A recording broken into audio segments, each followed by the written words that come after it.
only 3 players won the first division of a CCT event this season. Maxime Vachier-Lagrave was one of them. On his way there, he victimized the other 2. His last 3 match wins all came against Magnus Carlsen and Alireza Firouzja.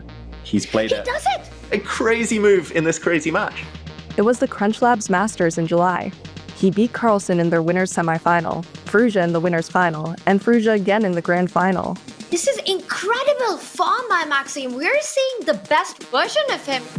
There was no guarantee Vachier-Lagrave would even get the opportunity. In the previous event, the Chess.com Classic, he wasn't even in the first division. He was in the second, but won it all, thus earning Division 1 status in the Crunch Labs Masters. And then the stretch, the power stretch. That is evil, David. After 3 of the 4 circuit events, MVL was already in the finals. For good measure, he finished 4th in the last event, securing 3rd place in the overall standings. If you are tempted to think that these finals are a 2-man race, think again. Maxime Vachier-Lagrave is here, and he is dangerous. I feel like I'm a judge in one of the cooking shows. Like, you know what I came here for. Yeah. Oh, so what is this? Whoa. Oh. Should I try? What is this? Oh. Here you go. You don't have to finish it. Just a taste if you want. Cutlery as well. Yeah, okay. Enjoy. Okay, so now you're growing up like so rapidly. So these are some shrimps, and they're glazed with some egg. Okay, there's some peas, some carrots.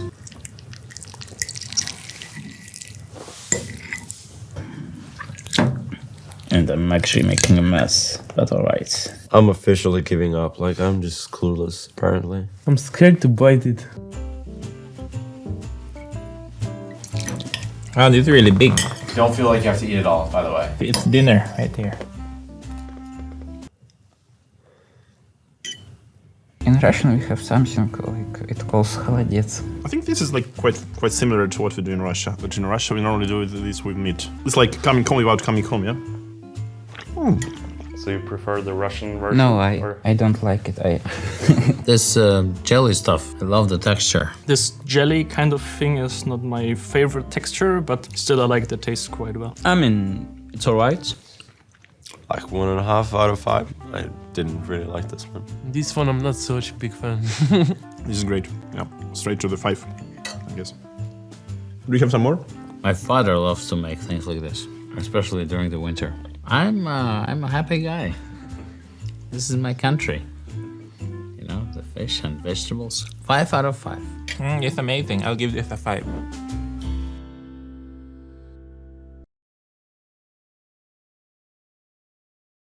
Magnus Carlsen has never not won the Champions Chess Tour. Now he's going for his 5th straight title.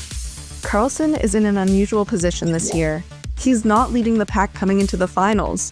He was, however, the only player to win 2 CCT events this year. In February, he claimed the Chessable Masters. Then in October, the Julius Baer Generation Cup. Carlsen also finished 2nd in the Chess.com Classic and 4th in the Crunch Labs Masters. He was fought valiantly every step of the way by Alireza Firouzja. In the Chessable Masters, Carlsen was initially obstructed by Firouzja in the grand final. But in the reset, a 2-0 sweep earned the Norwegian the victory. That wasn't even Magnus's closest call of the tournament. He needed Armageddon to advance against Vladimir Fedosiev. In the following event, the Chess.com Classic, Carlsen made the grand final again, but this time Firouzja got the best of him. In 2 Armageddon, Firouzja won 2 matches to swipe the title from Carlsen. Even so, for Carlsen, just 2 successful tournaments effectively guaranteed his spot in these live finals. He would have qualified even if he sat out the last 2 tourneys. But Carlsen didn't rest on his laurels, claiming another victory in the Julius Baer Cup. Once again, Firouzja was Carlsen's top rival. Carlsen swatted him away in the winner's final, but faced him once again in the grand final. This time, Magnus did not need a reset, just 1 more match, 1 more win, 1 more tournament. Ho-hum. Will we see yet another CCT Finals victory as well? As Carlsen demonstrated in his path through this year's Champions Chess Tour, he's always a threat.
the heart of Oslo, the chess world has converged to witness a clash of titans in the ultimate battle of wit, the Champions Chess Tour. Oh my god! And Magnus cannot believe it! At the helm stands Norway's pride and the tour's undisputed king, Magnus Carlsen. Magnus Magic. How many times do we say that, Tanya? Every single game. But the hometown hero can't rest easy. A star-studded field is here to take Carlsen's crown. Alireza Firouzja, the young prodigy. Alireza has done the unimaginable. The future of chess. He twice defeated Carlsen to win the Chess.com Classic. Maxime Vachier-Lagrave, the French Grandmaster, whose blazingly fast style toppled Firouzja in the Crunch Lab Masters. There we go. Maxime Vachier-Lagrave is the winner of the Crunch Labs Masters. Jan Nepomniachtchi, the two-time world championship contender. He chose the wrong square. Wow, black leaves the bishop hanging and... Oh, Jan blundered. This is a battle of minds. Every move is a masterpiece in the making. It's the climax of the biggest online chess event of the year. The Champions Chess Tour final decides who is the king of rapid chess. You never see this. Absolute hats off. This is immortality stuff. It's the Champions Chess Tour finals, live from Oslo, Norway, and it starts right now.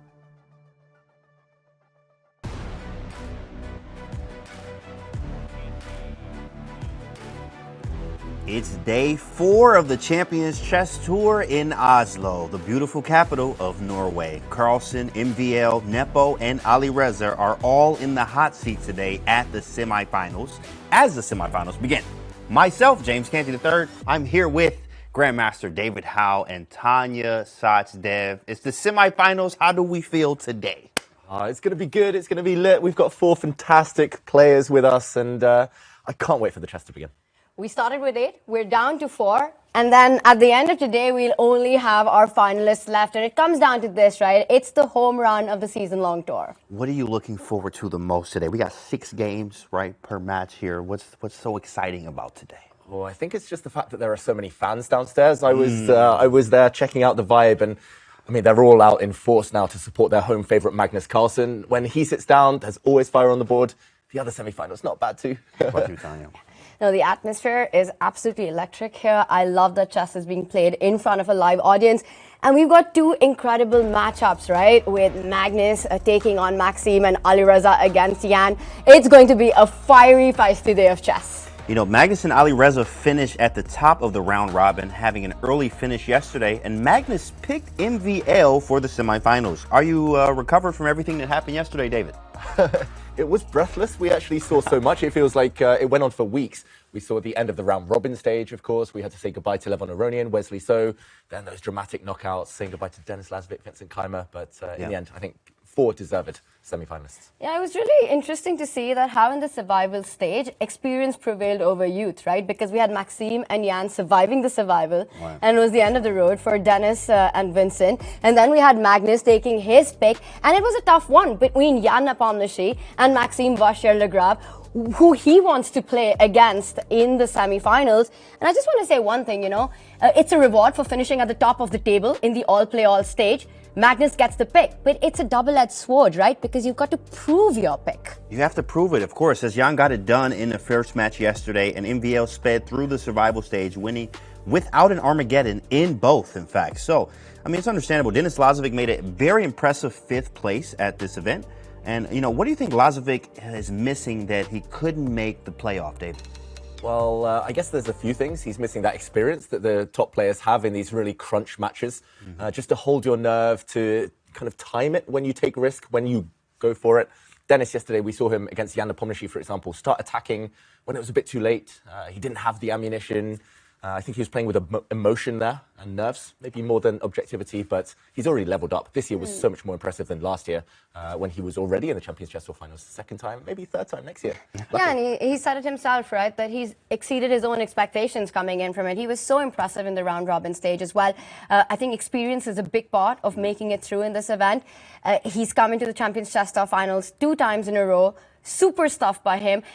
it comes down to having that more universal style of play. I think, as David mentioned, you know, he's known for his strategic, positional, methodical level, and he's an absolute beast when it comes to that. But then that tactics, the aggressive, the go-for-it moments, I think that's what where experience really counts. Very important. Let's talk about, you know, the other matchup, the big dog matchup that we're all excited for. Magnus against Maxime Vachier-Lagrave. David, woo-wee, it's about to be crazy, huh? Yeah, I cannot wait for this. Magnus Carlsen topping the round-robin stage. By his own admission, though, he wasn't quite at his sparkling best. He got the job done. Maxime Vachier-Lagrave arguably pushed him the hardest in some of those games and has a great track record. Two players born in 1990, two great friends, two great rivals. And yeah, it's going to be fascinating to see what they produce when they clash here today. You know, Maxime actually was giving Magnus some trouble this year, including in their match just a couple days ago. You know, what do you think about Maxime's style that leads to such a strong performance, Tanya? Yeah, it's really interesting, and I think also for Magnus it was a tough choice to make. Maxime, he's known for his combative decisions, he's fearless. He said it himself when he joined us in the studio yesterday that he's looking forward to a big fight. You know, he loves playing against Magnus. In the round-robin stage, he had Magnus on the ropes. He lost the first game, makes an incredible comeback in that second game, and then almost won the Armageddon. Magnus barely survived with a draw in that one, taking the match. I think Maxime's style of play is such that it forces Magnus into Mikhail Tal's forest of complications, where 2 + 2 is equal to 5. Or 17.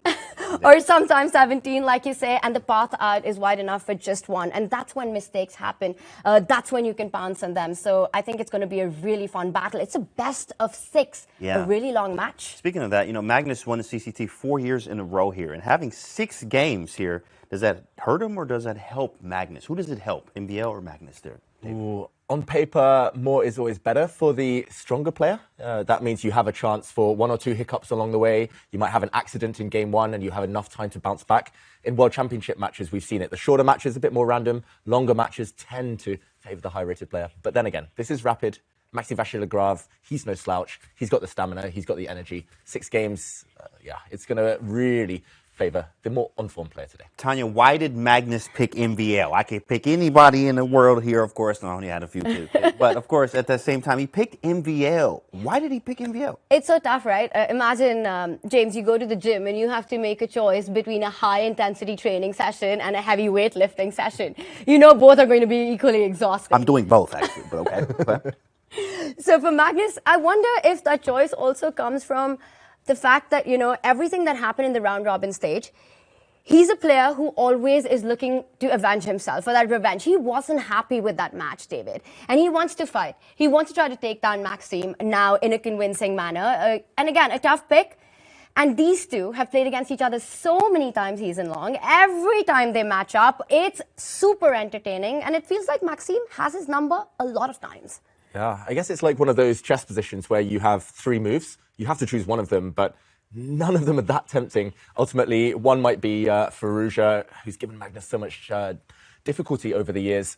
And yeah, Jan Nepomniachtchi played a World Championship match, so Maxime, it's just going to be fascinating. I think we are really spoiled here with both the semi-finals, and yeah, the chess is going to be fiery no matter what. No draws this year on the tour between. I think a lot of decisive games today, James. Correct. Well, I'm the same with that. No Armageddons. We can put 100,000 on the side, Tanya. Yes, no, but for me, I'm actually, I think he picked MVL because, like, it's more of a challenge. It's like, okay, yeah, you beat me before, but you know what, big dog? Let's do this for real, you know, right? And I think he wants to really prove himself against MVL there, even though he has the plus score on Jan. He's like, hey, it is what it is. MVL beat me before. I want to show everyone in my hometown here that I'm going to be able to beat MVL. Now, let's get into our next matchup. Of course, we got Alireza versus Jan. Ooh-wee, that's a spicy one too as well. David, what do you think about that? Oh, this one is tough to call. Alireza Firouzja, after a slow start to the round-robin stage, really turned on the form, turned on the style, and likewise for Jan Nepomniachtchi, on a hot streak now of 4 match wins in a row. So this one, it's going to be 2 confident players, 2 fighters who really like dynamic chess. And again, it's hard to predict. It's just about who starts fastest, potentially. Yeah, and in the all-play-all, it was Alireza who finished second and Jan who finished third, right? And it was only because Alireza beat Jan in the round-robin, having better tie breaks. So it's going to be a very, very big fight. And we've got their head-to-head, and we see that Alireza actually leads 2-0 with 4 draws in this best of 6. Once again, given their style of play, I'm actually surprised we even have 4 draws between these two players, because when they're on the board, it's always fireworks. So even when the result is peaceful, the position's often anything but. And of course, Nepo has yet to win a CCT event this year, and he has a lot to prove against these players. Do you think that's motivating him, David? Yes, definitely. Jan, he's unfortunately picked up this kind of reputation of being the nearly man. He made it to the World Championship finals twice, fell both times. He's almost become World Rapid Champion, almost World Fischer Random World Champion. He's always there or thereabouts. So I think this really is something that he wants. He wants to be able to prove himself against the very best. Tanya, what do you think? Yeah, this match is also a clash of generations, right? And I think the older lot, as we can call them right now, for Jan, they always want to hold guard and kind of proving themselves that we're not just done yet, And Jan, we've seen him. He's so chill when he comes on the board here. He's vibing to his music. He's playing the aggressive chess. And I think he enjoys playing a player like Alireza because it's also a big challenge, the positions that the players get. It's not going to be a positional, slow, strategic match. I think it's going to be fireworks start to finish. I think as well. And also there's money on the line. As me and Tanya over here are side betting 100,000 per match, and I'm up a lot of money. One-sided bet. I'm up every time. I'm up every single time. Tanya has sent me some money already, so it's awesome. But let's check out what kind of cash actually is on the line for these players. And our prize fund is presented by Julius Baer, the official wealth management partner of the Champions Chess Tour. Let's take a look at that. Woo! Big money up there, 200,000. Tanya got me for that 100,000. I appreciate you. Thank you so much. All the way down to the 5th and 8th place there. Cool. I mean, even per match win, it's $1,000 there. That's nice. A lot of these prizes have already been distributed. That's a lot of money for the kid like Lazavik. What is he going to do with that? Wow, that's a lot, David. What do you think Lazavik's going to do with that money? He's going to invest it in training to try to become the world chess champion, of course. Yeah, it's nice to see. It's nice to see these prizes. And thank you one more time to Julius Baer, a founding partner of the CCT. That's awesome. A lot of money up there, of course, as well. It's pride, it's money on the line. And of course, the ego of saying that I won. I've been able to beat my compatriot as well. So let's get a shot of the playing hall there. And as we see, everybody's there, hype, ready to go. Who is that sitting over there? Ready to go. Already It's got to be Alireza, right? He's always the first to arrive. Is it Alireza? Looks that way. Maxime walking in. By the way, today is worth $50,000 for the player. A minimum of $50,000 guaranteed if they make it. 50,000 more if they make it to the finals. So a lot of money on the line, pride on the line. Yep. The CCT Tour being crowned the king on the line. And we've got Jan back with his same sweatshirt, which has the off written on it. He's got to get the chess on. Do you think he's superstitious? Jan is definitely superstitious. This is something he's been doing ever since I first played him in the Boys European Under-10 Championship. Wow. He never changes things up if he's on a winning streak. So you're saying he doesn't, like, he wears the same clothes every day? Is that what you're saying, David? Are you talking? Wow. Yes. But he did convincingly sail through yesterday in the survival stage, made it through with his win against Denis Lazavik here into the semifinals. Why change up what's working for you? Why fix what's not broken? I do want to change my clothes, but that's okay. Hey, listen, it is what it is. But hey, we have a live audience here, as everyone knows. And Mike Klein is out there with the live audience. Let's see what he's doing out there. Thanks, Canty. We are back here, and there is barely an empty seat in the house. In fact, they only got to see Magnus for about 1 game yesterday. Today, they get Magnus for about 3 or 4 hours. You guys excited? All right. They're getting there. They're getting some instructions. I think they want to see the hometown hero. And you know what? Between Magnus and MVL, they've actually played 6 games in the Champions Chess Tour this year. And I'm just going to ask a trivia question here of one of the fans. Excuse me, sir. Hello. What's your name? Sorry? What is your name? Jason. Okay, so Magnus and Maxime have played 6 games so far in the Champions Chess Tour this year. How many do you think have been decisive? I have no idea. Actually, all 6. Okay, so if that is any indication, we're going to see some fire-breathing chess today. Maxime and Magnus, along with the other match, is going to be quite hype. I can't even find a place to sit. I'm going to have to go back to the press area. So that's the view from the spectators area. Now back to you guys.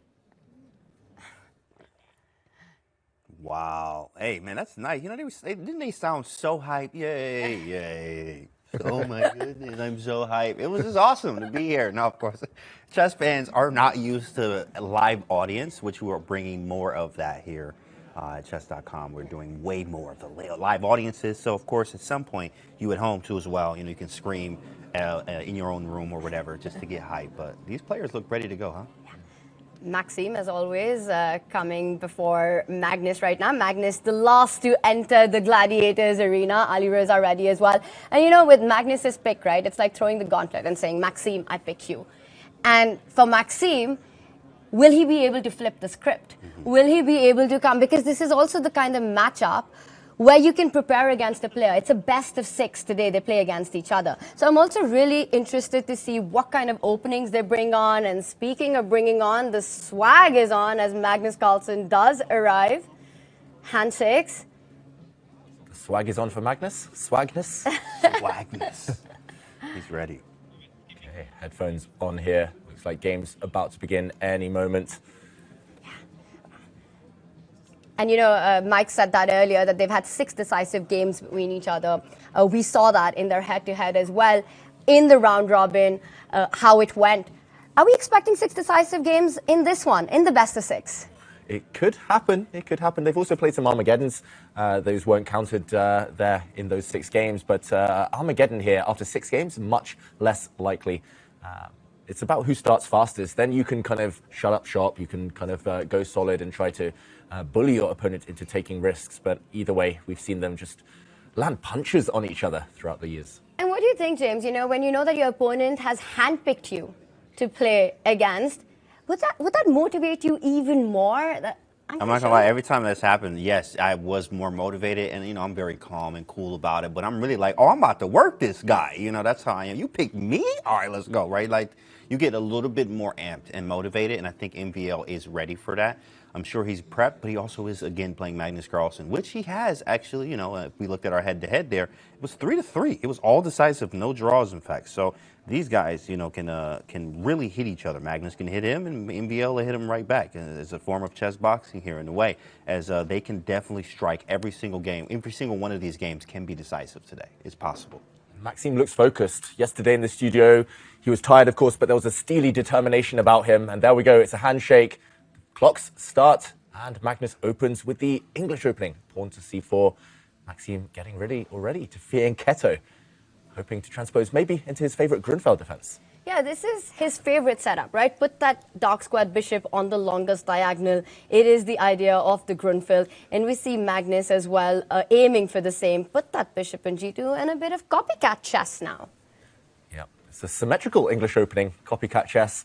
Both sides just bringing out their pieces. Okay, Maxime bringing out a different knight this time. But yeah, this is a slower start to the game. It shows that Magnus doesn't want to knock out Maxime in the opening. He's going to push the tension towards later in the game. We'll see some maneuvering potentially. We see now the world number 1 choosing what to play, which piece to develop. And yeah, I think for Maxime, this might be a bit of a surprise, but also a relief that Magnus isn't going directly for his throat in the early stages. Yeah, and Magnus taking an early think right now, deciding where to place pieces, because you've got 2 options, right? You could put that knight on the natural square in front of the f-pawn, knight to f3, or you could aim to get it in front of the king with the move like e3 and knight e2 and then strike in the center as well. So 2 different plans. But an early think by Magnus, does that surprise you, having the time to prepare? Slightly, but that is Magnus' style after all. We'll check back in on that opening, but this game has started at quite the tempo. We see a Petrov defense, pawns disappearing, now a set of knights being traded off as well. This is Nepomniachtchi's trademark, something he has been rehearsing for years. He's used this in the World Championship match, the Petrov, with a lot of success. And this is my favorite Petrov, David, where we get opposite side castling, because we know that it's not going to be a solid, slow game. They're going to go for each other's kings, and that's always fun. Yeah, it's always fun. And I'm hoping we see some attacks, or we see some flexing from Firouzja potentially. And here, the bird's eye view. Very different games here, the 2 boards alongside each other. One, which is clearly a battle of homework, of home cooking. On the right side of your screens there, Alireza Firouzja and Jan Nepomniachtchi, they've studied this position before. Most likely, they've revised this position before this morning with computers, with seconds, whereas Magnus Carlsen freestyling. And that's really interesting what you say, because I think here in Oslo, Alireza is the only one who's come with a second. I'm sure the other players have got, you know, their trainers, their seconds helping them. But there's Grandmaster Ivan Shapovalov, who's on site with Alireza. We've seen him second him for so much of this year, and what a year Alireza has had with him. Yeah, it's been a fantastic year. The candidates were up and down. Maybe not the performance he would have quite wanted there, Alireza, but in general for speed chess, very impressive. What's very impressive is Magnus's last move. That's one knight development move that I wasn't expecting, wasn't on my radar. Knight to h3 on the edge of the board. What is that? What do they say, James? Knight on the edge, fall off the hedge. I've never heard that one. That's a one. nice one, though. But Knight on the rim is very dim or slim, whatever you want to call it, grim. But I did like this idea. I like the creativity that Magnus is trying to bring here with the Knight h3 move. He says, I'm going to bring this knight to the center of the board via f4, which he does immediately. And, of course, at home, yeah, you can put the knight on the edge or the knight on the rim. It's going to be dim, but immediately you should probably move it towards the center within a move or so, as we've seen Magnus do. He went knight h3, immediately moved it to f4, so now it's closer to the center, eyeing the d5 square. And actually, I think taking MVL out of prep because he stopped to think a little bit there. He's still up on time, but he definitely hesitated, tried to figure out, okay, I wasn't expecting that. What are we going to do? What's your idea? Trying to figure out things here. I like the choice for Magnus. This has to be over-the-board inspiration by Magnus, right? Look at his clock, 7.5 minutes, already burned 2.5 minutes, and plays this very non-standard knight development move. Yeah, I mean, it's a typical type of idea in these openings. Magnus has deployed this idea with both white and black. In this type of symmetrical structure, you have a lot of license to freestyle. Magnus loves freestyle chess. He's simply just trying to kind of get the game into unknown waters and then try to kind of argue that he's got superior understanding of this pawn structure compared to Maxime, but that is risky too. And of course, it kind of forces you to consume a lot of time on the clock, just being creative. Being creative is the hardest thing in chess these days, especially in the opening. And Magnus already spending 3 minutes. This game might be the one for Maxime to strike. You've got to catch Magnus early. That's one trend we've seen throughout the Champions Chess Tour over the years. Once Magnus starts rolling, picking up speed, momentum, he's a hard player to stop. But he tends to take a while to warm up. And how much of a factor is that, right? Because Magnus relatively had a chill day yesterday. He played only one game, while Maxime had to really slug it out, right? He had to first win in the elimination bracket. He beat Vincent, then had to play against Denis, took him down, and a really long day of chess. Is energy going to be a factor today? Oh, he's in decent shape, though. He's probably spent a bit of time, Magnus, working on chess yesterday. And yeah, it is an issue, though. To be honest, Tanya, I would prefer to be the player who's kind of got that momentum, who keeps playing like Maxime was yesterday. He might have been tired, but his eye is in, as they say, on the chess. Especially coming out of big wins. Exactly. Confidence. Yes. It's a big boost in chess, right? I think yesterday, Maxime's chess, it must have added a few pages to any upcoming endgame manual. The way he showed excellent technique in those endgames against Denis Lazavik, you know, just playing it to perfection, something to study. Something to study. Magnus and Maxis, you know, like it was the same person yesterday, in-game wise, of course, as Maxime was showing, hey, I can do it too. Now, of course, Magnus does it, known as one of the greatest ever to do it in the in-games, but Maxime was doing the same yesterday. Guys, rook b8 on the board, and okay, bishop b2, and now chat. Okay, they just blitzing out these moves.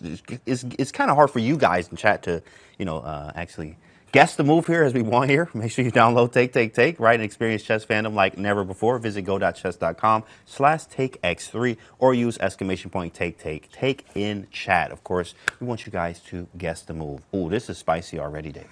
Yeah, good luck guessing the move on this one, because for Jan Nepomniachtchi, he might be bobbing his head, enjoying the music, the tunes, but it looks like he's about to face a scary attack. The Black King, a sitting duck here. Vicious. Wow, I mean, this G-file is semi-open right now. White has the beautiful bishop pair. Normally, bishops are snipers, kind of staring down the board from afar, but here they're beautifully centralized, looking on both flanks, and the Black Queen looks a bit short of squares. This must be opening preparation, but visually, very appealing for White. Absolutely. But, you know, David, I'm just trying to go a little deeper into this position. And you spoke about Black's king. The good news is that Black has got a lot of pieces around the king as well, and some very active ones. We see that queen on g4. And the first move that came to my mind for Jan here is move that bishop to g5. I hit your queen on d2, but I also open up my rook, now targeting that central bishop on e4, and my queen happily placed to assist that target. Yeah, let's jump in. Let's try to get inside Jan Nepomniachtchi's mind right now. He has to defend actively. You cannot just sit and wait for white to come at you, especially a player like Alireza.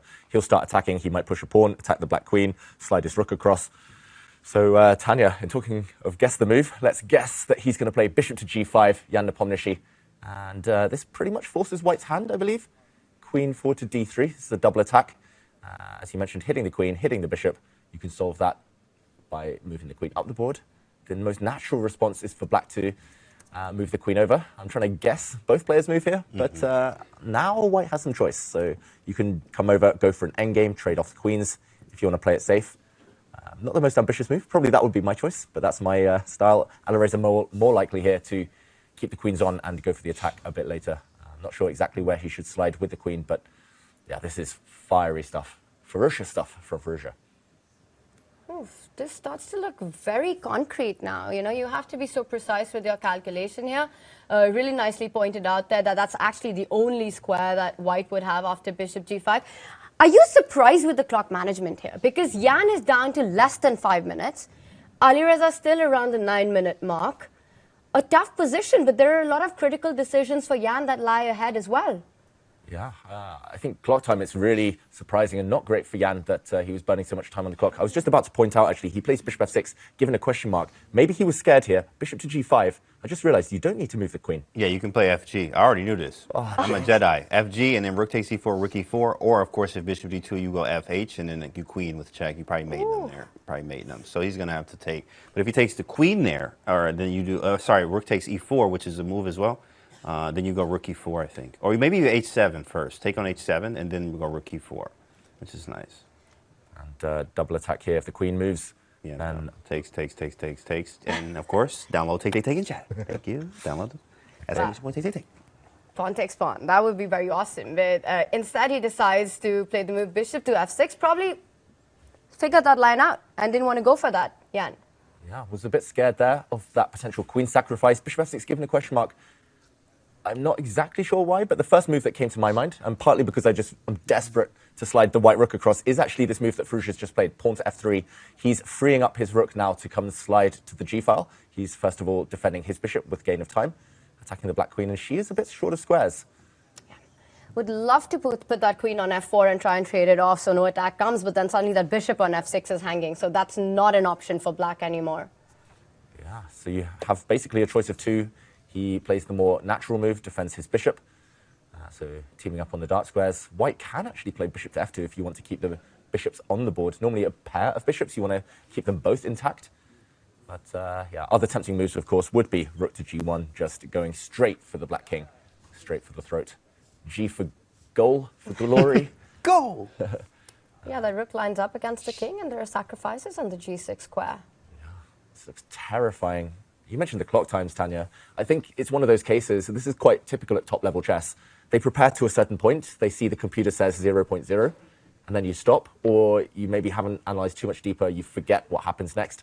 And it's the type of position here that can quickly go from 0.0 to +3 for white, or winning for white. If you make one small slip, you might just come under a withering attack. So, scary times. I still wonder if, that other bishop move that we were looking at also seems so tempting, because the line that you pointed out, if you sit down and calculate, there were ways for black to handle. Could have just recaptured the pawn. And did Jan just rush through that decision a little bit? I think he did, definitely. What do you think, Tanya? You think he rushed through it?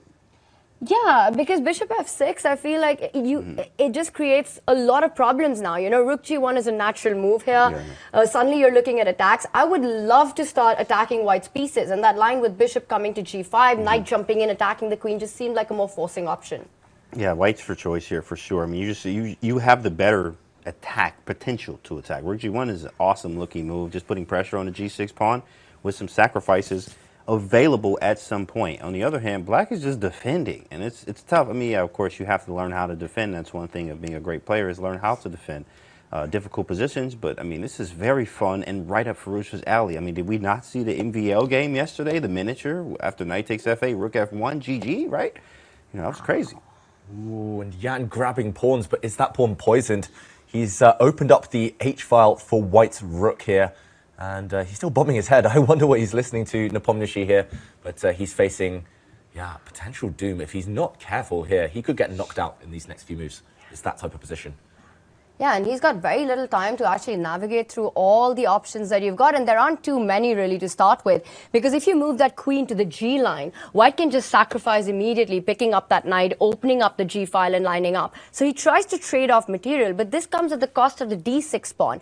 Even if in this moment Alireza decides to trade queens, you can level the material, pick up that pawn that's hanging on the D file, and you've got the bishop pair to fight for more active rooks. I think that's endgame, something to play for white. Definitely something to play for white. And yeah, there are options here for Firouzja if he wants to go for a direct attack. Block this trade of queens. You can keep the queens on the board right now. You can use your dark square bishop, continue harassing that black queen, which has done its 10,000 steps today, that's for sure. That black queen on an adventure, but not an adventure that is likely to end in too much joy for black right now. Look at the eval bar. It's on white's side.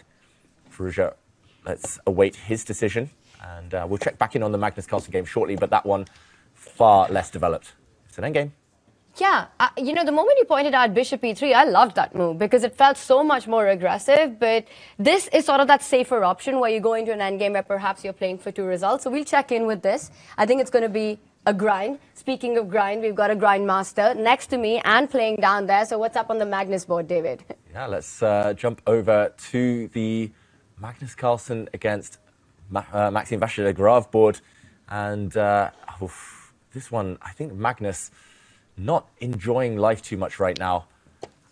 I think it's gone wrong, this opening simply for white, because it's that Swiss cheese pawn formation. It's these pawns not controlling at all the light squares. Watch out for that black knight to jump back where it came from. He's just traded off the light square bishops. The knight has a clear path into a really juicy square. That would be a fork currently. Also, the white knight not stable anymore. We talked about how great that maneuver was by Magnus, but he's getting outplayed, it feels like. Yeah, he does. He comes back with his knight. And one more plan that I want to point out, often a sort of a minority attack that's possible for black. Maxime can start advancing the A-pawn. A5, and he does it. A5, A4, create a weakness on the left side of the board. It just feels that sort of Maxime is all over Magnus's back right now. You know, more active pieces, more flexibility with the pawn structure. You could have a D5 break, an A4 break, rooks poised perfectly for either of these two. This is advantage Maxime. Definitely. I've played a lot of these pawn structures actually with both colors, and just having the extra central control, black has 2 pawns in the center, white with only 1, makes it so much easier. You're so flexible. This is a pawn sacrifice for everyone at home. Pawn takes pawn is possible, but then you break your structure, you lose the integrity of your whole queen side, and black would simply go pawn hunting. Black has got access to the open file if he wants it, this A file now. And with or without knights, I think I would try and keep knights on the board if I were Maxime Vachier-Lagrave, but even with them off, it is a long-term advantage. And one of the reasons for that is that Maxime has got this backward D6 pawn, but it's harder to get to that. Meanwhile, for Maxime, he's got the A file to play on, and the B3 target, the other rook can join and start attacking it. The rook can move to A3 as well, target it, the knight from C6 jumping to A5. It feels like Magnus's weaknesses are a lot more accessible for black here. Yeah, and James, it's not one of those attacking positions for either side, but it looks like Magnus is definitely suffering. Magnus is going with the H5. Oh, come on, MVL, dang, bro, why you gotta do that, bro? I was definitely about to play H5 takes and rook H1, and he was like, psych, try again. Like, that's exactly what he was saying. I mean, MVL being a very, tactic expert, having vicious attacks himself, he knew exactly what was coming, because that's what I wanted. I wanted to go H5, take, put a rook on the H file, maybe even double over there. You want to play on the queen side? Cool, I'm going to play over here. H5, take, double the rooks, some type of attack. Maybe knight comes into F4, queen over to E2, which is happening now. He may try a G4 at some point, but that's going to be very risky to do. But yeah, very nice for Maxime stopping the H5 idea. For Magnus, it's hard to find a plan, as you mentioned. If you can't attack, what do you do? And, okay, clocks are roughly level. This could become a bit random in a time scramble, but minimal risk here for Maxime Vachier-Lagrave if he just wants to sit and play positionally. I think the idea of bringing his rooks in would be top of the agenda right now. Improve your worst place piece. Black's rooks aren't quite yet as potent as they could be. Okay, he goes for Magnus's backward pawn on the B file. And yeah, this is also a Maxime type of position. It's where he can push with minimal risk and he can calculate his way to kind of setting problems for the opponent later. But for now, Magnus reminding Maxime it's not one-way traffic. He has a weak pawn of his own on the D file. Okay, predictions here. Well, he comes back. Are we going to see a repetition at this moment? And will Magnus try for more? Will he just come back with the knight and sort of put the ball in Maxime's court? He doesn't. He goes for the doubling up on the D line to put more pressure on that D6 pawn. The other rook about to join in. Predictions, David, you were asking for them. James, I'm going to throw it to you. Shoot, dang, I don't know. I have to keep looking here. Okay, this one, yeah, this is tough. I think this one's going to be a draw overall, though. Best play, I think this one's going to end in a draw. And Maxime's getting lower on time, too, as well, so he might panic a little bit, which is totally normal as a human. Of course, these guys are half human, so, you know, it's important when you reach a time control like this, or actually closer to under a minute. Yeah, you got 2-second increment, but, you know, you start getting the jitters. You're like, oh, I'm getting low on time, even though, you know, Magnus is still low on time, too, but he got that extra minute. It's enough time. You might get some jitters. You see he hesitation, and then he makes a move here. So what's the other half is what I want to know. The other half we don't know yet. In fact, that's what we always say about these players, like Hikaru. I mean, David, Maxime's chess right now does feel like from another planet. He's just walked away with his king, bringing it to the center, using that piece to actually defend a pawn. How many times do you get to see that idea? And Magnus keeps on attacking, putting pressure. The knight on c6, watch out, it's hanging. Watch out, it's hanging. If the black knight moves now, then the white queen is actually ready to swoop in on the diagonal. So Maxime finds the best move there. But yeah, I mean, don't try this at home. Don't walk your king into the center of the board when your opponent's queens, rooks, and knight are still lurking nearby. But Maxime, for now, has all avenues covered. He's covered every square pretty much in his half. So Magnus, he's pretty maximized his position. Pretty much maximized. That was not intended, that pun. But yeah, Magnus now struggling for a plan as he twiddles with a piece. He does have a small time advantage, though. Can he continue the momentum? It feels like momentum white, although black here totally fine, of course, still. But it does also feel that this whole idea of getting the king to the center of the board, it exposes Maxime to a lot of tricks, right? Now if the knight moves, queen b7 is not just a check. You end up winning big material as well. Everything's sort of hanging by a thread for black. You know, the king and the rook defending a d6 pawn. The other rook defending the c6 knight. How are you going to generate your counterplay when all your pieces are in defense? Ooh. He played it. I saw this one, but it doesn't do anything. It's fancy. It's just like fancy, bro. I was like, oh, rook d5, but like, it doesn't do anything. Like, I have no threats. That's stunning, though. I mean, it's a nice move, man. Yeah. We should point out that rook is poisoned. Do not take that rook if you're Maxime Vachier-Lagrave, because the white knight will replace it with a nasty royal fork, hitting the black king and queen. Ooh, he's coming in. Now there are some threats. If that white rook moves, there's a pin on the e-file. Magnus is trying to create some pressure here. Oh, this is tricky suddenly. Rook takes pawn, yes, would be a way to get that idea going. In the meantime, on the other board, it looks like Nepomniachtchi is turning things around. David, look at that left board, and oh my god, tactics on the board.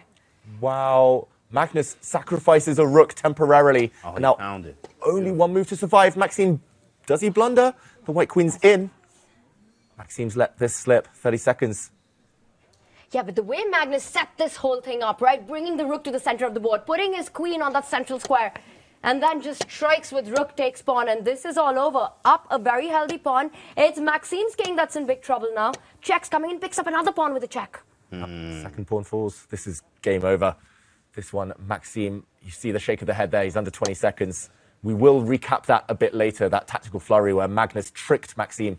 But it looks like these are the closing stages. As long as he doesn't allow any checks by the black queen to the white king, he's going to centralize. Typical Magnus. What I liked here the most from Magnus here is that, you know, he waited to MVL got very low on time to start pressuring here. You know, he doubled the rooks. Then he's like, you know what, cool, low on time, rook d5. Then I have this idea of queen e4, and it made it happen. And he blundered in time pressure here. Very classic Magnus here. That was nice. Very good. Yeah, very impressive. And it was part of a larger plan. He's literally kind of step 1, step 2, step 3 implemented, and then eventually crashed through. But okay, still the finishing touches need to be applied. White has 2 extra pawns. Going back now with his knight. It's always so tricky when you're playing against a queen and a knight as well. And look at Maxime. He's trying to create his chances against the white king, planting that knight on g4 and also targeting the pawns on the queen's side. So there's work to be done. Magnus doesn't care about his pawns because he cares about Maxime's king right now. He's coming in. f7 is a tender spot. Taking on b3 is what Maxime is calculating. Can he do that? That's playing with fire. 5, 4. Make a move. Ooh, he jumps in, keeping the white queen honest, but there's simply no threats here for Maxime Vachier-Lagrave. The white queen now jumps across with a check. Still have to keep the white king safe, though. Still got to be slightly careful. He's going to come back with the queen on the second rank, keeps everything defended. Ooh, and now the black king is bare. It has no defenders around it. Can Magnus now deliver the final blow? Where's the checkmate? He has to find it, because that f2 pawn is very weak otherwise. Checkmate in 4 moves. If he finds it. I think he has. That's the second move. And that's it. It was checkmate on the next move. Magnus Carlsen finishes the job in style. Wow. Magnus takes the victory. Really impressive stuff. Really nice finish to it as well. If the white knight was captured, the white queen would have slid across one square to trap the king. And the king of chess, Magnus, the king of the Champions Chess Tour, takes an early lead. In the meantime, the other game still raging on, and it's Jan Nepomniachtchi in the driver's seat with an extra pawn. Jan's bobbing his head, and you know what that means. That's bad news usually for the opponent. And here we see it's Jan with an extra pawn, a very healthy F passer that can start advancing, assisted by the king and the knight, everything in control. You could step that king up one step ahead. He first activates his rook. Jan Nepomniachtchi enjoying his position. Firouzja with 5 seconds on the clock. Hesitation and plays. And he's trying to harass black's pieces, give some checks from the side. He's trying to just stop black from advancing, finding the stability to advance his f-pawn. But for now, it's all under control for Firouzja. It's just a matter of time, though, before the black knight starts getting into the position. To be honest, since we've joined this game, it feels like Firouzja's improved his pieces, especially the white king. Jan's struggling to find the correct plan. But it is a pawn. You just need to nurse it long term. But I agree with you. White's king has gotten so active. The knight jumps in, the king doesn't stop, now connecting itself to the rook. But is that black pawn about to move up the board? One step at a time. Who's stopping him? F4, F3, it's coming in. Ooh, he made that move with 1 second, Firouzja. He's trying to blockade the f-pawn, but this is kind of a two-pronged attack. Not only is the black f-pawn moving, but the black king is gravitating towards the white pawns. If he can combine both plans, he might overwhelm white's defenses. There we go, the pawn moving, the black king runs away. It's only a few checks, though. The black pawn 2 squares from touchdown. Look at Jan. Turned up. He's about to win. Just push his pawn. White bishop has to block now. Check. He's calculated his way through. Look at the speed, and he doesn't. Ooh, Jan. First game, Jan. With the black pieces. That's a statement, right? To win it in this style. And now this means Alireza and Maxime are trailing. And what a win by both players, right? Jan and Magnus. But for Magnus, it was just so impressive. The way he created those tactics. It was wizardry because it came out of nowhere. It was absolutely fire. I mean, we loved it with the rook d5. He actually waited too as well to play this stuff until his time got low. As we see on the board, there are a lot of games left. Magnus takes the first one. This is a marathon today. And Jan winning as well. So, of course, not must win for them, but they do want to get back on the board. Them meaning MVL and Alireza. Wow, that was fire, huh, David? That was crazy. I mean, Magnus, it looked like such a difficult position for him. He was actually on the back foot for most of the middle game, but just after we joined it earlier, starting to turn things around, showing why he's so dangerous in this time format. And meanwhile, for Firouzja, it was a bit of a struggle. Just, again, on the front foot, things turned, and Jan took over. But Maxime, it looked like he had everything under control, right? When he started, the position that he got out of the opening, we were talking about Magnus's weaknesses, also the clock situation. It was all going well for Maxime until suddenly there were tactics on the board and Magnus was on top of things.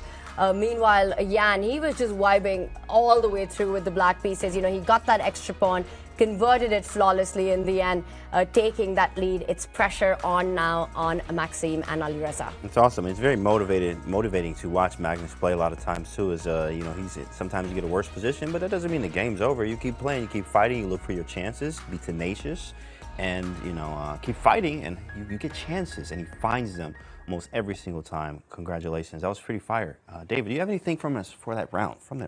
I do indeed. What you got, David? I think we need an action replay of that tactical wizardry from Magnus Carlsen, and it was quite the spectacle as he demolished Maxime Vachier-Lagrave's defenses in the space of just 2 or 3 moves. It was here, Black is still totally fine. Maxime Vachier-Lagrave objectively with the advantage with the black pieces because long-term, white has a weak pawn on the queen side. So endgame's favoring black. Magnus knew he needed to strike before that. And here he wanted to bring his queen to the center of the board. He wanted to set up a pin here so that he can drop a knight in the center with a nasty fork. But he knew that this would have been met by an offer of a queen exchange. Queen to e5 would have rebuffed the attack, would have brought the game closer to that ending that Vachier-Lagrave so wanted. So Maxime, aware of the opponent, prevented this. First, rook to d5, stopping the black queen from entering the center.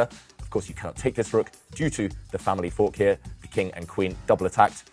Instead, Maxime naively brought his rook forward. We see a question mark appear, and it was after queen to e4 that the warning bells really should have been ringing. Black needed to play the move knight to b4 to actually overprotect the d5 square in advance of any forks. Not just that, to defend his loose rook on the a6 square. Instead, he blundered. Maxime Vachier-Lagrave brought his knight the other direction, the other way, and boom, rook takes c5.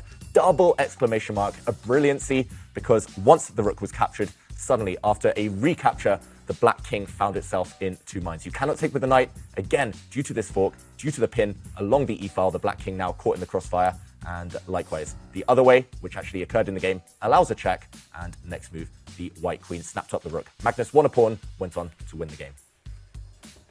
Thought that was actually very beautiful there due to one concept called loose pieces, lose games. Loose meaning undefended. If you watch some of the top players here, their pieces are usually generally all defended. He found that tactic on the undefended piece, the rook on a6. He was able to cash in on that game. Mike Klein actually caught up with Magnus after that game, 1 win. So let's see what he had to say. We're with Grandmaster Magnus Carlsen, who won his first round game against MVL. You had some weak light squares, but then you centralized your pieces, and of course you found the tactic. What was the turning point in the game?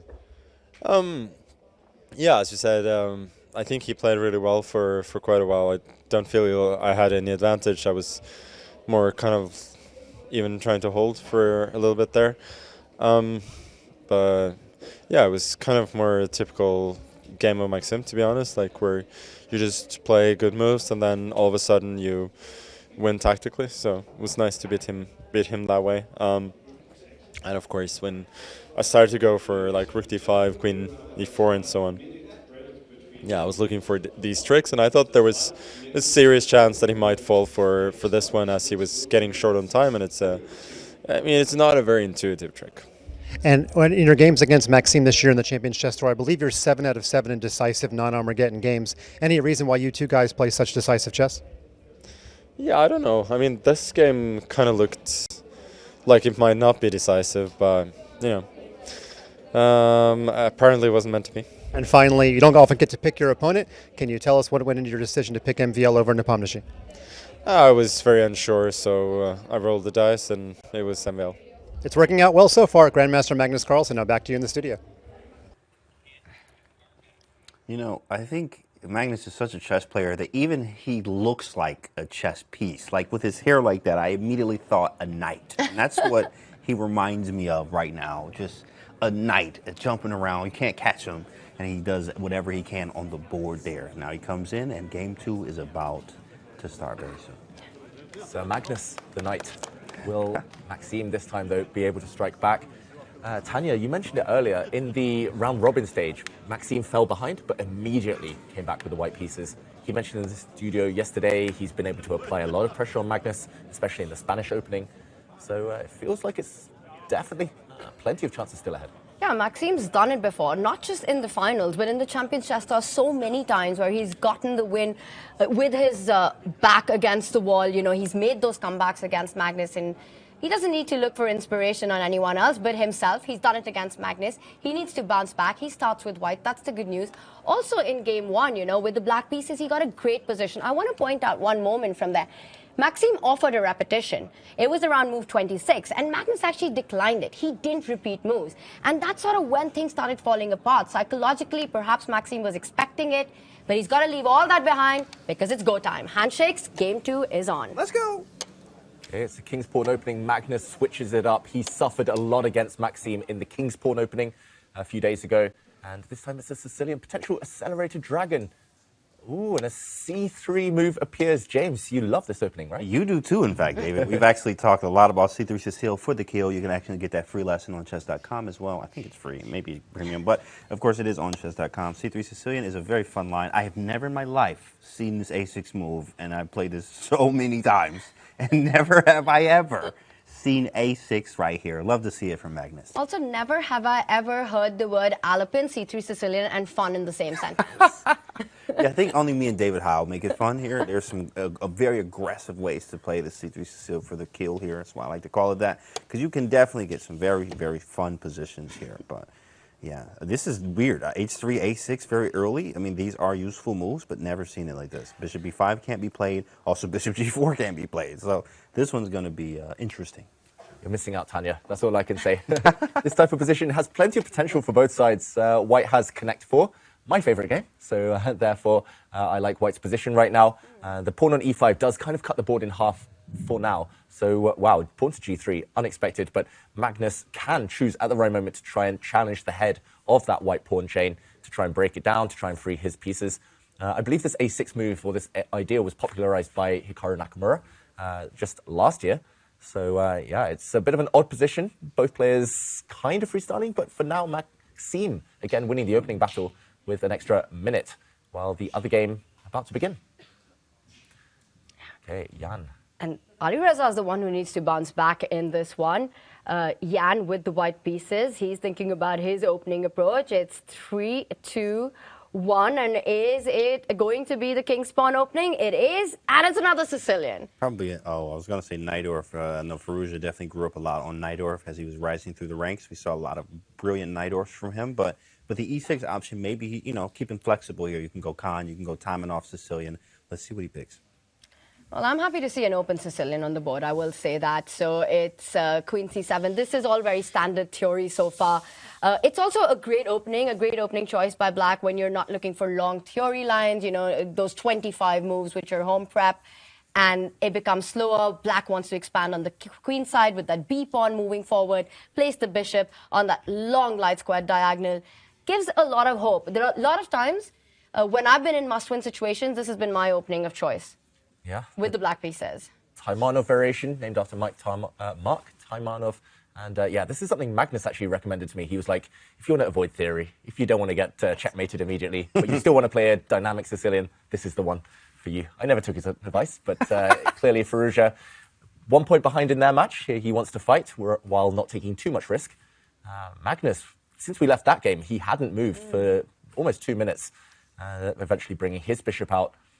Okay, where do we go? 2 Sicilians, 2 potentially exciting games in store for us. I definitely want to go to that Jan game, just because I know it's fun. I never heard that actually from Magnus too as well. So David, anything that Magnus has told you, you can tell us at any time. But there's fun stuff that I've seen in this Taimanov Sicilian, like with Knight f6, you can go G4 in a lot of lines. So I'm curious to see if he's going to actually do that and go for this, you know, exciting kingside attack type of stuff.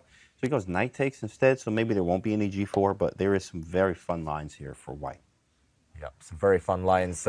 Potential pawn sacrifices in the air as well. White's king's pawn often does try to step up the board just to clamp down. You can also try to bring your bishop to this diagonal to challenge Black's queen right now. The Black queen and bishop battery along this diagonal, very strong for Black, relying a lot upon that. But Black, of course, lagging behind in development with his kingside pieces. Tanya, you mentioned you've played this on occasion. What should both sides be aiming for in the next few moves? Well, I've played it with the black side, and usually you want to put your bishop on b7, and sometimes be brave enough to even go alongside castle with black right now. If you get a chance and you can break in the center with d5, that would be the dream. Right now, this move, it's a tricky one by Jan because it stops Black from actually taking out that bishop, finishing development. So no bishop e7 because g7 is hanging. And if the knight comes out to f6, that natural square, you've got these ideas of pushing the e-pawn forward, kicking that knight out, and then the bishop can join the light square diagonal, the one that you pointed out with bishop e2 and bishop f3. We might be seeing both sides go with queenside castle in this. I'm expecting bishop b7 as the next move. Oh, I can just see you smiling there. Can't see you. I can just see you excited about that prospect. I can't sit still. You know, I'm rocking back and forth. I can't sit still. No, this is going to be some type of fight. You always get that in a Sicilian anyway. That's what you're looking for when White goes open Sicilian. They want to fight. Black is playing the Sicilian to have a fight. So you actually are going to have some tactics here, lots of fun. And Black is going to have to figure out, how do I develop my king side? That is a very, very valid question. As Tanya pointed out, knight f6 could be hit with an e5. Maybe castle queen side first, then an e5 to have more pressure on the d file. There's all type of tactics. Black does need to figure out what to do. And from an opening standpoint, or from a principle standpoint, White has more pieces developed. Black only has out the queen and made these three pawn moves out here that aren't the greatest, of course. I mean, there's still, e6 helps the bishop get out. We have space on the queen side, but we need to move our pieces out, and that is what Alireza is trying to figure out right now. Maybe he could go bishop e7 anyway. Ooh, that's not a move I've seen before. Yeah, that's Very creative. very opportunistic as well. That moment would have passed if White had the chance to castle queenside and control the square. Now the White queen, trapped from the exchange, cannot run away from the trade of queens. And yeah, I guess he's arguing he's not going to get checkmated, at least now. He's lagging behind in development, but piece development less important with queens off the board. I quite like it. That's old man chess, but not used to it from Firouzja, that's the only thing. And I really like Jan's response as well. He's saying trade bit on my terms, because now the bishop can jump to d4, once again eyelining that pawn on g7, not making development on the king side any easier for Alireza. Still way ahead in development here with White, and I wouldn't be surprised if he starts chucking pawns down the board anyway. Despite the fact that queens are absent, he pushes f3. I was going to say you could go f4 and continue. He might well just push these pawns, gain space on the kingside flank, and ask Black what he's doing with these snoring pieces at home. But yeah, it looks like maybe a small advantage, but nothing too significant for Jan Nepomniachtchi in these early stages. Firouzja, though, surviving. I like that decision. Queens off the board, very safe. Queens off the board, and also now Jan has blunted that bishop on b7 with his last move, sort of creating this pawn chain on the light squares. And meanwhile, Alireza trying to complete development, target that bishop on d4, kick that out of the way, and then finally get that bishop out. Finish development. I also want to point out in these structures that d7 pawn that Black has on the d file, that can sometimes be a weakness, so watch out for that as well. Should we jump over to the Magnus board? Because once again, this is an endgame. It's going to be a long one. Let's do just that. Ooh. And yeah, these two never disappoint, do they? What a weird position. All pawns and pieces still on the board on this one. Black's last move was to save his bishop, which was attacked. He's planted it in the center. There's a hit on the b2 pawn. This is a very typical idea. When a white bishop from c1 moves away, you lose protection over this pawn. So Magnus trying to put maximum pressure on. Look at Magnus. I very rarely see him in this pose. Hands on head, full concentration. I think he just senses how complex this scenario is. He's usually leaned back and looks pretty chilled and relaxed, but bishop e4 played right now. That b2 pawn is hanging. Magnus has to make a decision, but now he's gone back to looking a bit relaxed about it. He heard us. He heard us. Yeah, head and hands is not Magnus's style. No, but I really like Magnus's position. Okay, offer of a queen trade from Maxime. It feels like the last few moves have actually gone very wrong for White. He took the space, seized the space. Now queen's coming off the board. And yeah, Black has zero weaknesses. Black's got the more compact pawn structure. In the Sicilian, the c3, the Alpin variation, you want to attack, right? You don't want to go into an endgame where your pawns are targets. And David, you pointed out this connect 4, right? That can be broken up by Magnus at any point. You take on d4, White will be forced to recapture with the pawn. And imagine at a moment when Black breaks through with that f6 break, you will have a very sore weakness on that central d4 square that can become an easy target. And Magnus right now, he does start with the plan. At some point, I'm expecting him to break with either h5 to open up that rook on the h file, or to strike with f6. It's the kind of position, as Black, you don't need to think about castling. Your king is absolutely safe and doing a great job in the center, might land on d7, and you can think about getting your rook into the game via the h file. Yeah, definitely don't castle. The king is perfectly placed now that the queens are off. And okay, Magnus deciding that knights are more valuable than bishops in such a blocked pawn structure. He trades off his bishop for the knight, and I'm inclined to agree. He's gone for your plan, Tanya, of opening up his dark square bishop now. White has an isolated queen's pawn, an IQP, and two doubled isolated pawns on the queen side. Not looking pretty for Maxime. And Magnus going for my plan is usually not a good sign, David. Ooh. I don't know, you're the queen of predictions, Tanya. I mean, if we're playing Guess the Move, then I think I'm probably leading right now. Definitely leading.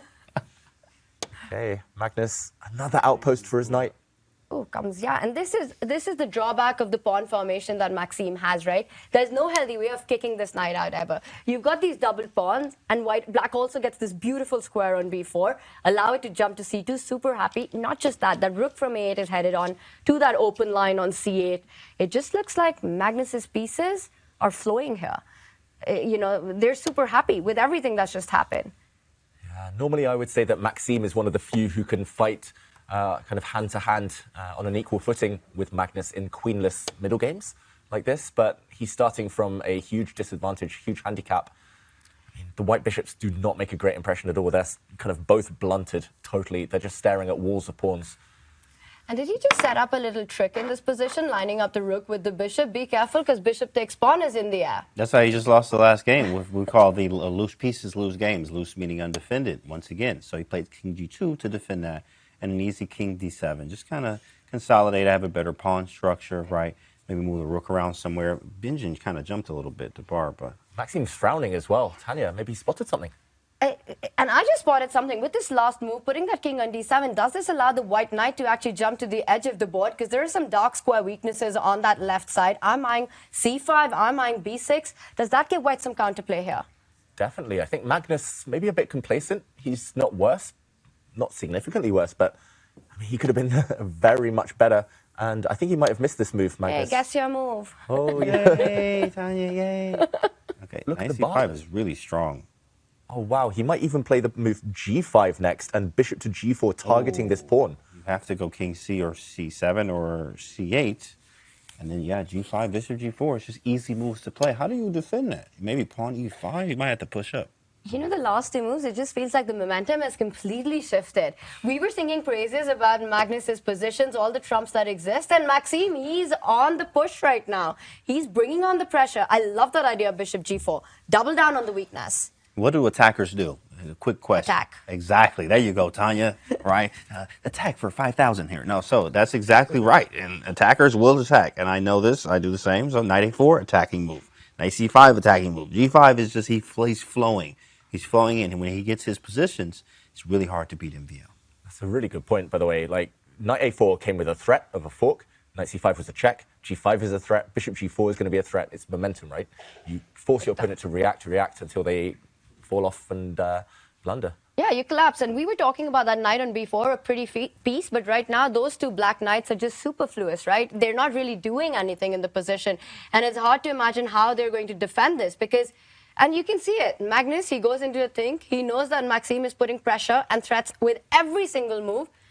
Maxime is on the attack. Bishop g4, rook c1 coming next.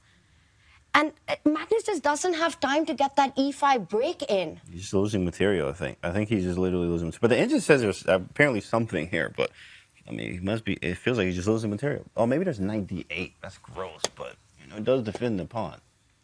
Falls back. Another threat.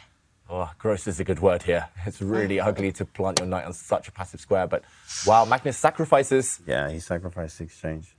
Yeah, knight jumping in with the check. But how many times has Magnus done this, you know, to break free in the position when he knows he's under pressure? He'd rather give up material to neutralize that pressure and just get counterplay in.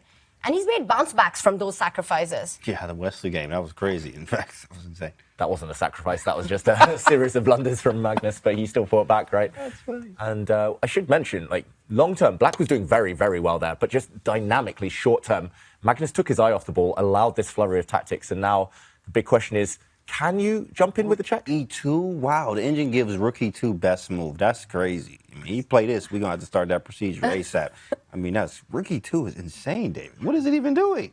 Yeah, this bishop is trapped. I think the idea is pawn to d4, so you cannot get greedy yet. This bishop has no escape square, so rook e2 is very sneaky. It's a hidden move, I agree. That's a hidden one, yeah, that's interesting, because d4, wow. The white bishop needs to run. That's the white gross. bishop needs an escape square. Dang, so, okay, maybe not start the procedure, because it makes sense. He does understand. Okay, yeah, the bishop's trapped. Okay, difficult moment for Maxime. He's likely to have a long think here. Critical moment as well. He needs to find rook e2 to maintain his advantage. But let's zoom out. Maybe we can check out the bird's eye view and see how the other game is going. The other game, much more positional. Queen's off the board there as well, but less tactical. I've got to say, I like Nepomniachtchi's position. It's that D pawn that you mentioned, you highlighted earlier, Tanya. It's being targeted on the right side of our screens there. Firouzja on the back foot. But from a human perspective, it's not that easy, right? Because the black knight often jumps into that defense. Knight e5 is a resource you always have, but not in this position. The problem here is that white will snap up that knight and enter with the rook to the 7th rank. Again, LPD or loose pieces drop off. Those bishops would be hanging. So tough problem to solve. With no knight jumping onto the center available for black, how are you defending it? Because rook d8, once again, an unhappy decision. Move that rook from an active square to a passive one. Yeah, and Firouzja drops his bishop back. Which board to go to? Suddenly there's action everywhere. Both boards, yeah. Firouzja giving up a pawn. But I think we have to go back to Magnus because rook e2 was found by Maxime Vachier-Lagrave. And it looks like the world number 1 in huge trouble. Magnus is about to lose a piece, I believe. Okay, we got to go over there. Yeah, double attack. This knight is hit twice. But more importantly, there's a huge knight fork in the air. Knight to e6 will win the black rook. That will be a devastating check. Magnus totally lost control. He played one lazy move earlier, king to d7. He wasn't even thinking. He knew he was better. And suddenly this is the mess he's found himself in. It's what he said about Maxime, by the way. It's like you put your piece on good squares, suddenly the tactics work, right? Yeah. And, that's what's happened. I mean, there's a clear threat on the board, and that would just mean game over on the spot. By the way, Magnus also down on the clock, and big problems to solve. I'm trying to do a little bit of a piece count here. Right now, Maxime already has an extra pawn. Sorry, Magnus has an extra pawn, but he's about to lose material, either the knight or the rook. Yeah. Can the d-pawn create threats? Because that's what Magnus's hopes are relying on, right? But how? It's difficult, right? Nothing. There's literally, I mean, knight e6, or you take, let me take the knight. Like, what are we doing, right? He's trying. It's, I don't think it's not. Is this when Maxime makes his comeback? Is this an equalizer? Bishop, yes. No, rook f2, no, nothing. Literally nothing. There's no squares for the black rook. Yeah. Moves his king forward. Okay, how is Maxime going to cash in to maximum effect here? I love how you keep doing the maximum stuff. Just an instinct, it's not even intentional. Yeah, but that's a tricky move because he sidesteps the pin and he was also putting pressure on the knight, and a great shot of Maxime. He can feel it. He knows that this is the moment, this is the game, this is the position where he's got all the chances to bounce back. Magnus is about to recapture on b4. You can you can take that pawn first, throw in a check, an in-between move, and then pick up that knight. Yeah. This is a check. He's simply winning a piece. And look at the white bishop as well. It's perfectly placed to stop the black d-pawn. The d-pawn is one square away from promotion, but needs some help. Needs a helping hand to somehow bypass that white bishop's beautiful kind of guardianship of the d1 square. You know, with Magnus, you just have to be so precise every single move till he throws in the towel, because we've seen him save even worse positions than this in this very tournament. So I think Maxime just cannot let his eye off for even 1 second right now. Pawn is on d2. Till that pawn is alive, Magnus Carlsen has chances. Yep. Maxime, though, he should be able to take this. Nearly 3 minutes left. He's got some time to compose himself, calm himself down, and extra knight should really count here. It's a bit offside though right now, right? Far away from that d-pawn. And if it's Magnus's move, he wants to plant that bishop to the center of the board. That bishop lands on that d4 square, and suddenly there are big threats. Ooh, he reaches for that knight. And Tanya, you predicted the future again?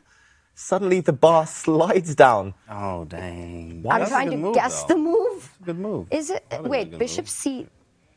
Bishop c3 is quite annoying, but I guess he was going rook a4. Like. Okay, there are a lot of ideas, but something's gone very wrong here. And Magnus, will he find the way out of this mess as well? A blue arrow has appeared on my board, showing the best move. Apparently, there's only one way to fight back. Okay, let's try to find it. Don't say it. Let's try to find it. What is it? This is difficult, bro. What? Only one move here. Yeah, I peeked. Wow. I peeked on David's board, but it's the idea we were discussing, right, David? All the problems on the king side. And Magnus, he senses it. Look at him. But he's only got 30 seconds to find the key move. He's going to find it. He's got to bring his bishop into the center of the board next to his king. Bishop to d4. Only move to create counterplay, threats towards the white king, while the white knight is offside. This is a one-move opportunity. If he doesn't find it, Magnus, he's going to lose. He's reaching for his bishop. He finds it. Always finds it. Very quick, king g3. And he didn't just find that move. He calculated the line through, and it's the precise defense, but he messes it up at the end. Oh, I guess you just take the pawn. You can, but there's bishop c3 there. Oh, maybe you have rook b7, and then takes in rook check and take again. Knight takes d2, bishop c3. Missed something. Rook What? b7, there's king c6. Oh, you have rook d7 anyway.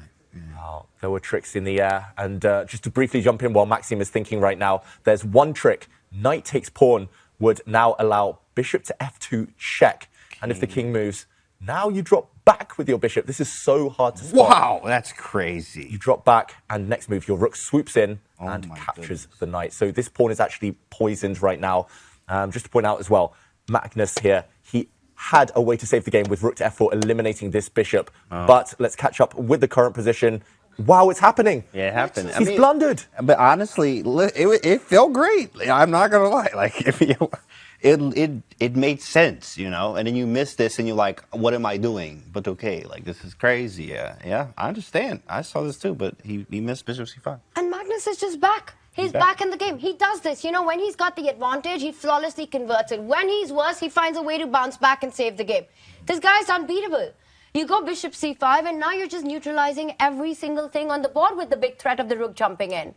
Loose pieces, LP here. It's they're dropping off the knight or the rook. Yep. Wow. Yep. And that bishop will slide and block that check on d7. He said, "At least I'm gonna grab something for this. I can't lose this one." I mean, you can, but it's very unlikely. As long as you don't get checkmated, the white king not entirely safe. In the meantime, we see the other board. Jan Nepomniachtchi looks like he's really turning the screw there. He's, wow, 1 second for Alireza Firouzja. Look at the clock. Oh, shoot. How did he get 1 second? He's got a 2 second increment. Some magic going on there. But right, I thought the same thing. How does he have 1 second? And that's the thing, right? In online chess, you can build up on your time, but it's so hard over the board with just 2 seconds on the clock. And Alireza playing on those last few seconds, a very difficult position. Compare each of Jan's pieces to Alireza's counterparts. The rook super active, the knight beautifully placed in c4. The bishop a strong piece, as Alireza has all his pawn weaknesses on the dark squares. Jan Nepomniachtchi is dominating this game with the white pieces. He's going for the a5 pawn. oh, in the meantime, Magnus Carlsen just reacted there. He's not quite blundered, but he's messed up to some extent. It's suddenly 2 pawns against 0. Oh, shoot. 8 Magnus. seconds too as well for Magnus. He barely has time to get the moves off. Yeah, and where to jump to right now? Let's go back to Magnus. It looks like that game could finish in the near future. If he's able to hold it, it will be very shortly. Jan Nepomniachtchi just in cruise control, though. Yes, but you know, there are all these ideas that Magnus has against the white king, though, on the Maxime board. With the rook and the bishop lined up with checks, but Maxime is doing everything right so far. Will he find the best move? He does it. That g-pawn is moving forward. Magnus trying to get the rook to the defense. It's not going to be enough. Maxime's winning. Bishop Rook e6. e6. Oh, my goodness. Wow. Maxime with a killer tactic there. Now, without the white pawn, it's a draw, but he had a pawn left. Maxime takes the win. And he scores the equalizer. He bounces right back to level the score. It's 1-1 against the world #1. Crazy! MVP, MVL. This is a match now, boys. It's even. Oof, and you can see it on Maxime how relieved he is that he was finally able to convert that position. Because Magnus just has a tendency to make it all turn around. Magnus turned it around, but let it slip when he was on the brink of a draw because he only had a few seconds left. This game, Alireza Firouzja, he's been playing on seconds for so many moves by now, but it's all about the pawn count. He's currently 2 pawns down, 0 counterplay. He's desperately trying to push on the king side, but Jan Nepomniachtchi, just maximum control. If any rooks disappear, this is just game over. The white A pawn is going to cruise forward and promote. And that white knight is also going to jump to the center of the board via e3. Beautiful squares on d5 and f5. And like you said, once the queenside pawns start pushing, it's the end of the game. No passers, no counterplay for Alireza. A pair of rooks come off first. Jan targeting that 8-7 pawn. Picks it up. Yeah. Positions with knights, it's always the A and H pawns that are so tricky to stop. Knights struggle to prevent those rooks pawns from running because they can only stop them from one side. But, okay, in the meantime, some checks. An incredible time clock management by Jan in both these games. You know, he's forced Alireza to those final seconds where the mistakes happen. And now with these passers all over the board, I think we're expecting resignations very soon. Very soon. Yeah, it's all about the clock. Alireza not giving himself enough time. We saw it in the Magnus game. It's so difficult to fight against the best players in the world. When you have 5 seconds, they have minutes at their disposal. But, okay, he's still alive. He blockades white's H-pawn, but the A-pawn is going to start running. The whole board is overloaded right now for Alireza. He can't get pieces enough to defend and fight against both these pawns. He's trying to push his own e-pawn, though. Will he have enough time? I think he's just too slow in the race. Yeah, too slow in the race, too slow on the clock. And yeah, the two-front attack here. Getting hit from both sides, Alireza. He's trying to harass the white rook with his knight. Where is the killer blow? Jan might get a bit frustrated. Okay, second time we've seen this position. Yeah, he finds it. And I think he's just going to push the a-pawn next, tying down that black rook from taking the 8-7 pawn because the white pawn queens. Yeah, and rook g8. That's it. Wow. Handshakes. It's Jan Nepomniachtchi with a 2-2 lead. 2-0. Jan is kind of trying to make it look easy here. 3.5 wins the match. Alireza is almost in a must-win situation. I agree with that. I think this next game with white for Alireza, it's essential that he gets the point. It's going to be very tough for him to come back because then he plays black next, and you can see it in him, you know. He's sitting there putting the pieces back, and in his mind, he's just going through, how did it all go so wrong? And how do I come back? Absolutely. As to stop the bleeding, as they say, with at least a draw in the next game. Magnus and MVL tied up 1-1. Alireza and Jan. Jan 2-0 lead. Very hot start here. He has to bounce back. Him meaning Alireza. David, that was crazy. Wow. I mean, I knew today was going to be exciting. Yes. I didn't think there would be 0 draws in the first 4 games. So many twists, turns, turnarounds, brilliancies. A couple of blunders in there. We've had everything, and it's only 2 games in. This is crazy. All decisive games. What more could we have asked for? But I think it's really, the pressure is so on Alireza. James, you say he needs to stop the bleeding. I think it's more than that. He needs to win this next game. It's absolutely essential for him to go all out. Give Jan another white, give him the momentum, and the match could be over in very quickly. Very, very quickly, guys. Of course, I know everyone's excited here. Game 3 is coming up, but before we actually come up with Game 3, we're going to have a short break here, but we're actually going to talk about Take, the ultimate app for experiencing chess like never before, co-founded by Magnus Carlsen. Follow your favorite players to tailor your in-app experience, stay in the loop with live events, and even play along with game features like Guess the Move. And soon, Fantasy Chess. To download Take and experience chess fandom like never before, visit go.chess.com/takex3 or use !take X3 in chat. All right, coming up soon, Game 3. We will see more fireworks on the board. Don't go anywhere. For our subscribers in the break coming up, check out Maxime doing a Chess.com puzzle challenge. We're going to grab some coffee, chill, and bets with Tanya, and more 2024 Champion Chess Tour coverage after the break. Stay tuned.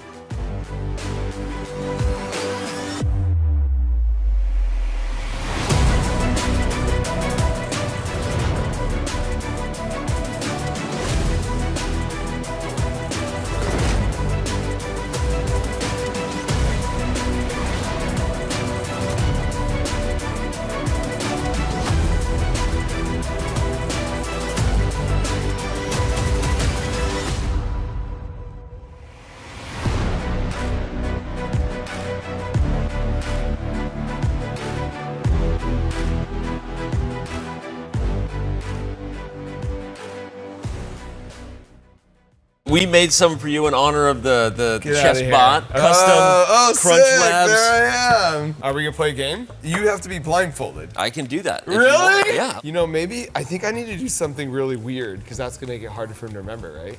Okay, he's never gonna see this coming. A6. All right, knight takes E5. Oh shoot. Gotta look at his moves too. Okay, I'm abandoning that trick. You think that was a mistake on my part, but I'm hustling you. Knight takes F7. Mm-hmm. I think I only have one move here. I'm gonna go queen F3. Check. Pawn to B5. Yeah. Rook takes B5. What? Interesting. Oh, I forgot you played A6. Pawn LOL. takes. Okay. Okay, see, that's what happens in blindfold chess. Now, Yeah, we got a game here. Mark We got a game. You think that was a mistake on my part, but I'm hustling you. Rook captures on A2. Because it's unprotected. Pawn to C4. It's explosive. Queen to B8. Check. What have you done? Knight to C7. Check. I saw that right after I moved. I'm not going without a fight. I move my king to A8. And queen to A7. is... You jerk! Right. Exit's that way. Yeah, if you beat me in chess, you gotta let yourself out. Get out of here.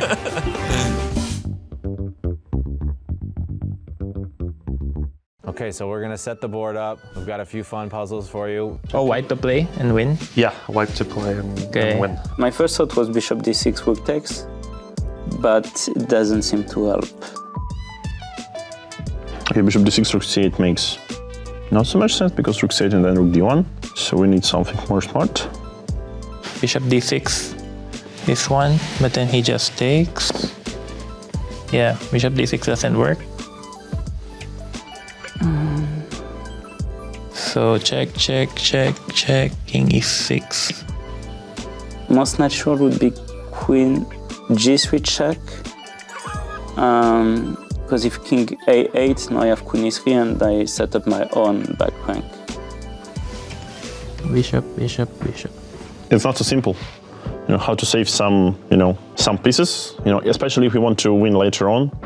Most natural would be queen g3 check. So then comes king c8, of course. So Jan, after queen g3, black moves the king to c8. What? Queen g4, queen takes bishop a7, king d7, rook d2, and rook c1. Nailed it. Yes, correct. Bishop a7, king d7, check, mate.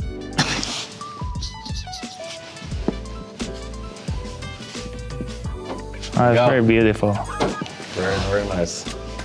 Something like queen g4, yeah, like queen g4, bishop e7, rook d2, rook c1.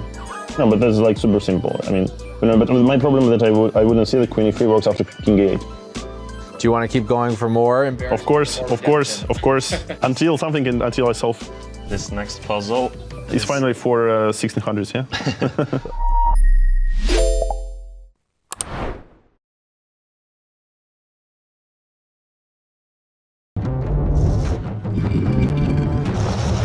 It's not just a game. It's a sport. And it's time, it felt like one.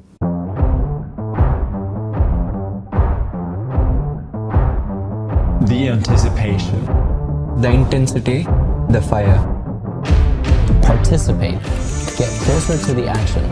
Feel every minute. Live every moment. Well, what do I do now? No, not that move. That was so great. The game's not changed. But the experience has. There's no going back.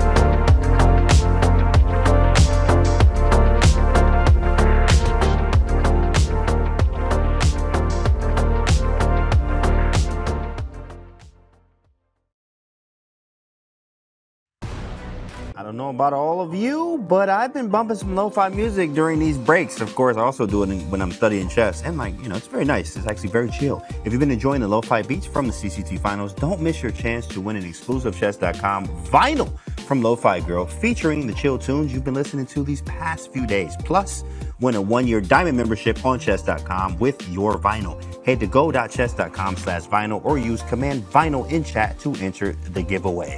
Alrighty.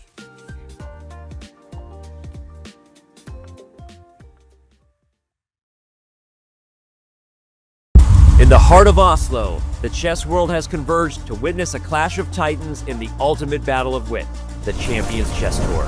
Oh my God! And Magnus cannot believe it! At the helm stands Norway's pride and the tour's undisputed king, Magnus Carlsen. Magnus Magic. How many times do we say that, Tanya? Every single game. But the hometown hero can't rest easy. A star-studded field is here to take Carlsen's crown. Alireza Firouzja, the young prodigy. Alireza has done the unimaginable. The future of chess. He twice defeated Carlsen to win the Chess.com Classic. Maxime Vachier-Lagrave, the French Grandmaster, whose blazingly fast style toppled Firouzja in the Crunch Lab Masters. There we go. Maxime Vachier-Lagrave is the winner of the Crunch Labs Masters. Jan Nepomniachtchi, the two-time World Championship contender. He chose the wrong square. Wow, black leaves the bishop hanging and... Oh, Jan blundered. This is a battle of minds. Every move is a masterpiece in the making. It's the climax of the biggest online chess event of the year. The Champions Chess Tour final decides who is the king of rapid chess. You never see this. Absolute hats off. This is immortality stuff.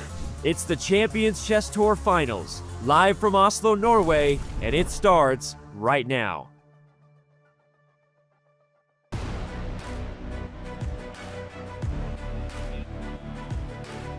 Welcome back to Oslo. The excitement is high, but we're still having fun in the venue as we see William, three-time Norwegian junior champ, solves a Rubik's Cube in the lounge. He is going crazy, by the way. This kid is nuts. Hey, don't show him chess, guys. Let's just not get him on the chessboard. At the same time here, Playing Hall is here, and all decisive games so far. Could the games have been more delivery with the games? What do you think, Tanya? I think the players need to listen to some lo-fi girl, because what is this chess we've been seeing? You know, Magnus takes the lead, Maxime strikes back immediately. Jan Nepomniachtchi absolutely destructive today with a 2-0 lead against Alireza. Alireza in essentially a must-win game. We had all decisive action. The day could not have started off better. Yeah, the weather's chilly here in Oslo, but nobody's been chilling on the chessboard. It's been crazy. I did not expect this at all. Yeah. Wow. Yeah, either. I mean, it's crazy to see Jan in the form he's in right now. It's almost he just became a new guy overnight. He just came in, and like Firouzja is hard to beat, obviously, and like he's just 2-0, and it's like, hey, you know, you better pick it up, young fella, or this is going to be over in like 2 games, because 3.5 wins the match here. And of course, MVL taking it to Magnus there. That's back and forth. Of course, Magnus is looking to strike back hot. Yeah, we should mention Jan is on a hot streak. Like that purple patch, 4 match wins, and now he started with 2 wins in a row today. The momentum behind him is crazy, and a confident chess player gains an extra 100 elo points, in my opinion. You start believing everything, tactics just fall in your favor, the opponents get scared. He's going to be a hard man to stop.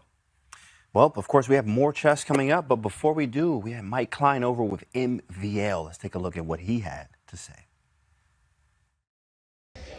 We're here with Grandmaster Maxime Vachier-Lagrave, who evened his match against Magnus Carlsen by winning as white. That was a crazy game. Now, I want to get to the very end of the game. He spent a minute on his clock, and he found bishop d4. What were your thoughts at that moment when he played bishop d4? No, I had bishop d4 in my mind, and of course my first idea was rook b7. But like in the first game, actually, I'm blundering a lot, which is uncharacteristic. I'm playing actually very, very well. Blundering a lot. It feels like almost like the reverse matchup as the usual, because this first game I should never lose, of course. But Magnus found some very nice tactics here.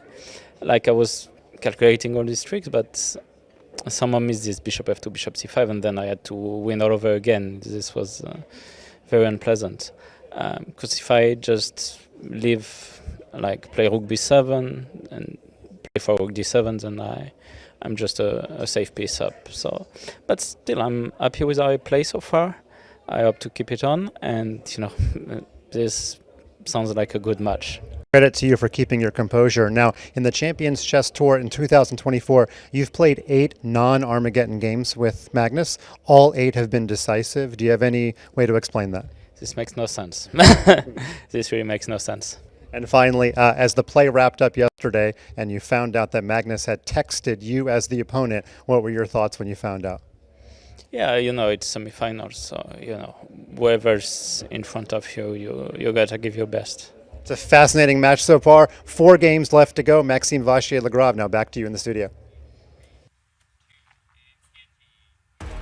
Wow, MVL says this makes no sense. Like he's crazy, and it doesn't make any sense. There's just no draws between them. It just are swinging back and forth. Your turn, you hit me, and I hit you. That's just how it is. It's very decisive between them two, 1-1, and of course we got a third game coming up. Alireza under the gun here. He needs to bounce back right now. What does he have to do?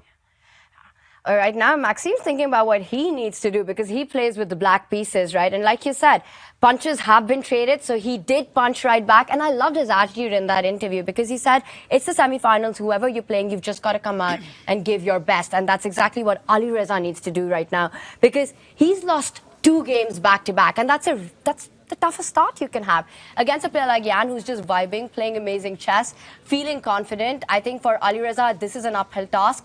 Maxime, so many great takeaways from the way the 2 games have gone. I think Maxime's got to be feeling good about his chances in this match. Yeah, he's just a cool customer, the Frenchman, Maxime Vachier-Lagrave.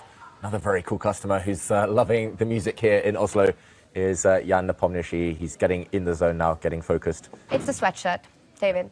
The lucky shirt, the lucky sweatshirt. You know what? Listen, anything like that. I had a pen that was like that. I'm sure. Hey, what was your lucky item, David? Many things. If I play white, I always have to have light-coloured socks and undergarments, and likewise for black. Too much information. And lucky pens. That's, I think, a common thing with chess players. What about you, Tanya? Everything? Everything. It's like you start a tournament when you start winning and you're using a certain pen, or sometimes, wearing a specific dress or something and it's working for you, you keep that going. But I think when you're playing badly, you can change it as much as you want and it's not gonna change anything. But if it's going good and you believe in it, keep doing it. And I think Jan feels that way as well. And it is going very good for him. And Alireza comes in. A little bit of a body language read there. Alireza does look a little dejected right now. He really does. He's normally very confident when he walks in. He's normally got a bit of a swagger around him, but okay, headphones in. With white, never write him off, Alireza Firouzja. He's so dangerous. He's so strong with the white pieces. He gets to dictate the pace of the game early on. And we should mention, despite losing the first of today's 2 games, with white, he had a great start. He had a big advantage, objectively, against the Petrov. So, he's definitely not out of it. He needs to maintain his composure. And what does that really mean, right? Because there are 2 approaches when you're trailing a match. And look at that for Jan. And you mentioned this earlier, David. What a hot streak he's been on, starting from round 5 in the all-play-all. It's just been win, win, win. He's been a winning machine all the way. Wow. That's right. Only 2 players have stopped him. Magnus Carlsen earlier in the round robin and Alireza Firouzja. So Firouzja needs to take confidence that he can do it. He was the last player to stop Jan after all. So you just got to take it move by move, game by game.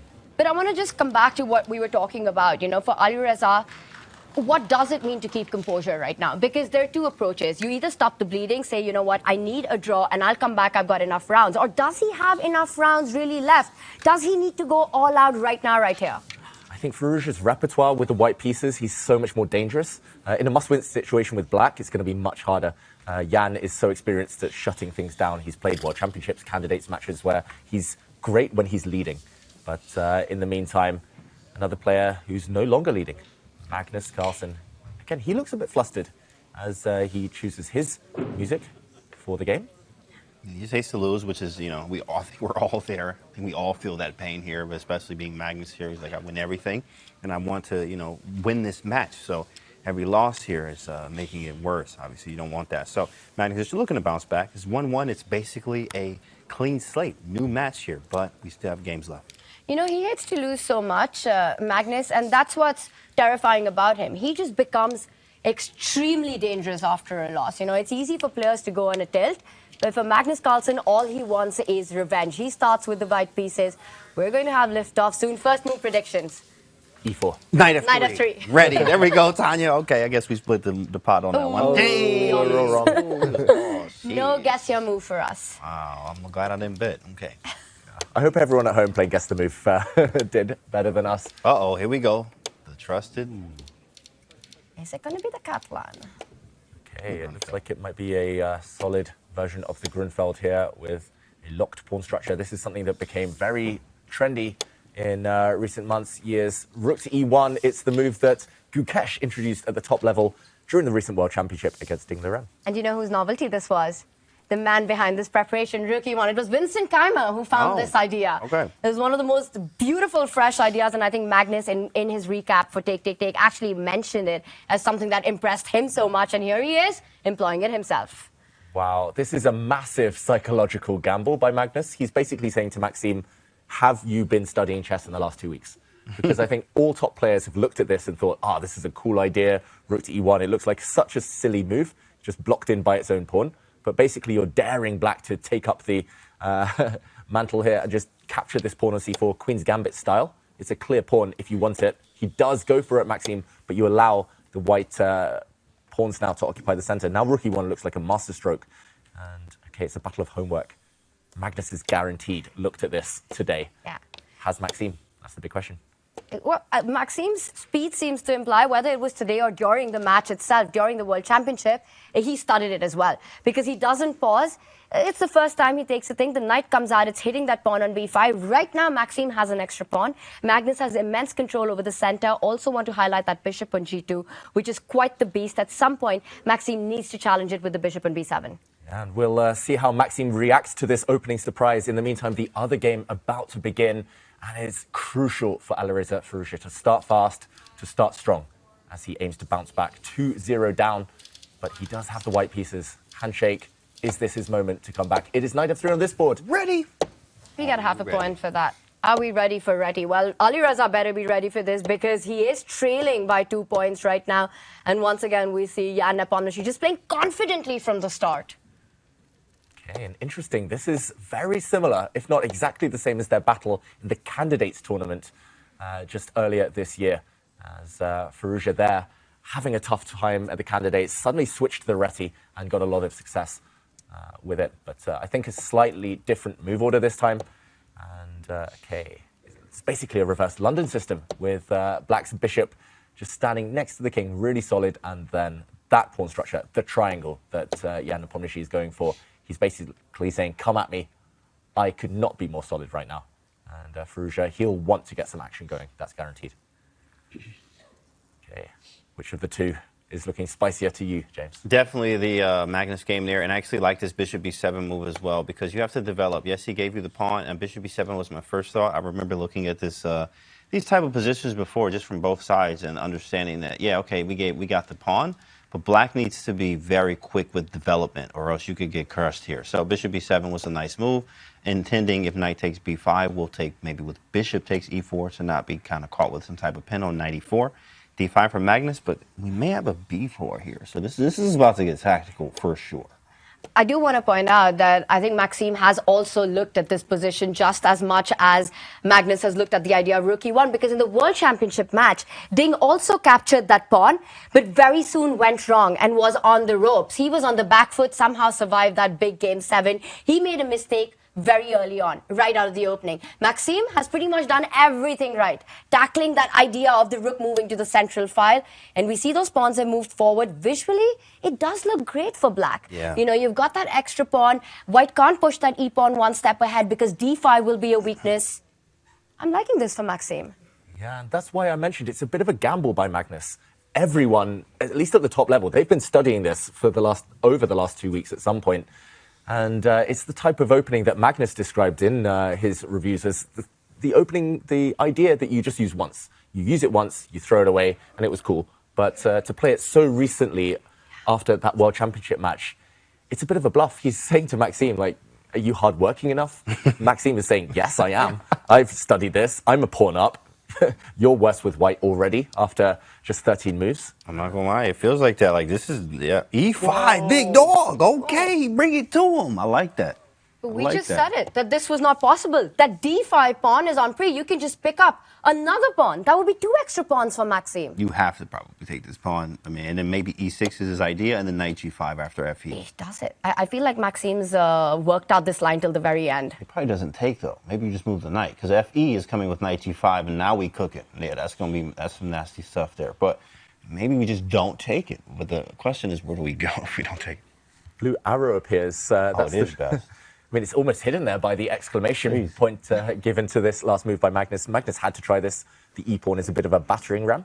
He's basically just foregone the queen side. Magnus, he's admitting any endgames, he's dead lost. The black will just win on the queen side. Black has these 3 beautiful pawns, but he's going for the black king. What are the chances that Magnus has had this exact position in his preparation?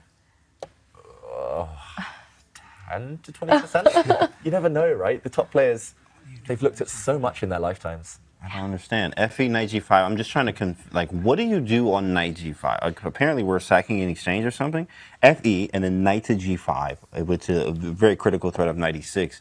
How do you defend this? In fact, the best defense is offense. I would love to go queen b6, but we can't. So we're trying to figure out what do we do about this. You can't move the knight. I was trying to go knight c7, but there's bishop takes b7. So this is crazy already. Fe, knight g5, and then what? I've got one question, because pawn takes pawn looks so dangerous, David. In this position, can't Maxime just consolidate it by moving that knight on d7 away, either to f6 or to b6? Yeah, I think you're right. Definitely playable moves. The blue arrow indicates that maybe that's the best for black, maintaining some advantage, but in human terms, it does look terrifying, and you called it, Tanya. Again, guess the move. But it's not a great one. Okay, it's good enough. It's still equal, still balanced. Maybe not winning for black, but... yeah. You know...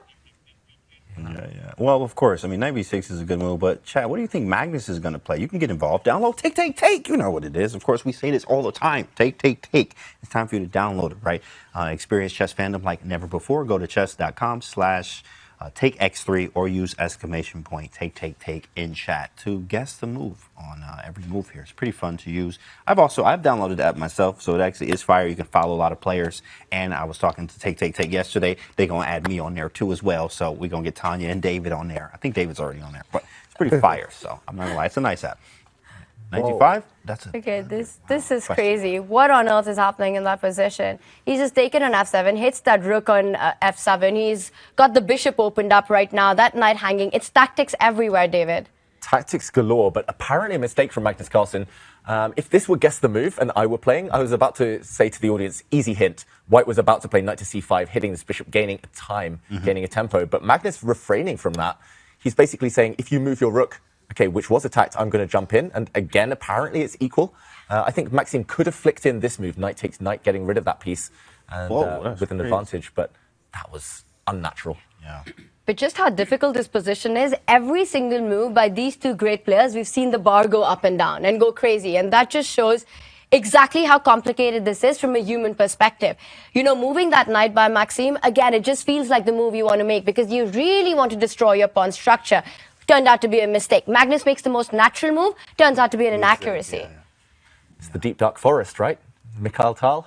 2 + 2 = 500 here. That's right, yeah. Shout out to Grandfather Tal. You know, as my grandfather, you can tell the resemblance. You know, we look just alike, right? So that's, yeah. But it's crazy. I mean, knight e6 is a thing. Bishop h3, trying to get the bishop into the e6 square is a thing. I mean, this is crazy. Look at those headphones are a thing. Is this chess or a party? You know, like they got the silent disco on, but there's no dancing, so...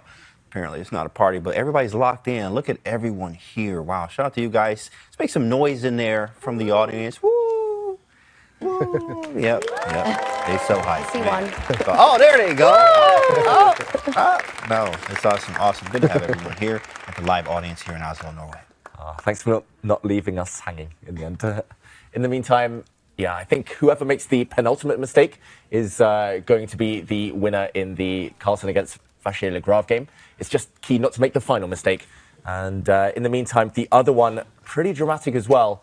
It looked like Jan Nepomniachtchi had obtained a big opening advantage, but a bit of a miss apparently on his last move. Firouzja needs to be accurate, though, to stay alive in that match. He's already facing a disadvantage. He's already 2 points down. G4 and it's gone a bit wrong. Crazy. G4, bro. This game is so crazy. I love it. It's crazy on both sides, left and right. And by the way, on the right side of the board, we've got the blue arrow marking. You need to get on the defense here to protect that d3 pawn. Bishop f1 by Alireza. He needs to find this move to stay in the game. And I think he's reaching out for it. He's reaching for his bishop. Firouzja still fighting on that board on the right-hand side. Both kings are a bit open on the king side. So actually on all of the, I was going to say all four boards. I'm just looking at all four cameras and everyone looks so stressed, so nervous because the positions are just crazy. Yeah, that left board, Magnus versus Maxime, it just feels like the house is on fire. It's such a non-standard position. The knight's all over the board. Maxime's got that extra pawn that's still alive, but this deadly pin on the longest diagonal. This is a high-pressure position, and that last move, which gets an exclam by the computer for Magnus Carlsen, has a direct threat. The bishop's hanging. You've got to move that away, and the knight jumps in on e6. It's not stopping at c5. It's not stopping. Magnus needs to keep playing actively. The blue arrow appears on that left board on our screens. It's all about piece play on that one. Yes, he's 2 pawns down, but The pawns don't become relevant until the endgame. Still a long, long way before that. The middle game first. And yeah, I think that's the most natural move in the position. Magnus is about to reach out for his knight, or one of the knights. There we go, he lands. And, oh, yeah, I mean, all bets are off on this one. I don't know what currency you guys were betting on in the earlier games, but this one, it's so tough to predict what's about to happen next. Yeah. He has to take the bishop, but what's the follow-up now? How do you keep the momentum? Because you're down 2 pawns. You give black 2 moves to consolidate, bring the rook to the center of the board, put that knight back, offer trades, and Maxime's the one who's pushing here. Once again, it's the arrow to the rescue. Queen d4. The blue arrow indicates the computer's suggested move, and normally that means that it's significantly better than the second best move. Magnus doesn't play it though, retreating his knight, and the computer drops. Yeah, I'm not going to read too much into that. That's a very natural move. I was going to say that's maybe the most natural move in the position, hitting the rook, opening up this bishop somewhere along the diagonal. I'm not sure exactly where. Maybe the white queen will still come to d4 next turn. I really like this move. I mean, if the arrow didn't point out queen d4 earlier, this would be the first move on my radar. That knight can also jump to c5, dislodging the queen, and then eye that e6 square once Maxime's rook has fallen away from the defense of that key point. Queen d4 in the air, queen d2, queen h6 in the air as well. I don't care about the pawns. It's looking terrifying for black. That said, Maxime's pieces are more active, right? Yeah. All of the queen side for Magnus is far away from play. It's just not developed. And I think, but I love this practical move 94 because, I mean, you're questioning the rook. Where are you going to go? Like, rook f7 might be a big possibility, and the reason for this is queen d4 could be followed with a bishop h6, so I develop quickly, 2 moves back to back. And of course, if the rook's not on f7, if we do go queen d4, bishop h6, I'm threatening mate, so then you have to defend the mate, then I swing the a rook into the game. Literally 2 to 3 moves, very fast, I get into the game, all my pieces. So let's see where he goes. He goes, f4, big dog, you gotta chill. What is that? Whoa, double question mark attached to that move. Is it a mistake? Is it a big blunder? I was going to say he could just leave the rook and chill because he is 2 pawns up. So giving up a rook for knight isn't necessarily the worst material kind of change there in the world. But queen takes queen. The blue arrow shows that queens can come off. The black knight is actually about to be undefended. There's so many consequences to that move. And Magnus surprised as well. I don't think he was expecting this. Just want to point out that that bishop on c6, the knight on f4, it's eyeing that g2 bishop. So any jump by that central knight opens the pathway for Maxime to get to that bishop on g2. He wants to snap that piece up. An exchange sacrifice. Look at Maxime. He looks so determined right now. I think he finds his position to be better. Yeah, I think black is much better unless Magnus found that move. He needed to take the queens off. Now he needs to take the rook. And now what he's missed, Maxime, is the rook can attack the black bishop. This was the sting in the tail. No, he didn't miss it. He moved it instantly. He's like, no, I saw this already, David. What you mean? But he's the exchange down. Yeah. He's got some extra pawns. He's got 2 extra pawns, now 1, and that rook laterally defends the pawn on g4. And the hesitation. I think he realizes this probably wasn't the greatest. Yeah. But of course, it was very tricky. I think he saw this rook e6 idea while Magnus was in the tank there, while Magnus was pondering. But now it's such an open board. Sometimes you can fight on the exchange down, rook for knight. Knights are so tricky, but the board is so open that you would think rooks and the white bishop might be the most valuable pieces right now. Ooh, the knights look really clumsy. Neither of them are anchored. They're on loose squares. Magnus has turned this around. Completely, right? And now that rook on 8 is also tied down to defend the a5 pawn, so you can't bring it to defense, which means that you have to fall back with your active knight to defend on the 7th rank. And if you have to go from offense to defense in this position as black down material, that's bad news. Yeah. Once that bishop comes out into the game for Magnus Carlsen, it's game over. Imagine that dark squared bishop on the longest diagonal. How are you defending this? Bishop b3, bishop d4. Wow. Rook d8. Shake of head there by Maxime. He knows that he's busted now. Yeah, he's busted. This is nothing. I mean, rook d8 does rook a5 at the very least as well. Fortune favoring the brave Magnus here, about to cash in, about to win this game. He's now a full exchange up. It's just rook for knight. The pawn count is level. And yeah, it's just uncharacteristic. That was the word he used in his interview with Mike earlier, Maxime. He said normally he doesn't blunder tactically. If he makes a mistake, it might be strategic or it might be a long-term thing. But no, tactical blunders, it's just this confusing forest that they find themselves in. There are literally no signposts to the right moves. And that one, he missed the 4th or 5th move in a long variation. It's so easy to do, but mean, these players keeping us on the edges of our seat. Sometimes you out-tactic yourself, and I think we've all been there, especially if you're an aggressive player, you like tactics, and you're like, oh, I got this line, and then bang, takes, download the app. And then also it's like, oh, snap, I missed this move, and that's the hard part about that. And that's a big concern, right? Because Maxime's biggest strength is tactics. His biggest strength is aggressive play. So if he's not feeling confident about that or thinking that he's making blunders, that's not a good sign, especially not when you're facing Magnus Carlsen. And meanwhile, Maxime trying to create that A pass or trying to create some threats. But Magnus's rook and bishop will do a fine job of keeping everything defended. Put that bishop on d4 at the right spot. Take that pawn on a3, bishop d4, f4 coming in. This should not be too tough to convert. This should be the final stages of this game, but let's zoom out and see if there are any big developments on the other board, any drama going on there. Wow. Whoa. Alireza has turned this around. I was about to say, it looked like Nepomniachtchi had everything under control, but just in the last couple of moves, things are turning over there. Maybe we stay on this for a moment. Alireza now going for the Black King. Jan Nepomniachtchi, maybe he took his eye off the ball. He was too focused on one side of the board, and suddenly, let's do a quick count. He's a pawn down. It's knight takes pawn. If you take on a3, White has got these tactics on the e6 pawn with the queen and the knight combining against the Black King. Tactics galore. And Jan finally realizing he had 5 minutes, over 5 minutes, when he made a big mistake. On the left side of our screens, Maxime trying to confuse things by dancing around with his knights. But let's just show that last flurry of moves. This is the current position. But it was here, after queen to d2, that Jan took his eye off the ball. The knight now attacking this pawn. Queen to c6, already a step in the wrong direction, retreating. And rook to a8, another mistake, allowing a hit on the Black Queen first. The Black Queen dropped back, and yeah, all the takes even. And now what he had missed at the very end, as you pointed out, Tanya. Queen takes pawn, allows knight takes e6, threatening checkmate. No way to stop it other than taking. And now a double attack. White will emerge with 2 extra pawns. What is happening here?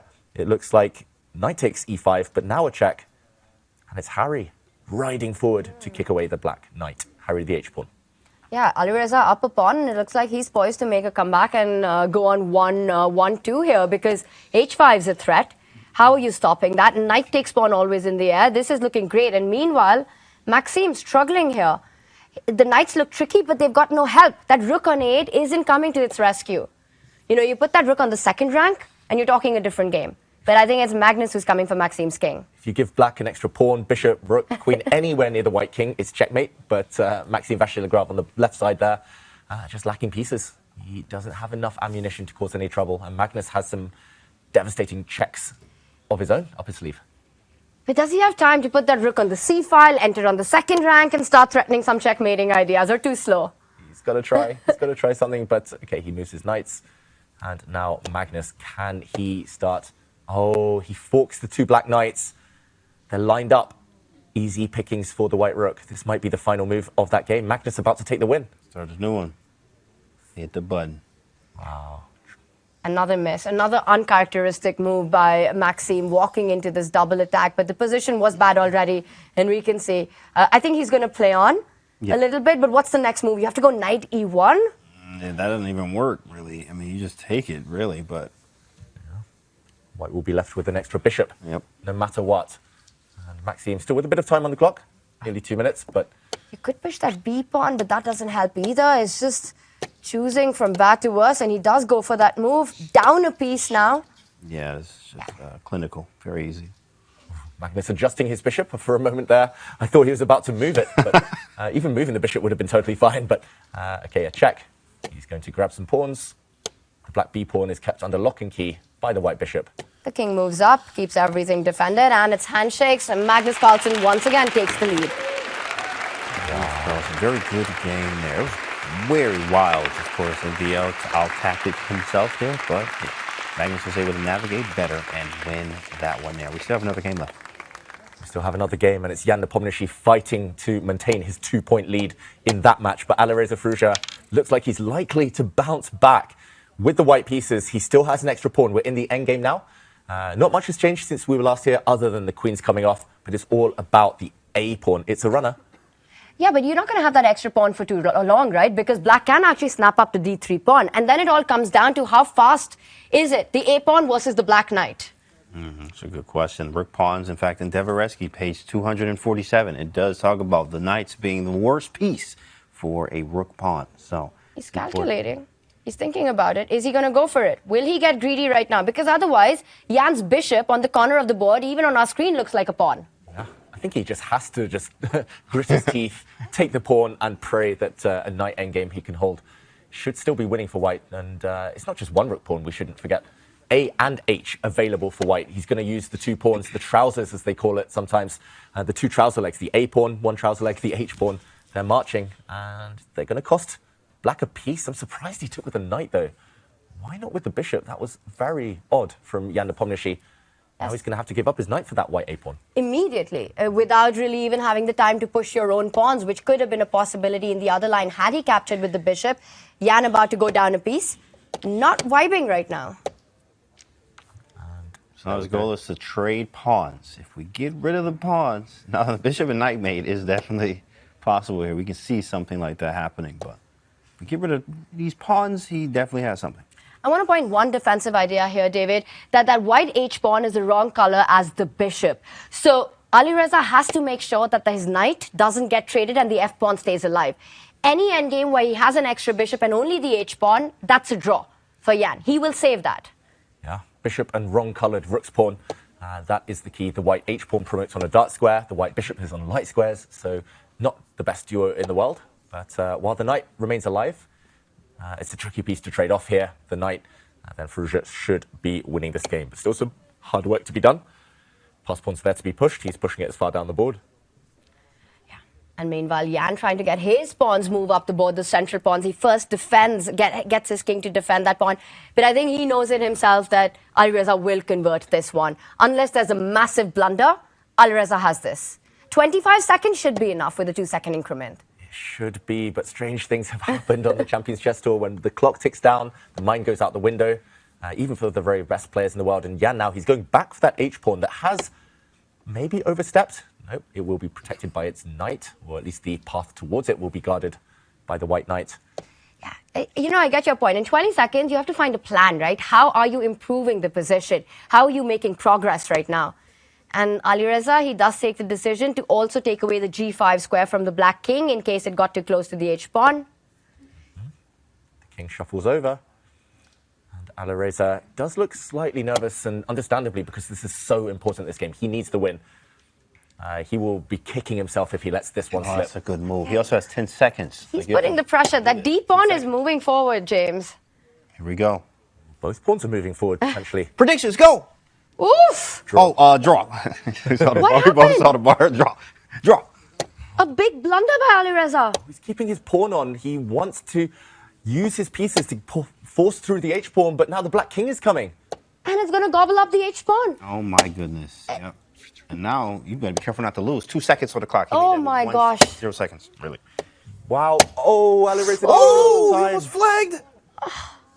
He played with less than 1 second on the clock in that position. The H-pawn's gone. And I don't think it matters what's happening on the clock because Jan's back in the game.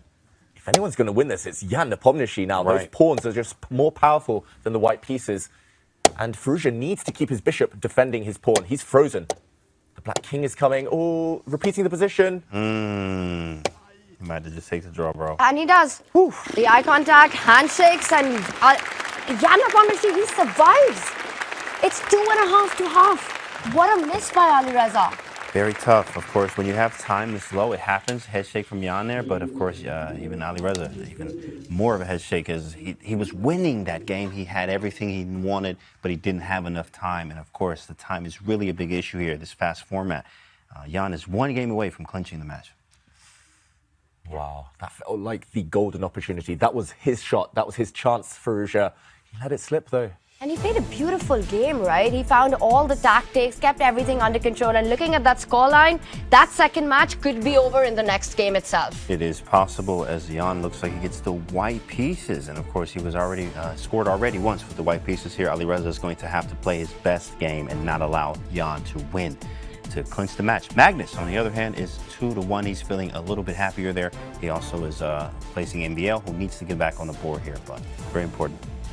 And the white pieces are doing the talking in this match, right? All 3 victories by white in Magnus versus Maxime Vachier-Lagrave, and it's Magnus with the 2-1 lead. We saw the crowd there. They're having the time of their lives. Maxime Vachier-Lagrave, will he strike back? And will Jan take the match in the next game? He starts with white, David. Jan starts with white. He could play it solid. He's so close now. He just needs 1 more point from the next 3 games. So even a draw would be a great result for him. A draw would also be fantastic for Magnus, just to break this streak of losing with black. And yeah, the players with the white pieces, pressure on them to continue that momentum going. Wow, what a battle we're facing, witnessing here. There's so much to unravel here, David. I know you have something for us today that you can just there's so much to choose from. We're spoiled. David, what do you have? And I'm going to choose the one decisive game from that round where Magnus Carlsen did take the win against Maxime Vachier-Lagrave. It was a crazy battle, chaotic opening, pieces flying all over the board, and it was here that Maxime Vachier-Lagrave made the decisive slip. The black rook is attacked, and understandably, he wanted to not have to retreat here, not play on the back foot, the white queen potentially coming up with some nasty checks if the black rook moves. But the best move was to actually slide it, not retreat, to slide it across to e6. And there's some tension here. The whole concept being that if the white knight jumps forward, I think the reason Maxime Vachier-Lagrave rejected this move, now you can jump out the way simply with a capture, a check, and then move the black queen. Your 2 pawns up. The attack is starting to diminish now, and Maxime would have been a favorite. Instead, he tried to solve his problems tactically, but knight to f4 was a blunder. In order to figure out why, though, we had to look a few moves down the line. A queen trade was the first order of business for Magnus Carlsen. Then he captured the black rook. This had all been seen by Maxime Vachier-Lagrave, but here, after another capture, it looks like the white rook is attacked, the white knight is attacked, white in big trouble. For example, rook takes pawn check would lose the game for white, but Magnus found the only move, the narrow path to victory, rook to e6, and for the first time in the match, loose pieces drop off. A counterattack against the loose bishop, which defends this loose knight, and once the dust settled, Magnus Carlsen emerged with an extra rook for knight, an exchange advantage, and converted flawlessly. Amazing. I mean, this was nothing but, obviously, guys. I mean, this is just crazy. I don't even know what to say. It's just back and forth between those two. I win, you win. I win, you win, Tanya. I win, you win, Tanya. No, I'm winning. We all win. Everyone wins. The chess world wins right now looking at these battles, James. But, I was looking at the accuracy there. 91.7% for Magnus and 84.6% for Maxime. That's pretty low for Maxime's level. Usually he's always 90 plus when he's playing against Magnus. That's the level that's required. And we saw that one blunder there in that game review. It was that move you pointed out, knight f4. Yeah. Maxime said it, and he's got to make that stop. You can't afford to do that because there's no comeback against a player like Magnus. Maxime goes with white, and I think it's absolutely essential. He struck back instantly. Last time he was trailing, can he do it again? Can he do it again? Of course, that is the big question. Well, of course, my client caught it with Magnus right after that game. Let's see what he had to say. We're here with Grandmaster Magnus Carlsen, who has struck back with another win as white. The 3-for-3 white is so far in this match. Let me ask you, do you play any differently after a loss? It seemed like you were very aggressive. You played almost no backward moves today. Yeah, I mean, I was just tilted after losing the previous game, so that was it. And you played 7 rookie, 1 famously played by Gukesh in the World Championship. Do you think those take recaps might have helped you a little bit, give you some ideas? Yeah, I guess a bit. I just thought, since he plays the Grunfeld all the time, let me try it. It's an interesting move. It's not great for white, but it leads to fun positions, and for my mood, it suited me really well. Do you think you can possibly keep up this level of excitement? I mean, the games have been really crazy so far. I really hope not. I mean, last black game I had a better position after 10 moves and then lost position after 15. So I hope it will be less exciting than that. Okay, Magnus strikes back. He's up 2-1. Back to you guys in the studio. And wow, of course, we hear from Magnus. It's amazing. He's like, oh, I'm back. I was a little tilted. But we also have another one with Jan too as well. So there's another interview for you guys. So let's see what he had to say. Let's go. We're here with Grandmaster Jan Nepomniachtchi. He leads 2.5 to 1/2. Tell me about that final position where you got the H pawn. Got to be unexpected. You mean like which one? When I won like the sixth one? Exactly. Yeah, was a nice gift, but maybe like in Blitz it's not so routine, like it's not such a routinely winning position because there is always like if I exchange all the pawns and bishop for knight, it's a draw. So I mean maybe like if I just stay and wait, of course it's winning, but maybe it's practically not so obvious. It seems like you're really on form so far. Those first two games looked really good, especially game two. You were just positional squeeze. Did you enjoy that type of game?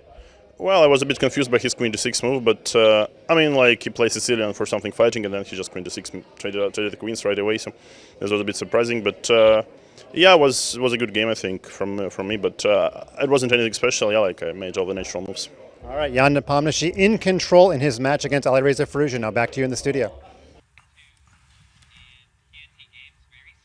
Games are coming up very soon. Can we get some hype from chat, from the live audience? David, Tanya, can you scream at the top of your lungs? That was weak. That was very, very weak. Oh, that better? Yeah, okay, that was better. Nice. No, we have more games. I need Mike to ask. Where's the audience? Hold on, there we go. Let's go. Yeah, woo. I need Mike to ask Jan about his sweater though at some point. Yeah, we have to. Is that his lucky sweater? That's the lucky sweater, bro. And where can we get it? All right, put some COE on that actually as well. Okay. Okay, the countdown, the handshake, the first move, it is pawn to e4 that's brought Maxime a lot of success. He has been squeezing Magnus in the Spanish and been doing a very good job of eking out these small advantages. And it's just about whether Magnus has something new in store over these first few moves. This is the Roy Lopez, the Spanish opening. Magnus now going for the Marshal, the Marshal Gambit. And okay, instead there have been a trade of pawns, the anti-Marshal, as they call it. Magnus is one of the leading experts as black in this line. Maxime pointed out he hasn't lost for years in classical chess in this opening, Magnus. But in rapid, that's a whole different story. And this position, or this type of position, was seen consistently throughout the 2021 World Championship match with Jan Nepomniachtchi on the white side against Magnus. Interesting theoretical battle. And we've seen marshals in so many World Championships, right, dating back in 2004 as well between Peter Leko and Vladimir Kramnik. And like you said, Magnus has played it in his match too. We've got this position where the queen side, the A and B pawns are off the board. That's liquidated. So it's often about the central break. White trying to aim for the D4 pawn break at the right time. And I want to just go back to Magnus's interview, right, David, where he said he felt he was on tilt. I want that Magnus kind of tilt. When we go on tilt, we lose all the games. Magnus just strikes back immediately. How does he do it, James? Yeah, of course. I mean, it's just more experience, and also having 5 world championships under your belt, that might help as well. And also having a sports psychology, working on that, of course. I know he does, Magnus has a team behind him, having stuff like that. I actually did work with slightly for a few months with a sports psychologist, actually. It was insane, the methods that they use and breath work and etc. for chess, which is insane. So Magnus has a whole nother level of that.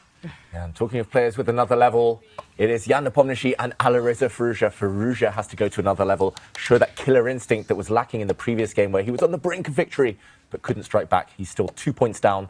Jan Nepomniachtchi, if he wins, is through to the final. And we see an open Sicilian. It's a Najdorf. Big fan.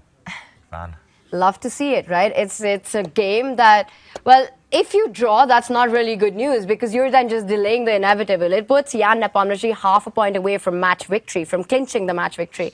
So to create chances with black, I love this style, love the approach by Alireza in the opening. What do we make of Jan choosing this setup, a more safe setup against the Najdorf? That's right, not the fiery opposite side castling that we might be craving here in the studio, that I know James would be loving and jumping up and down about right now, but instead, same side castling, more positional battle, despite the fact it's a Sicilian defense between Nepomniachtchi and Firouzja. It feels like this is the moment where we will see a couple of long pauses by both, on both boards actually, just as they come up and try to generate some middle game plans, a bit of maneuvering ahead. What do we think the odds of Firouzja bouncing back are? Got to be slim, right? But if anyone's capable, must be him. I think he needs to win. He needs to get this one win in. If he does it with the black pieces, it's match on. A draw right now, I think that just delays the inevitable.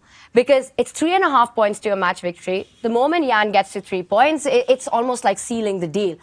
So for Alireza with black, I think essential to get this point. What a huge miss by him in this last game as well, right? Yeah, it's a huge miss, obviously, but there's still more chess left. You got to always tell yourself that, especially in this game with Firouzja too as well. I mean, This is actually the line that, no, you don't get a lot of winning chances, I should say, with black. It's just more difficult because and the plan here generally is knight bd7.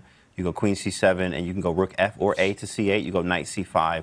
And you really can get some good positions here, but I think Jan chose an excellent choice when it comes to his match strategy of which knight or Sicilian variation to play.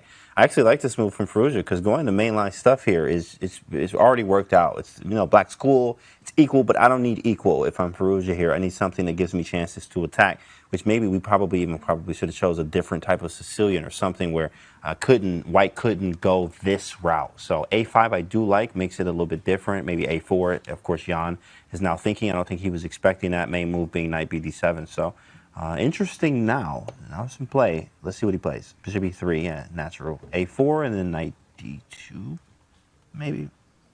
Yeah, the black pawn's marching forward. The one downside behind marching the a pawn so far down the board is that you do leave holes. This square is potentially going to be used by a bishop later on. The square in front of it, b5, is also a juicy outpost for white's pieces. But yeah, he's aiming to kick back the white knight at some point, and the black knight also has launch pads, launch squares towards the white queen. Tanya, what are your thoughts on these early stages? Is this the type of position that's going to suit Firouzja and his needs for this game? I would think so, right? It's an imbalance right now. But again, where are you creating those big chances? I like this last move by Jan. It stops the idea of the knight b4 jumping in, attacking the c2 pawn. And that queen from d3 where Jan's put it, it's so flexible because there can be moments that it slides over to the right side of the board once the bishop gets out of the way. And also that b5 point, queen to b5, putting pressure on b7. So much of these knight-offs are around that d5 square, right? Imagine queen b5 and white is able to put that knight on d5. How is black creating those winning chances right now? So knight off, a very attacking opening, but when your opponent plays this strategic fight, it's hard to imagine it exploding.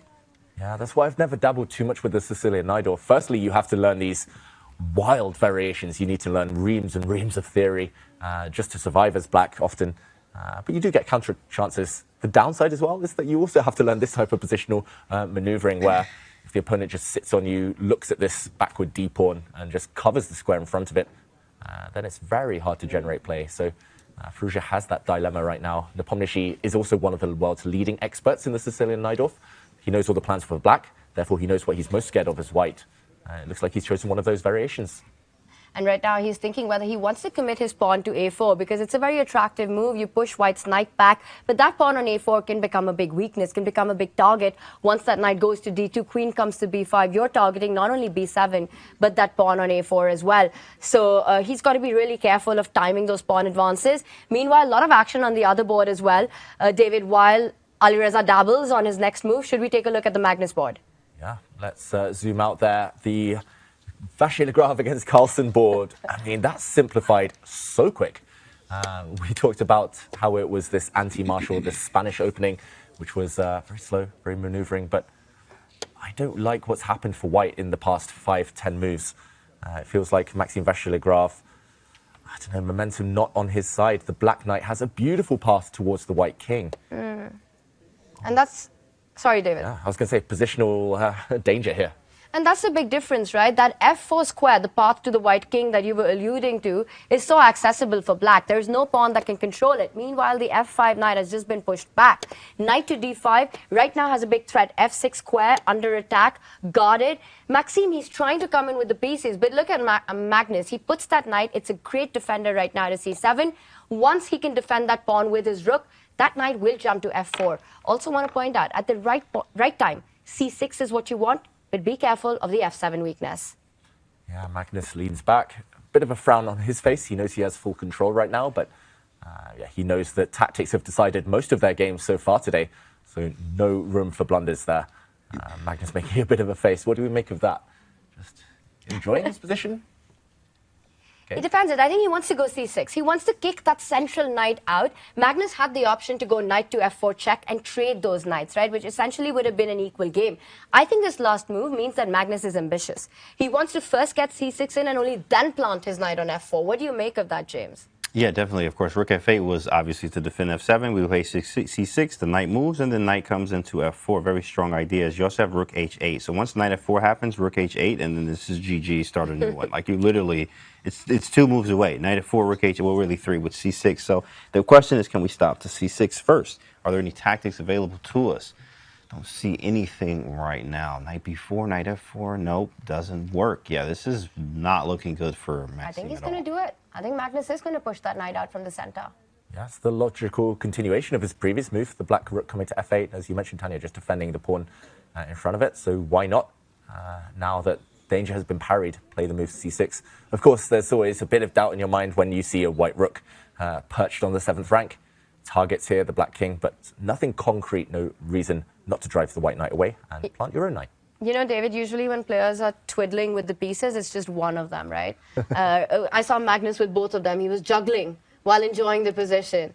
That's not going to be good for Maxime when you're like, hey, stop juggling the pieces. I mean, how much are you enjoying this with black? That's fine. I actually like to use 2 pawns or twirl 1 or 2 pawns at the board, of course. It's always fun. Do you twirl pawns at the board, David? Yes. Tanya, what about you? Yeah, but just one. I don't know how to do the two pawn movement. Yeah, the 2 pawn movement is you can do it on your move because it is as distracting to your opponent on their move, in fact. So. You know who's the world champion of twirling? Who is the it? pawn? It's got to be Boris Gelfand. Really? I've never seen that kind of speed. Boris Gelfand. He's the master. He was actually the inspiration, Boris Gelfand, behind our book, Grind Like a Grandmaster. Ah, nice. Which I have as well. It's great on Chessable, by the way. It's an excellent book. Goes through David Howe's games, who actually beat a lot of good players in that book, and MVL shows as well. Whoa. Yeah, Magnus shows. Oh, F6, that's kind of crazy. And Barcelona doesn't like it either. Wow, that is 6? Very surprising. I don't know, David, what's happening? Magnus wants to fight for the 7th rank. He's going to put his rook next to his king now on this, there we go, on F7. But the white rooks look beautiful. I think there were actually some tactics that allowed black a decisive advantage, or at least a clear advantage, if Magnus hadn't gone for this. But he's trying to play solid. He knows he's up in the match. And this looks visually super terrifying for black, but Magnus has the resource of that knight not only going to f4, but to c5 as well, from where it can drive out that rook on the 7th rank. And then perhaps we'll see the move c6. Yeah, he's building, he's got every avenue covered, Magnus. He doesn't have too many weaknesses. White does have kingside weaknesses. That is the key. White would love to push that g4 pawn back 1 square. If actually the white pawn were on g3, Maxime would have a massive advantage. But it's all about the black knight's potential versus the white knight's current strengths. And okay, the black knight drives back one of the white rooks. This one looks like it's going to maneuver around for a while, but in the meantime, Alireza Firouzja, look at the clock. It is getting dramatic. He's under 3 minutes now. We've seen this story so many times. Every single game, the clock has played a big role for Alireza. You know, he's made those critical mistakes. He missed out a win in the last game because he didn't have enough time in a winning position. He lost the first 2 games because he was playing on seconds. And once again, Jan with almost a 6-minute lead. 6-minute lead, 1 pawn lead on the board. Jan has just gobbled up a pawn. And there's a double attack in the air. The black rook in the corner on the right board of our screens right now. Okay, was attacked. Okay, this knight is hanging. I guess the X-ray vision of the black rook on the D2 knight is keeping things intact. But a pawn is a pawn. Jan up now on board and clock. And that looks like a very healthy pawn, right? I understand the point that one of your pieces lands on D2. I'm expecting Jan to actually take on C5. It feels like the only move right now. He's calculating not this move, but the next 3 moves. What happens after the trades, after the dust settles? How does he continue once the black queen lands on that square where the white knight currently sits, the D2 square? Guys, this could be a match in 4 for Jan with that extra pawn. This could be the final game we see of Alireza Firouzja today. He looked up there. He looked at the screen. I'm not sure what he was checking out there. Maybe just not wanting to look at the board right now. As expected, the white queen saves herself, takes a knight. The black rook also takes a knight, so again, it's 1 pawn advantage for Nepomniachtchi. If he doesn't get checkmated, he's going to win this game. It's that simple. But the pieces are coming off, right? There's one thing that Alireza's counting on, that black knight jumping to d4. But look at this beautiful queen on c5, tying that knight down to defend the e5 pawn as well. He brings the bishop back to defense. I see the bar didn't like it, but to me, it just looks like a good move. You know, you keep your king side defended. Why not? And your queen's doing a brilliant job. Knight takes bishop in the air, knight d5 in the air. Yeah, and very instructive for everyone at home that he didn't take this bishop, which was my first instinct because it would have opened up the black rook. And yes, the f2 pawn is defended by the white queen right now, but that would have been severed, the connection between the queen and pawn with knight d4. I don't really know what Firouzja was thinking about, I was about to say, until he played this move, knight to d4. The only resource for black. Bishop d3. Wow, that is interesting. And it's tough as well, right? Because he could have played that move on the last move. Right. Jan could have put that bishop on d3. So realizing that that f1 square is perhaps a mistake, from a human perspective, it's the toughest thing to do, to admit your mistake and put it on a better square. Yeah, moving it twice is not ideal. But I mean, okay, black, my rook on f8 is not doing much. I don't have any bishop h3 ideas yet. I'm trying to get queen g5, bishop h3, and of course, we're looking to attack. That's what Firouzja does, of course. We all love to attack, and you have to get this over there, but it's going to take a few moves. Bishop d3, queen g5, 96, 96. I mean, yeah, this is not what we want to fight. Now, if we could get 96 in, that'd be great. Bishop d3, maybe queen g5 to go bishop h3. James, idea. what are the chances that Jan plays bishop d3? He finds it. Yeah. He plays it's it. the best way to defend the pawn. If He's on c3, we have fire. queen b2 as well. So it's the best way to defend it. Yeah, the pawn and bishop just keep each other intact. Jan shaking his head, though. Yeah, it's not a move that he made happily, you know. It's not something that he feels proud about, that you fall back to f1, then bring your bishop back to d3. I think it's process of elimination. No other way to keep things together, so bishop d3, only move. Yeah, he still has the advantage, but it could have been more. I think he's just a bit of a perfectionist, Jan Nepomniachtchi, so he could have actually had this position with himself to move, rather than Firouzja. But I think it's nothing too dramatic now. He composed himself, found the best move. That's the most important thing. Throwing pride aside, that's a key to being a good chess player. Sometimes you have to admit that you lose time, make mistakes, and just get on with things, play the current position. And yeah, James, I'm expecting your move actually, queen to g5, but for Firouzja, it's a retreating move. 1 minute on the clock, one pawn down. It's so dramatic right now for him. Well, e5 is hanging too, so queen g5 makes a lot of sense. He does it. e5 is hanging, bishop h3 is a threat. You don't want to go g3. Maybe king h1. Engine doesn't like it, but who cares? I mean, it's a very practical move. King h1 might be a possibility. I like it. I think that's the most practical. Give this white rook. He plays it. Of course he does. King h1, and then now there I don't have anything. I think you've taken the lead and guessed the move, James. Yes, I am a Jedi. Sometimes I forget. h5, h4, h3. That's nice. I like it. Maybe h3. It's getting tricky. Firouzja just plays better with 1 minute on his clock than with 10. But oh, what a nice move from Jan. Threatening now pawn to f4. He's sensed the tension between the white queen and the black queen on the 5th rank, and pawn to f4 might tip the black defenses over. Okay, queen to f4. Still two active pieces. The queen and knight. Blue arrow appears yet again. Knight to d5. I would say it's maybe the most natural move, or one of the most natural moves. But it's still unclear the consequences there, so it's definitely not over yet. It's just about the clock. Yeah, there are all these tactics in the air, right? Knight d5, I really like it because it forces black's hand a bit. But give Alireza a move or two, right? h4 and then knight f3 tactics in the air. Because you're threatening checkmate against the white king, even if you sacrifice that knight on the square. Yeah, let's actually show that. Let's jump in while Jan thinks. It's likely to be a long think because pawn to c3 right now. Oh, he plays f3. Oh, that was a good move. But I was about to say pawn to c3. Let's just quickly show the pitfalls. Would have allowed knight to f3 ideas, attacking, threatening checkmate, and your idea, Tanya, suddenly crowned by checkmate. Instead, of course, you have to bring defenses to your king, hence the decision to play pawn to f3. A bit of an ugly move, but covering this square now with a rook. Finally, c3, h3, piece sacrifice on the board. To take this knight or not to take this knight? Is this turning? I mean, is there Look at the bar. I take the knight. He's done it. Yes. He accepts the bait. And he missed queen d2. It's a move that he missed. And it's on the board. Alireza plays it. Oh, it's winning. Oh, my goodness. Rook g1 takes, check, and bishop h3. Wow. Oh, my gosh. I think he was relying on queen back to c2, defending X-ray vision there. But pawn takes g2 is actually a threat as well with a fork. And a deadly one this is suddenly over. It's beautiful. And the line that James pointed out, it actually finishes in the end once the bishop joins the party on that G2 pin that you're going to end up Wait, with. is there queen C2 there, though? No, you take G2 and then you take D3. And take D3. I think we're going to see that being played out. Right now, this is Alireza's moment. We're zoomed into the players, and I think Jan Nepomniachtchi, he realizes this is over. It's the kind of mistake that there's no comeback from. You're either getting checkmated or you're losing big material right now. Unbelievable. The Tactinos, you have to get the pieces off the board when playing Alireza. This is Alireza at his best. I told you, with 1 minute on his clock, he gets so tricky. He's inside his opponent's head. The opponents cannot think. And he turns on the style Firouzja.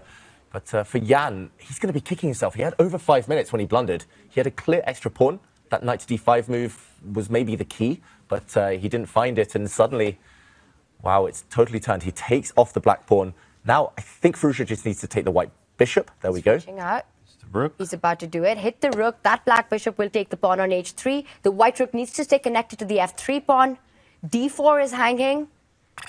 Everything's hanging. That's beautiful play The here. back rank's hanging at some point. Very nice tactics. The white king is caught in a checkmating net. That's the key. And also the white queen, white knight. They are off. Don't know where they're off in right now. They are offside, simply not participating in the battle at all. They look super active, but they're so far away from their own king to bring any defense. And that pawn on d4 stops the white queen from coming back as well. It's sort of like Jan's own pieces are coming in his own way right now. How do you defend this? Use this rook up. Pick up the h3 pawn, David, and the back rank ideas on the board. Only move. 3. You might have to go queen c1, which is really ugly. Queen c2 instead. And Firouzja is going to try and get his queen in. Any back rank check is checkmate now. So he needs to keep queens on the board. He actually takes a pawn. Maybe not the best, though, and the bar goes back up. Oh, my God, and he's got 12 seconds again. It's the clock one more time for Alireza. Great defense from Jan here. But of course, in the time, 6 seconds, 5, 4, he makes a move. B6? What is that? That's pure panic. That move does not improve the black position. Suddenly the queen, okay, this was the intention to save his queen. He wanted to bring his rook in, you know, but he just forgot about a knight fork on e7, and suddenly it's an endgame, and Jan in the driver's seat. The knight better than the bishop suddenly. No more checkmates. And it's the black spawns that are going to come under fire with the white rook lining up against them. Look at that beautiful knight on d5. And once more, Jan's turned it around, and we've got a result. There's a draw between Maxime Vachier-Lagrave and Magnus Carlsen. We left it with the position very balanced.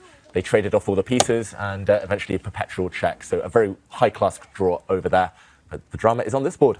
And this last move by Jan, he's ambitious in this game now. He's absolutely safe. His pawns cannot be targeted. Alireza trying to get that f5 move in, improve the position of his own king first. King comes to g7. But just compare Jan's rook to Alireza's rook. That knight on c3, tying down the black rook to defense. Jan's about to win material. Ooh, there we go. A missed move by Firouzja there. Dang, that's it. Oh, he dropped a pawn.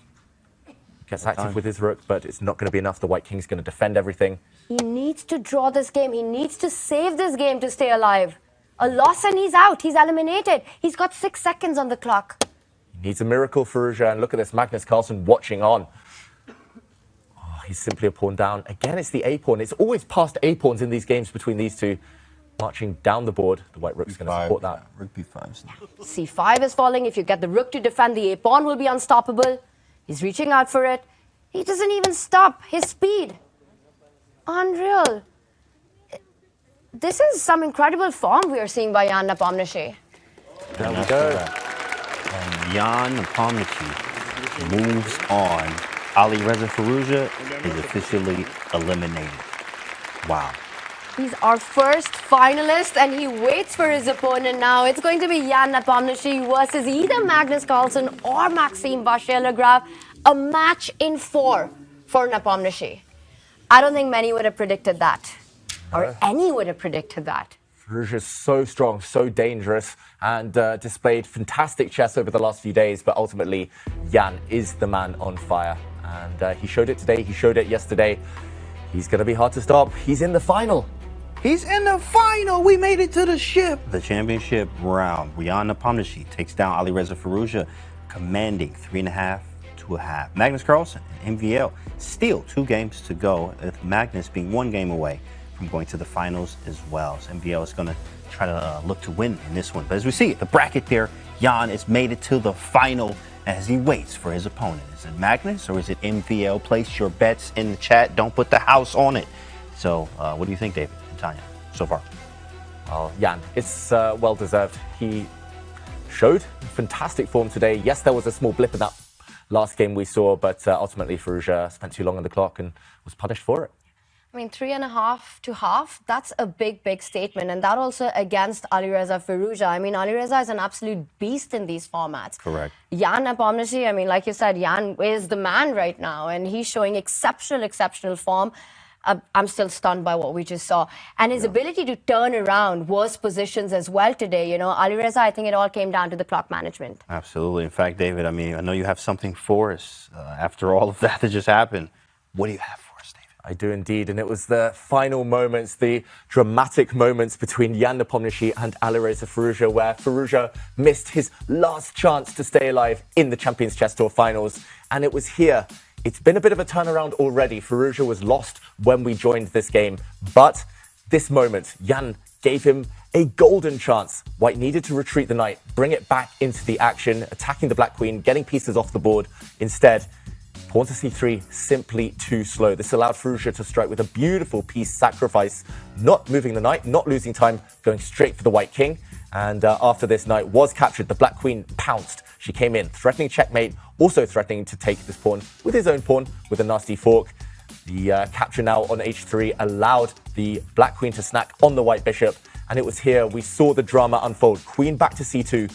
Checkmate has been prevented. Black has won the piece back, however. And Firouzja, if he had found the move, queen to e3, might well have kept this game alive, might well have had a shot at the finals. The idea is simple. Back rank checkmate. If the black queen slides across, only now do you trade queens and you bring your rook across because the rook has its sights set on the white back rank. Rook to c2 forced. Pawn takes pawn instead. The pawn will deflect the white rook. You'll win the white knight. He missed this opportunity, instead rewinding, taking on d4, and suddenly after knight to d5, the black queen found herself trapped in the center of the board, and Jan went on to win the game. And that's the whole point, right? For these kind of tactics and this calculation, you need those extra seconds on the clock, James. And we saw this time and time again that Alireza never had time in those critical moments. David, you said it, Alireza plays best with a minute on the clock, but it's so tough to keep up that level when you're playing against a dangerous opponent like Jan, move after move. And then we've got this on our hands, a match in 4, complete domination by Nepomniachtchi. We know that, Jan moves very fast as well. He's just known to be a very fast player. Of course, Firouzja is too as well, but Jan being strong and fast, I mean, 2-time world championship challenger. I'm both, in fact, strong and fast, right? So it was difficult for Firouzja. He just couldn't find his footing there. And of course, this could have shifted if he was able to, but, Jan was in great form and was able to clinch it. Now he's in the final. Yeah, for Jan now, it's about whether he can go that final step. Can he win the Champions Chess Tour? He was runner-up, of course, twice in the World Championship, 3 times, I believe, in World Rapid Championships, in the World Fischer Random as well, runner-up. So he's now in the final, but getting that final step, whether it's Magnus or Maxime, that's the key. Yeah, it means everything to Jan. Means everything as he's made it to the final. There's action today has been absolutely insane. We're going to get to game 5, but first we have a giveaway. Oh yeah, we have a giveaway. Like chess, a Rubik's Cube is all about learning the right combination of moves. Rubik's, Chess.com, and Grammy-nominated Logic have teamed up for an epic giveaway. Don't miss your chance to win a chess set and a Rubik's Cube signed by Logic, plus a 1-year diamond membership on Chess.com. For more information on how to enter the giveaway, visit go.chess.com/logic or use command logic in chat right now. Nepo has advanced to the final. Meanwhile, Carlsen and Maxime have finally given us a draw. For our subscribers, look forward to the break. Top players try out Chess Up boards. David, Tanya, and I will be back in just a few minutes for the finale of Magnus Carlsen and MVL. We'll be right back.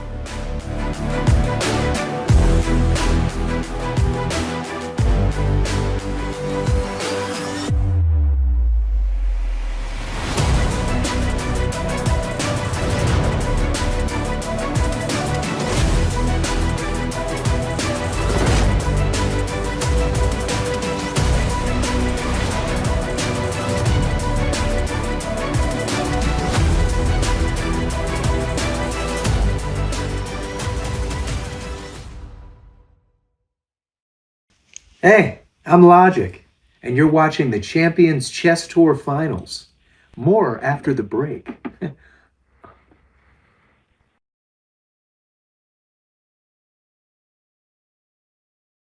All I ever wanted was like to be accepted by people and this and that. But I'm walking into hip hop, solving Rubik's Cubes and talking about anime and Star Wars, and it's like not a vibe. But through it, I was always myself. Oh man, the feeling I had the first time I saw the Rubik's Cube was like, it's only begun.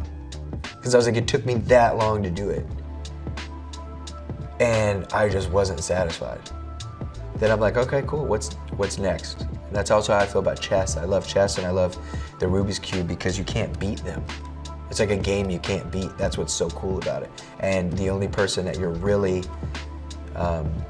essentially playing against is yourself. Yeah, I was like 24 years old and I got a Rubik's Cube and I went on YouTube and I told myself I was not gonna leave the room until I finished it. And I was in the room for 14 hours.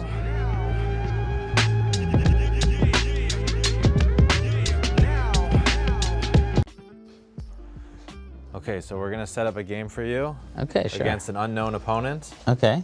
You're gonna be playing a weaker opponent, so I don't think you need to worry too much. Then the weaker opponent turns out to be Magnus. Yeah.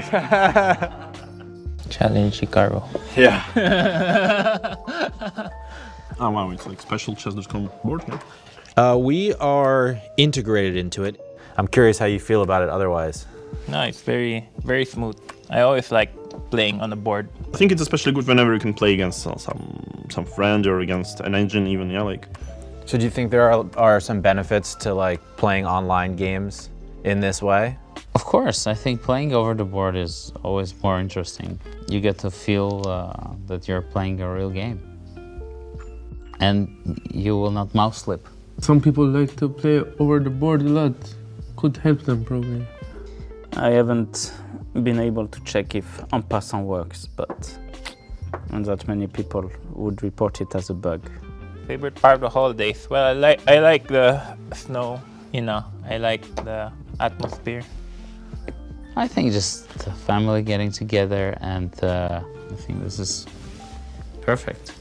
The good time to spend with, you know, your loved ones. So that's the best gift.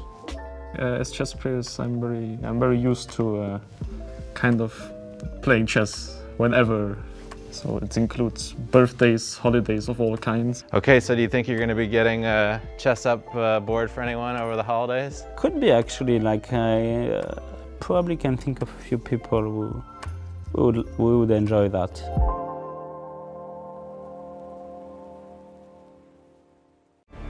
Do you think that you're a better player than I am?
Maxime and Magnus are still fighting, but on the other side, we have an early exit from Firouzja, who ended the season on top of the CCT leaderboard. We're back. Let's talk about what just happened one more time there. Jan made it through, huh? David? Tanya? Jan just so informed today. Firouzja tried, but ultimately just a bit too slow on the clock, not quite able to get that killer instinct going. I mean, that bracket tells us all, right? 3.5 to half. We haven't seen such a dominating performance by a player in a long time. And it's not against anyone. It's against one of the absolute best, against Alireza. He's been the top performer. He's been at second in the standings of the leaderboard of the Champions Chess Tour this entire season. And what a performance he's had in the finals as well. Again, this was not how I was expecting this match to go. And if I have to point, the one thing that made it all happen, it was Alireza's clock management. We saw it time and time again. He got the positions, he got the chances to strike back, but just not enough time to navigate his way through the labyrinth of complications that Jan put out. Sometimes I think we forget how strong Nepo actually really is. He made it to the World Championship twice. He won the candidates 2 times in a row, right? So, of course, this is an incredible feat. He's a very fast player, right? I mean, he's just incredible. Also, Firouzja is too as well, but of course, it just depends on how that day can go, or if you can get off to your right footing, get the positions you're looking for. It has to go your way. Jan was locked in. In fact, the last, I don't know how many matches now, he's been locked in. This is a very nice form Jan seems to be in right now. Yeah, 5 matches in a row. He nearly won a candidates for the 3rd time this year.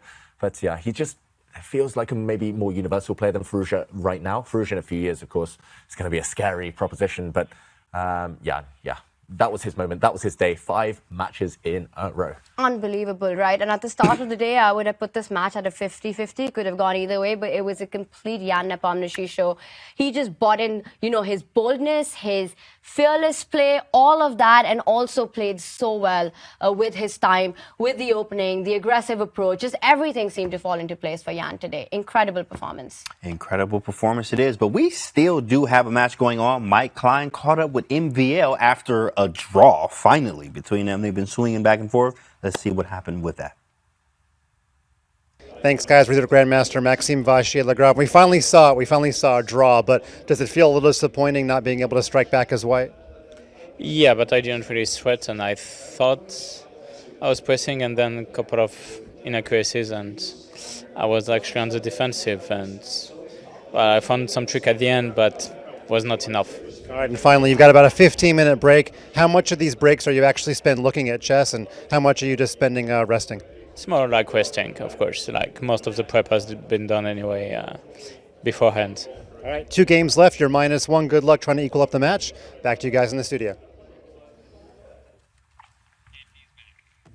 We have more games to go. Of course, as we see on the screen there, Jan Nepomniachtchi has punched his ticket to the finals, and MVL versus Magnus is still going on, so don't go anywhere. There could potentially be 2 more games here, or Magnus could, and is trying to close it out with the white pieces in this game here to make it 3.5, punch his ticket to the final to face Jan in a mini World Championship match this year.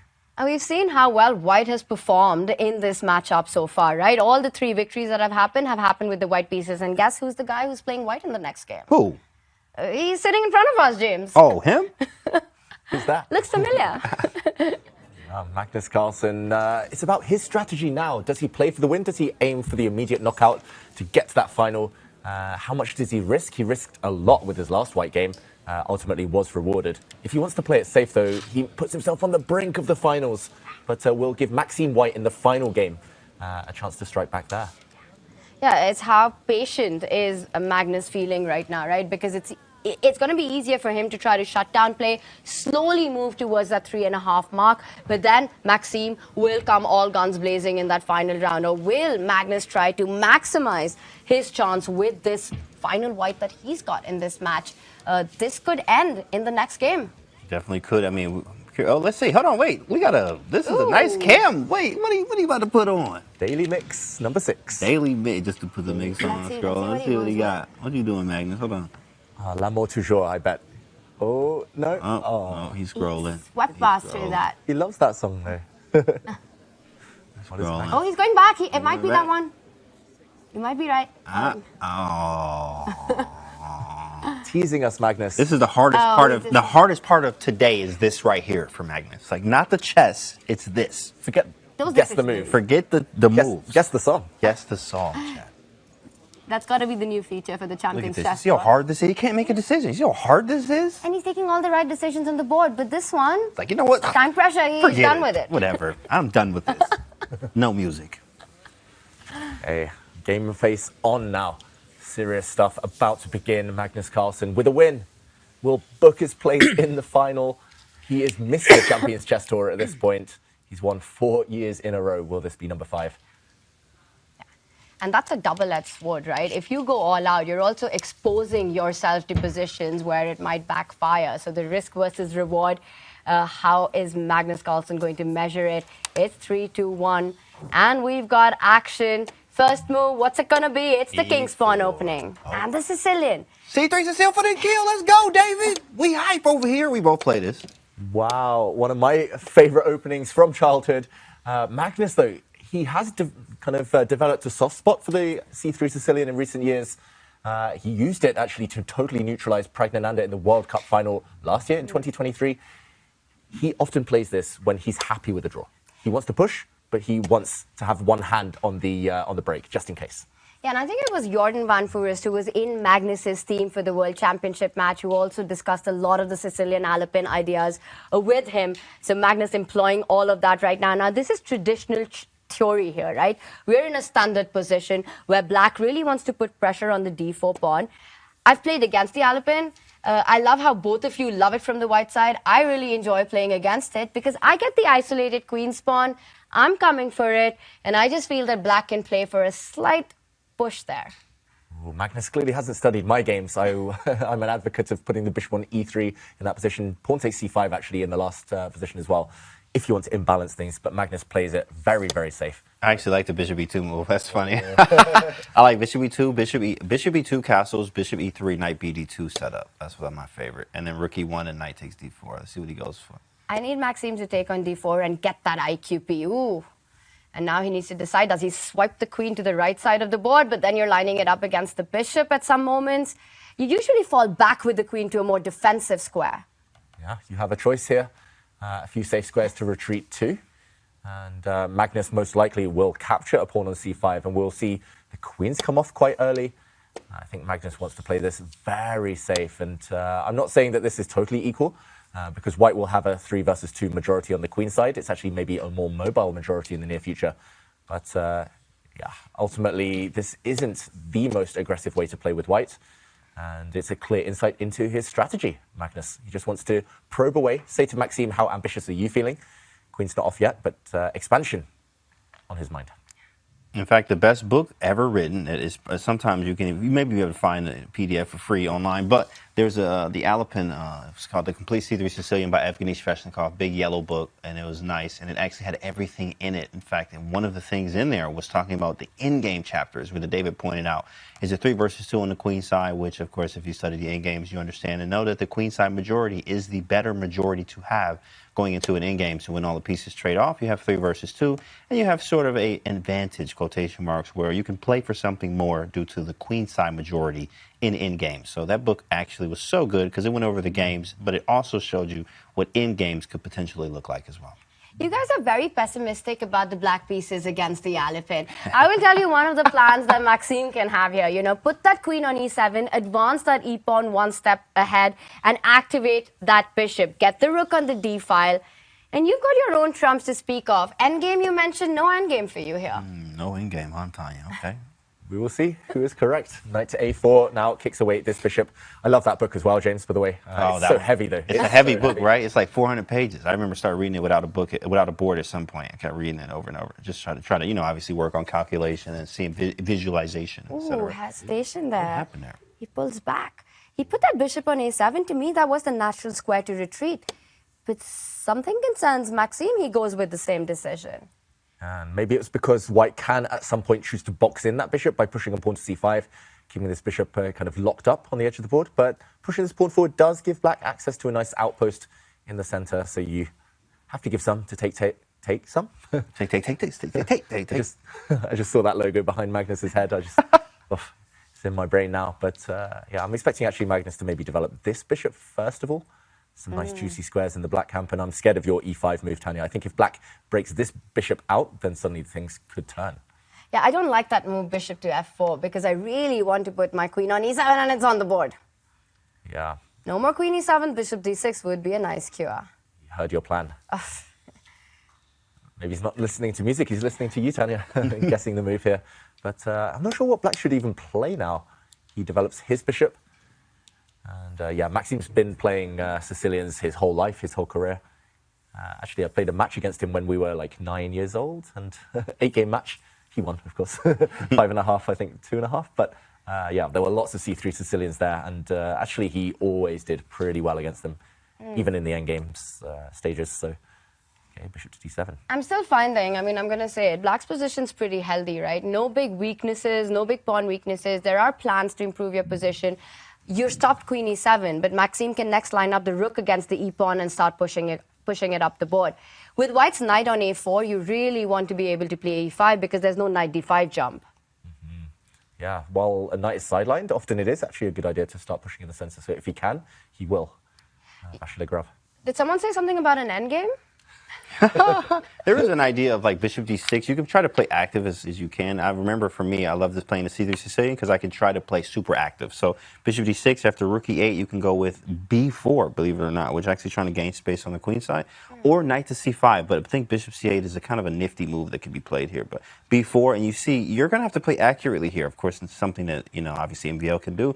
But it is, for white, is you can start feeling like, okay, I could create something here. Start pushing these pawns, B and C, and then we start figuring out what do we do next. But also we could follow up with maybe, before this, maybe even knight to c5 or knight e5 trying to stop, like push as well. But bishop d6 is a nice... Great call. Plays knight c3 though, backs it up.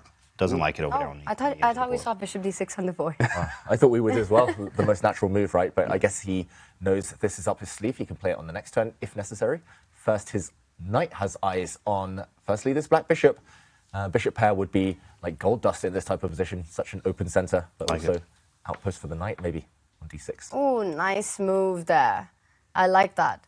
Just neutralizing the dark squared bishop, because like you were pointing out, that knight from c3 can be heading to d6 as well.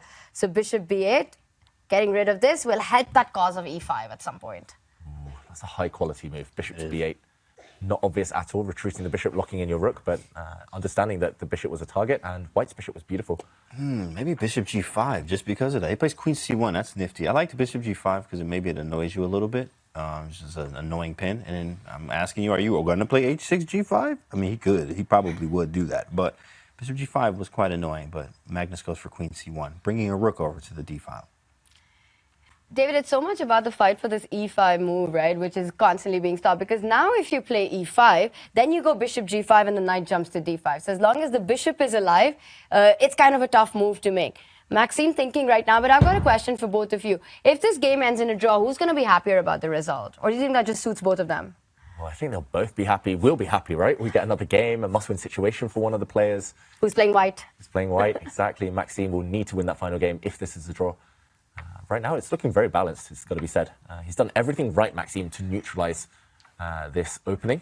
What's going on with Magnus? He's looking everywhere except the board. He's like, why is it silent? Why is there no music? He's like smiling too as well, like a little grin there. Yeah, I think that's a cue for our crowd to cheer the players on a little bit, hype them up. He was looking at you guys through the mirror there. He sees you. He's just checking himself out in the mirror. The mirror Greatness staring back. Yeah. Staring back at me. And okay, the queens, will they come off? What was that about an endgame, Tanya? Ooh, it hasn't happened just yet. To take, or to not take? That's the question. That is queens the question. on or off. What move do you think is next, chat? Use take in chat. Come on, you already know. Segue, exclamation point, take in chat. You can guess and get involved. I don't know. It depends on Magnus's mood. I think taking the queens is totally fine, but it's a very balanced type of endgame, especially with dark squared bishops off. It's unclear how White's going to advance on the queen side. I like queen h4. Oh, it looks like he adjusted or Shadubing. Yeah. We even heard that, right? Yeah, we could hear that. Okay, shake of the head. I think he was like, oh, missed that move. Queen to b8. Very clever. Again, such a high quality game here. This looks like classical chess, where you're just kind of applying some pressure, the opponent has all the answers and neutralizes you. But things will speed up soon. I want to say that this is a different kind of endgame if it happens from the one that you guys were discussing, because that plan of advancing those 3 versus 2 is not so easy. Exactly because of the point you made that the dark square bishops are off the board. So getting that B pawn moving for white will not be the easiest thing to achieve. Meanwhile, for black, you put your rook on b8, you put your rook on d8, the e pawn moves forward, your bishop gets active. I think for Maxime, it will not be too tough to hold that endgame. Yeah, at least to hold. It's still a 3-result endgame, right? I think he's moving away. That hand movement, yeah, he comes back. Okay, ambitious from Magnus. I think match situation, he was tempted to take the queens off, but objectively, it's stronger to keep the queens on. And Maxime totally clamps down on the white queen side now. Very committal move, though. That black A pawn is on a light square. Long term, that's a big, big target. So actually, endgames now might not be what Maxime wants. He's aiming to totally just lock up the queen side, though, and play on the other side, other flank later, where he has the pawn majority. But I like this idea, right? Like you said, don't go into an endgame, but there's still a lot of pieces on the board. He's vacated a really nice square for his own bishop to fall on. Bishop c6, put that bishop on the diagonal. That knight from e7 can jump to f5 with a tempo, hitting that queen, dislodging it. And then you can start challenging the rooks on the d line. I also really like Maxime's time management here. He's up on the clock. Definitely up on the clock here. I like, I mean, I'm always biased because, of course, we love C3 Sicilian here, but... Who's we? Well, me and David. In fact, me and David, not you, Tanya. In fact, never. We weren't talking about you at all, Tanya. But we do like, there's ideas of attacks at any moment. So bishop d3 can happen, which he plays. And then the idea here is obviously taking on f5 in some cases, but you can actually back the bishop up to b1. At some point, even rook lift the rook to d4 and over to h4. I've done this many times. It's how I know. Like, I just like, oh, out of nowhere, the C3 Sicilian becomes a very aggressive opening. But bishop b1, knight e5, rook d4 over to the king side, and you're mating. I mean, the queen's on b8. But it's just big possibilities that you give yourself by actually rook lifting. If you even rook lift, do you even rook lift? But the bishop is ideally placed now. You back it up to b1 so you can rook lift and bring it over to the king side. Wow, fortune teller here. If that happens, James, we're going to, I don't know how we're going to celebrate, but that would be an automatic win of Guess the Move. Here it is, 95. There's also an f4 now possibility. There is a rook lift by Maxime, though. Play f4 here. Maybe knight g6, I guess is what he wants, but f4 is possibility. Yeah, this could get spicy in a few moves. MVL is obviously an attacker. He can obviously defend this type of stuff, but you can just smell the attack in like a few moves here. You're like putting the spices together. You're like cooking. You're mixing in the bowl right now, and then you put it in the oven. This is making me hungry. Okay, rook comes to e1. Does he have the right ingredients for an attack, or can black fend things off now? And okay, Maxime, look at this hand gesture. It looks like he's counting with his left hand there. He was like 1, 2 pieces. No, 3. Okay, no. Carry the 1. He's a maestro. He's just orchestrating. Conducting his pieces to good squares. I don't like the black rook that's actually just rook lifted because it's really clumsy, and we've seen so many times in the match so far today. Loose pieces do drop off. The black rook on the edge of the board is undefended. He plays pawn to h6. Bishop b1. I'm telling you. Listen. Ooh. Oh, it's same idea. Bishop c2 hits the pawn. That's even clever. More clever. Hits the a4 pawn. Rook d4 for the score. This is getting a bit scary for black. Now it's scary, Tanya. I need my money right now, Tanya. I need Maxime to show the right defense here. At some point, I'm expecting him to neutralize that light squared bishop with a move like knight f5. But that does come at a price, right? A bad pawn formation and some weaknesses to deal with. But how long can you allow this light squared bishop to be alive? It does it instantly. Yeah, I understand that. I would probably do that too. It's getting annoying. You got to get rid of this, but I don't want to. So maybe I go queen f4 with the idea of g4, Tanya. Yeah, and again, if Magnus converts this attack, this is match over. Yeah. Magnus is through to the finals. Yeah, I was going to say it's scary for black's position. He's about to drop his queen back, it looks like. It's also scary how spot on you were, James, with the attacking ideas for white, but this is designed to just try and get pieces off the board. Even if white just takes that knight, he doesn't. He drops his queen back. I was going to say you can take the knight, you can take the bishop, have a slightly better pawn structure for the endgame, no risk. But the knight's not running away, so very interesting, ambitious decision by Magnus Carlsen right there. Purely because black struggles for moves. I don't think you really want to challenge the d-file right now. Because actually, after there is a threat, knight takes bishop, followed by this pawn dropping on a4. So you might have to defend against that. And rook d8 is rook takes, and knight f7. Knight f7. Oh, you saw that, Tanya? Oh, yeah, Tanya's swinging out here. Tanya, you an Alipin player now, Tanya? Is that, I know the dangers that exist. Oh, you know the danger. Oh, okay. But I like this, queen to a7. And you know what that does? It stops that f7 trick in many positions. If you do take on c6, then it keeps the 7th rank defended, no rook entry. So f5 captured right now, and that queen on a7 doing a great job, eyeing f2 as well as keeping the 7th rank guarded. Okay. Magnus just creates some lift, some air for the white king. So no back rank checkmates now, also stopping any knight g4 shenanigans. The black queen's really well placed, I've got to say. But if the queens come off, I do fear for Maxime Vachier-Lagrave, just because of these two huge weaknesses on the queen side. Isolated pawns, he keeps his queen active. This is still anyone's game. This could turn in either direction. Ooh, he's trying to force the queens off. And you have to take it because queen takes pawn. There's a checkmate on the board. Show that. Oh my gosh. Show the chat that. Let's show it. Queen takes pawn would be a huge blunder right now because queen sacrifice, spotted by Tanya there. Queen takes f8, forcing the black king out and into a square. It can get checked. You can drop the knight in the way, but nope. That is a double rook checkmate. And wow, huge moment, huge trap in the air. That means queens have to come off. I think he should just eliminate it. Yeah, he can't blunder this one because queen takes rook is a threat. You can't move the queen to, well, to anywhere. Yeah. Try rook e8, I guess. Same tactic if you run away. And just try to trade on his own terms with rook e8. Yeah. Possible, but... Queen b6 would keep the queens on the board because okay. you got the d8 square. Right. But I agree with you, David. Get rid of that queen on e7. It's just too dangerous. It's so scary. And at least this will give black the time to come with his own rook and attack. White's only weak spot, the only soft spot is this backward b pawn. But first you need to get rid of the queens. Unless you're willing to just risk all these tricks, all these tactics coming. If your queen moves away, there are also ideas of rook to d8. Not quite yet, but White has so many tricks up his sleeve. Yeah, and Maxime also has the chance to get active if he instantly trades on e7 and puts that rook on the b file, right? You can start taking advantage of that move a4, which clamped down on the b2 pawn.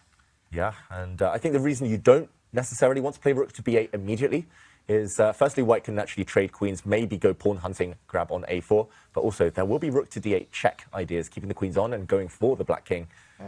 Okay, Maxime's down to 2 minutes though. Needs to make a decision. It's getting scary for black. Oh my gosh! He blundered me. Oh my goodness. Look at Magnus. Oh my. This is how the semifinals is about to end. He blundered me. Magnus has seen this. He didn't see it. Oh my. What? I'm done. I'm out. All right, y'all have a good one. All right, y'all. All right, chat. Hey, peace. I'm gone. All right, I'm out. I'm out.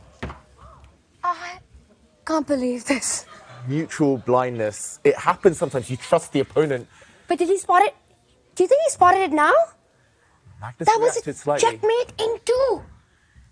It would have been over. Magnus would have been in the finals. Now it's still anyone's game. Magnus has a small advantage, but he is a pawn down. That's crazy. What just happened? They half a human, of course. Remember that, right? Half a human. And you know what? It would just happen in the we have some cuts and some edits here. Shout out to the editing team. But with the Hikaru mate, I'm sure you guys saw that chat with the Hikaru mate thing where Hikaru blunders mate and Magnus doesn't see it, and Hikaru starts laughing. He's like, mate and one, right? It happens because these guys are again half a human. It happens. We could hear the crowd, by the way. Yeah. We could hear the crowd reacting to that missed opportunity, the moment of mutual blindness, madness, whatever you call it. Crazy, bro. And I think he still doesn't know, which is probably the best for a player. You know, if you haven't spotted it, it's best not to spot it until the game is over because it keeps playing on your mind otherwise.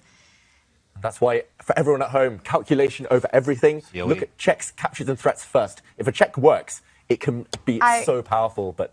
Cannot believe it. That Magnus missed queen takes rook and rook d8 checkmate. Correct. Which lets you know, guys, it happens to the best in the world. It is possible. And, they miss some things, right? This is a very small percentage of things that they miss here.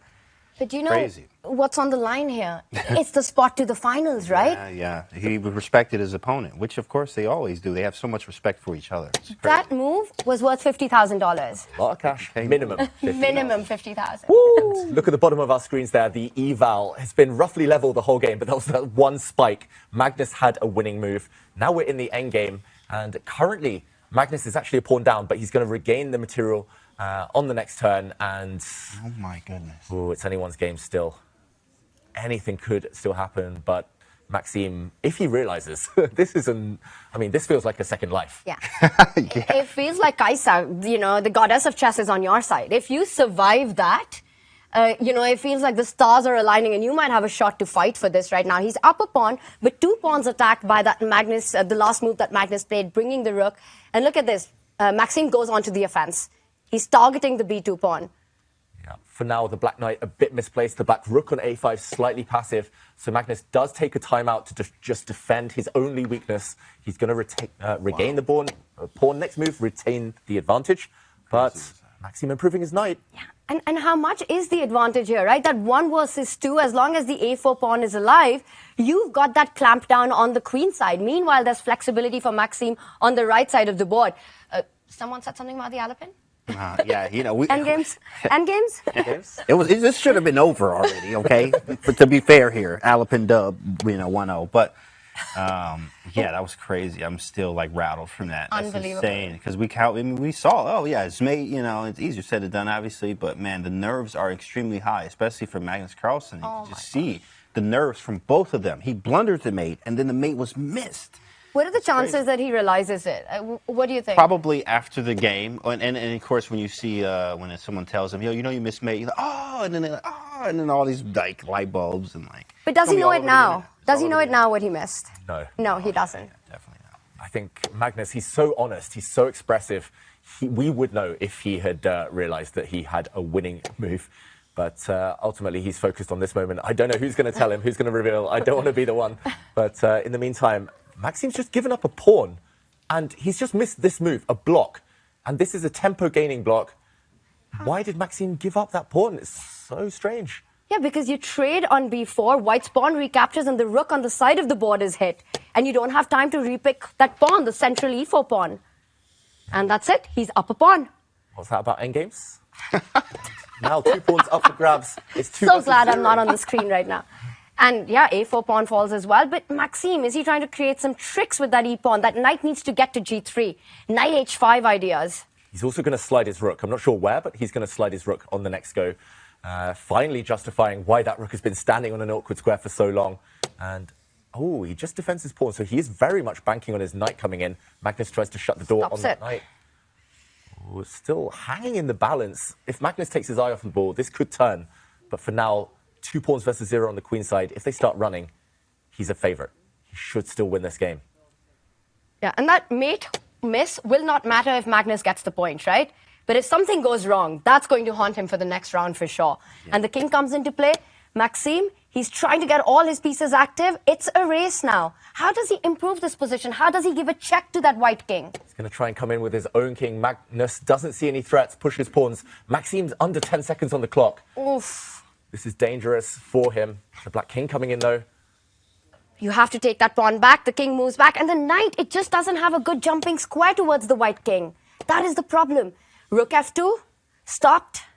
Ooh, the knight trade about to happen. Rook endgames are going to win for white. 3 seconds. Oh, he's going to move.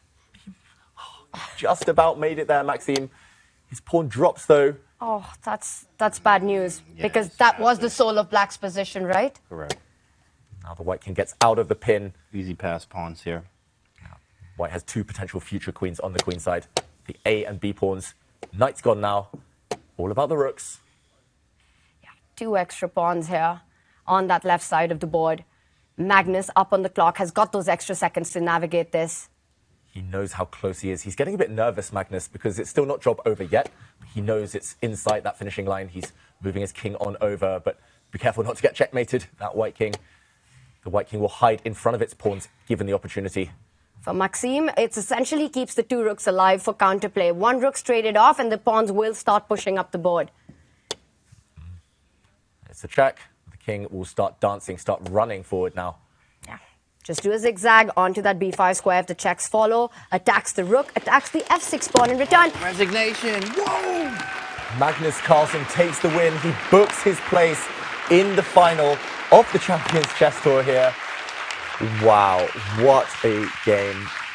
Maxime, we have to commend him on a great fight. He looks disheartened, but ultimately, he entertained us so much this whole week. Yeah. Wow, and the crowd goes absolutely nuts seeing Magnus take that win, 3.5 to 1.5. He set himself up for a final against the 2021 World Championship challenger. It's Magnus Carlsen versus Jan Nepomniachtchi. Well, it looks like we have ourselves a small World Championship match, a rematch there is with Magnus Carlsen versus Jan Nepomniachtchi going to the championship, the final Wow, MVL and Alireza are going home, but of course they played excellent chess up until this point here. Magnus was able to win, Jan going to the final as well. David and Tanya, what do you think? Well, it's heartbreak for French fans. The two French players eliminated, but they put up such a strong fight, such a great showing this whole week. And yeah, I think it's the two most deserving players who make it there ultimately. Incredible, right? Because Magnus Carlsen, he was dominating in the round robin, in the all play all, and then advancing to the semifinals. And just his display today, he had that small moment of missing that checkmate in two, but apart from that, pretty flawless, getting the lead. Maxime bounces back, you know, he did put up a fight, but in the end, it was a Magnus Carlsen show. It's hard to stop the guy, and if anyone can do it, it's Jan Nepomniachtchi, because look at the form Jan's coming in with. Yeah, Jan has won almost every match. Of course, he lost to Magnus and Alireza, and then he just went crazy after that. But wow, I mean, it's incredible to see the feat in the games here and all the ups and downs from it. And of course, David has something for us. We know exactly what you have for us, David. Can we see that in replay action right now? Let's do it. It was the biggest up and down, the biggest shock maybe of the whole Champions Chess Tour finals so far, as we saw a missed opportunity from Magnus Carlsen, and it was here that the big blunder happened. A case of mutual blindness, both players missing the same tactic. White's queen has just landed on e7, offering a trade of queens, and objectively, Maxime should have said yes, should have taken the queens off the board, avoided any danger. However, he played queen takes pawn, missing the key point behind White's last move. But Magnus here jumped in with his rook. Instead, queen takes rook would have won the game on the spot, would have banked his ticket to the final, because capturing the queen would have walked into the mating net. The two white rooks now catching the black king out in the open. The white rook on the e-file cuts it off, and this would have simply been game over. Instead, Magnus played a very tempting move, rook to d8, perhaps missing that taking was not obligatory here. This is Magnus's idea. The white queen would have now captured a rook on a5. Instead, though, knight to h7 was possible. Maxime fought on valiantly, but ultimately was ground down in a long endgame. Maxime missing this, but entertaining us all. Of course, he maybe wanted to delay it. He was like, okay, yeah, I'm just winning the end game. I see it, but, you know, for the fans out there, for the content, for the memes, right? Of course, Magnus makes it to the final against Jan Nepomniachtchi, which is happening tomorrow there. As you see the scores, Magnus wins 3.5 to 1.5 versus MVL, and Jan and Nepomniachtchi winning against Alireza there. So what do you think? Tanya and David, how did you feel about the entire matches here today? Yeah, just incredible stuff. I think for Jan, it was clear that he dominated his match against Alireza. But Maxime matchup, I don't think the scoreline tells the full story. You know, there were a lot of ups and downs. There were punches traded, incredible fight. And now we get this clash of the titans. Two giant, one title to fight for. Yeah, such small margins. Firouzja as well, who was eliminated, had 2 winning positions from his 4 games. Ultimately, the clock deciding a lot of that battle. And yeah, we've just been really entertained. So much decisive chess, so many twists and turns. We couldn't have hoped for more, and big match ahead tomorrow. Big match ahead tomorrow. Absolutely, guys. Our final is set for tomorrow, but we still have some stuff to get out of the way. So today, first up, Chess.com is thrilled to support fellow game changer Chess Up, the record-breaking company taking the game world by storm with their brand new Chess Up 2. This physical electronic board syncs to your Chess.com rated games, which you can then save and analyze on Chess.com. With built-in Wi-Fi, a touchscreen, and touch-sense pieces, Chess Up 2 supports beginning players, players in training, and casual games between friends and family. For a limited time, save 10% on your Chess Up 2 with code CCT10 at the checkout. Head over to go.chess.com/chessup or use !chessup in chat to unlock this offer and take your game to the next level. Coming up, we're going to have Magnus Carlsen in the studio with us. We'll be right back. Don't go anywhere.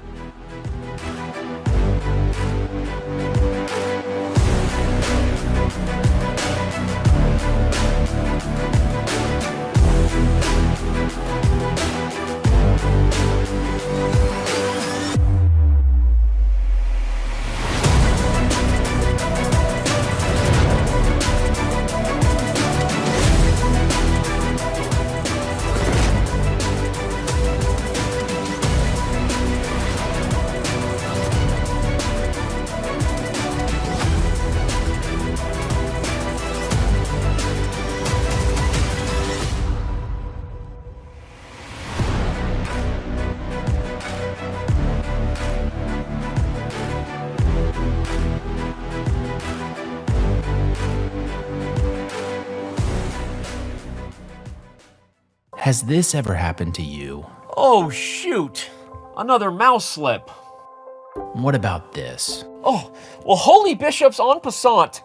I think I'm getting carpal tunnel. If only there was a way to play online chess with a real-life board. What if I told you you can with Chess Up 2? That's right. With Chess Up 2, you can now play over the board online. Wow. Simply connect your Chess.com account to our state-of-the-art Chess Up 2 and get a game started. Every time you move, our revolutionary board will transmit the data online directly to your opponent. And as soon as they move, squares will light up, signifying which piece is going where. Well, shucks. This Hikaru guy seems pretty good. With Chess Up 2, mouse slips and sore wrists are a thing of the past. My carpal tunnel is gone. Well, this sure is fun. I'm playing online against my new friend Hikaru. Who needs a family? But I sure do miss clicking on a piece and seeing all of my available moves, like they have on Chess.com. Well, Danny, you're in luck. This feature is totally available on the Chess Up 2 as well. Wow. Well, I'm convinced. But hey, what if I don't just want to play an opponent online? What if I want to use one of Chess.com's other great tools? I thought you'd never ask. With Chess Up 2, you can fully take advantage of the Chess.com integration by playing bots, analyzing your offline games, and even using our optional AI assistants to visualize the quality of moves with color-coded hints. Well, holy Chess Up, you did it. You made IRL chess cool again. You got it, Danny. And how do you know my name? Play chess today on the board of tomorrow.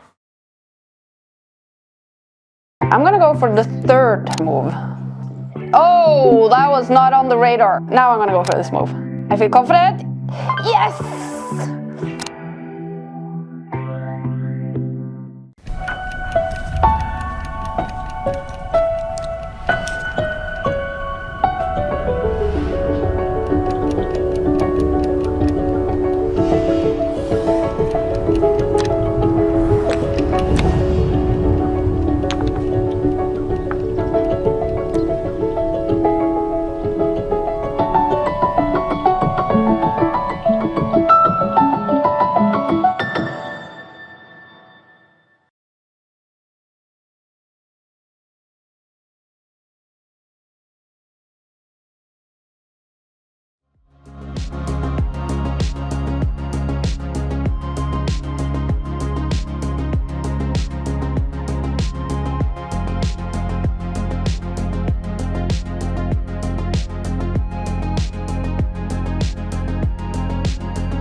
Welcome back to the CCT. The finals are set. Magnus Carlsen against Jan Nepomniachtchi. In fact, we have a guest in the studio. Guys, are you ready? None other than Magnus Carlsen. Magnus, hey, tell us about that match.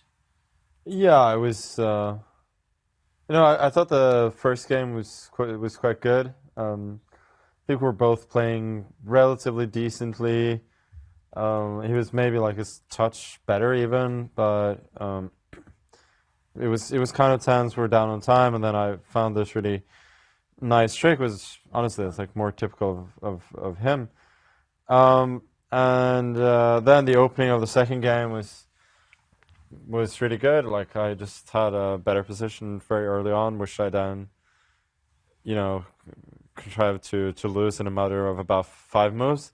Honestly, like after that, I was just like a little bit out of my mind. There were rest of the match, and then could have gone either way, really. Yeah. And Magnus, mid-match, you told my client that you felt tilted, and like you're saying, that match could have gone either way. In moments like that, when you're perhaps not feeling your best, how do you still manage to bring out your best and have this kind of a performance? Well, it wasn't my best. I don't think this was anything close to my best. It's just that I end up just like playing on adrenaline, and sometimes it works, sometimes it doesn't. But I mean, the quality of my play today wasn't very good. But at least I was putting some pressure on him and not making it too easy. And Magnus, over the last few days, you've been quite critical about your own play, saying you're not at your best. Do you feel that you're building up, saving it for tomorrow, or how are you going to make sure that you peak at the right time? Well, I hope so. But I feel like I go into most days, like except for the first day when I felt that I was really tired. I feel like I go into most days feeling all right today. This should be a good day, and then I just end up, it just ends up being a wild ride. So, maybe it's the format, something about it, but it just never feels comfortable. So, hopefully I can bring my best tomorrow, and then if I do, then it will be tough for him, I think. And before we go on to tomorrow, I want to rewind a little bit about your choice of picking Maxime for the semi-finals. What was the thought process in selecting Maxime? And did the fact that Firouzja will play Nepo, did that have anything to do with your pick?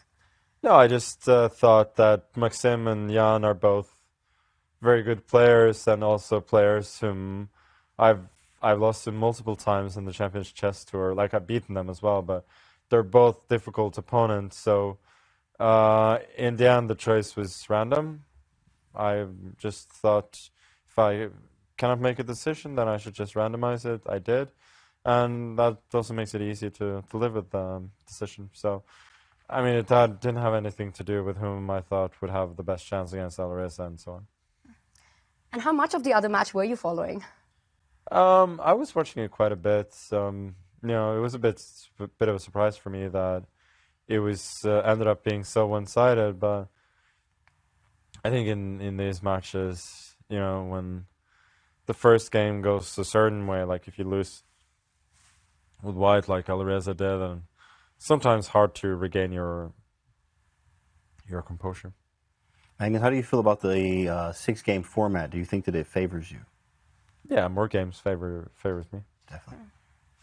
Yeah, and looking forward to tomorrow. You said it will be hard for him if you're at your best. How are you going to prepare for that now? What are you expecting from that? I don't know, David. I feel like I just get her in good shape every day. I don't know. I always, for every match, I have some new ideas, like what I want to do in the opening and so on. But apart from that, I don't know. And style-wise, I mean, you've played Jan so many times before. Is there any kind of specific tweaks you're going to make, or? It's very hard, really. What playing Jan is that you'll probably get into time trouble, so try and deal with that mentally, I guess. And Magnus, how's it been playing in front of your home crowd, live fans here? They cheer so loudly every time you walk in. How's that been for you? No, that part has been great, so hope to give them something to cheer for tomorrow. Magnus, thank you very much. Is there any final thoughts on everything? Final tomorrow? Something like that? No, I'm just looking forward to tomorrow. Nice. Thank you, Magnus. Thanks you, and then good luck tomorrow. Good luck. All right, we have more interviews coming up, but first, we got to talk about AnyChess. Ready to push your chess limits? AnyChess is modernizing chess by infusing the timeless game with an innovative spell mechanic. Players can compete against each other, participate in tournaments, and experiment with 9 different spells. that will transform the way you see the 64 squares, whether you're a novice or a grandmaster. And now, AnyChess is open to everyone. Always free to play, easy to join. Head to go.chess.com/AnyChess or use !AnyChess in chat. Coming up after break, the Rubik's Move of the Day, Mike Klein's interview with the finalist, Jan Nepomniachtchi, as well as his exit interview with MVL. Stay tuned.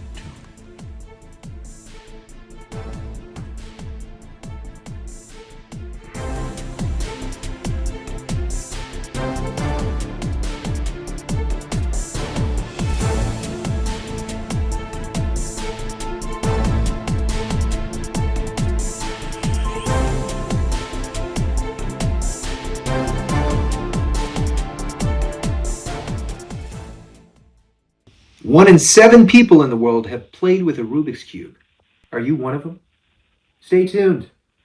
The Rubik's Make Your Move of the Day is coming up after this break.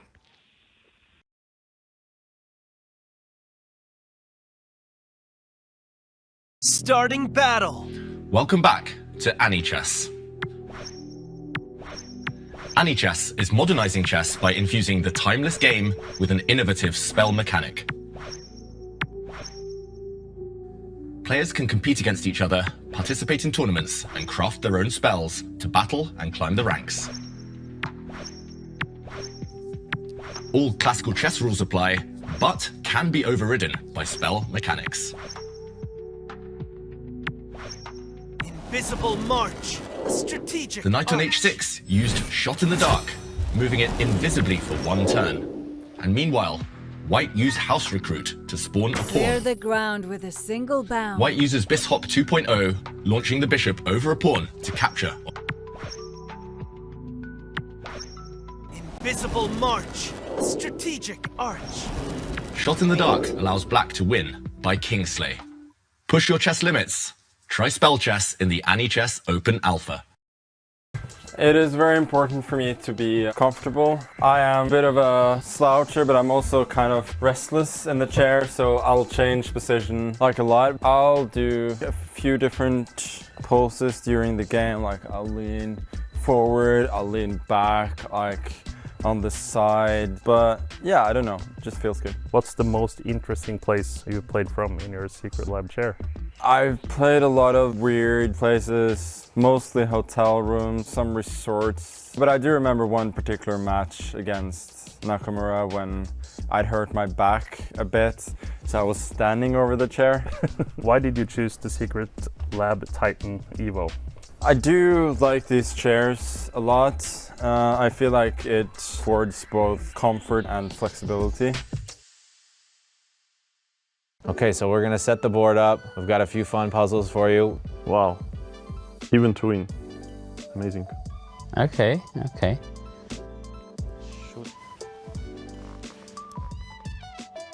I'm looking for some secret here. Well, I mean, let's say if I double it right now, like you play, let's say, rook h1, and I guess black simply takes on f6, and that's not much could be done. Oh yeah, I think you guys got me with this one. I mean, it's not that easy as I thought it would be. The position is correct, yeah? What happens? There's a rook g6, f takes g, f7. Shouldn't be the solution, I feel. So if you start with some checks like knight h6, king f8, it makes like 0 sense. King f8, queen d6, knight h7, queen h7, king h7, checking. Oh, sorry, rook takes one. Nice, the right one. That's rook knight d4, queen d7, rook h1, knight f6 here. Check. This one is here. Very nice. Wow. I can get the next 4. Good stuff. Oh, I see. Rook g6, then knight g5, and knight h6. Yeah. Rook g6, fg, queen h7, or hg, queen h7. Yeah. Takes, f takes g, or h takes g. Doesn't really matter. Then queen takes, king takes, and then black gets mated. Yeah. Beautiful. Good There you go. We got it. Well done. Nice. Well, so I have to remove my rook from g5. So that's how I play Rook G6 probably, yeah, because otherwise thing goes, okay, then Rook G6 and then, okay, like in the draws, yeah, like check, check, check, check and mate. Okay, so Rook G6 and then a bunch of checks. Very good. Mm-hmm. Yeah!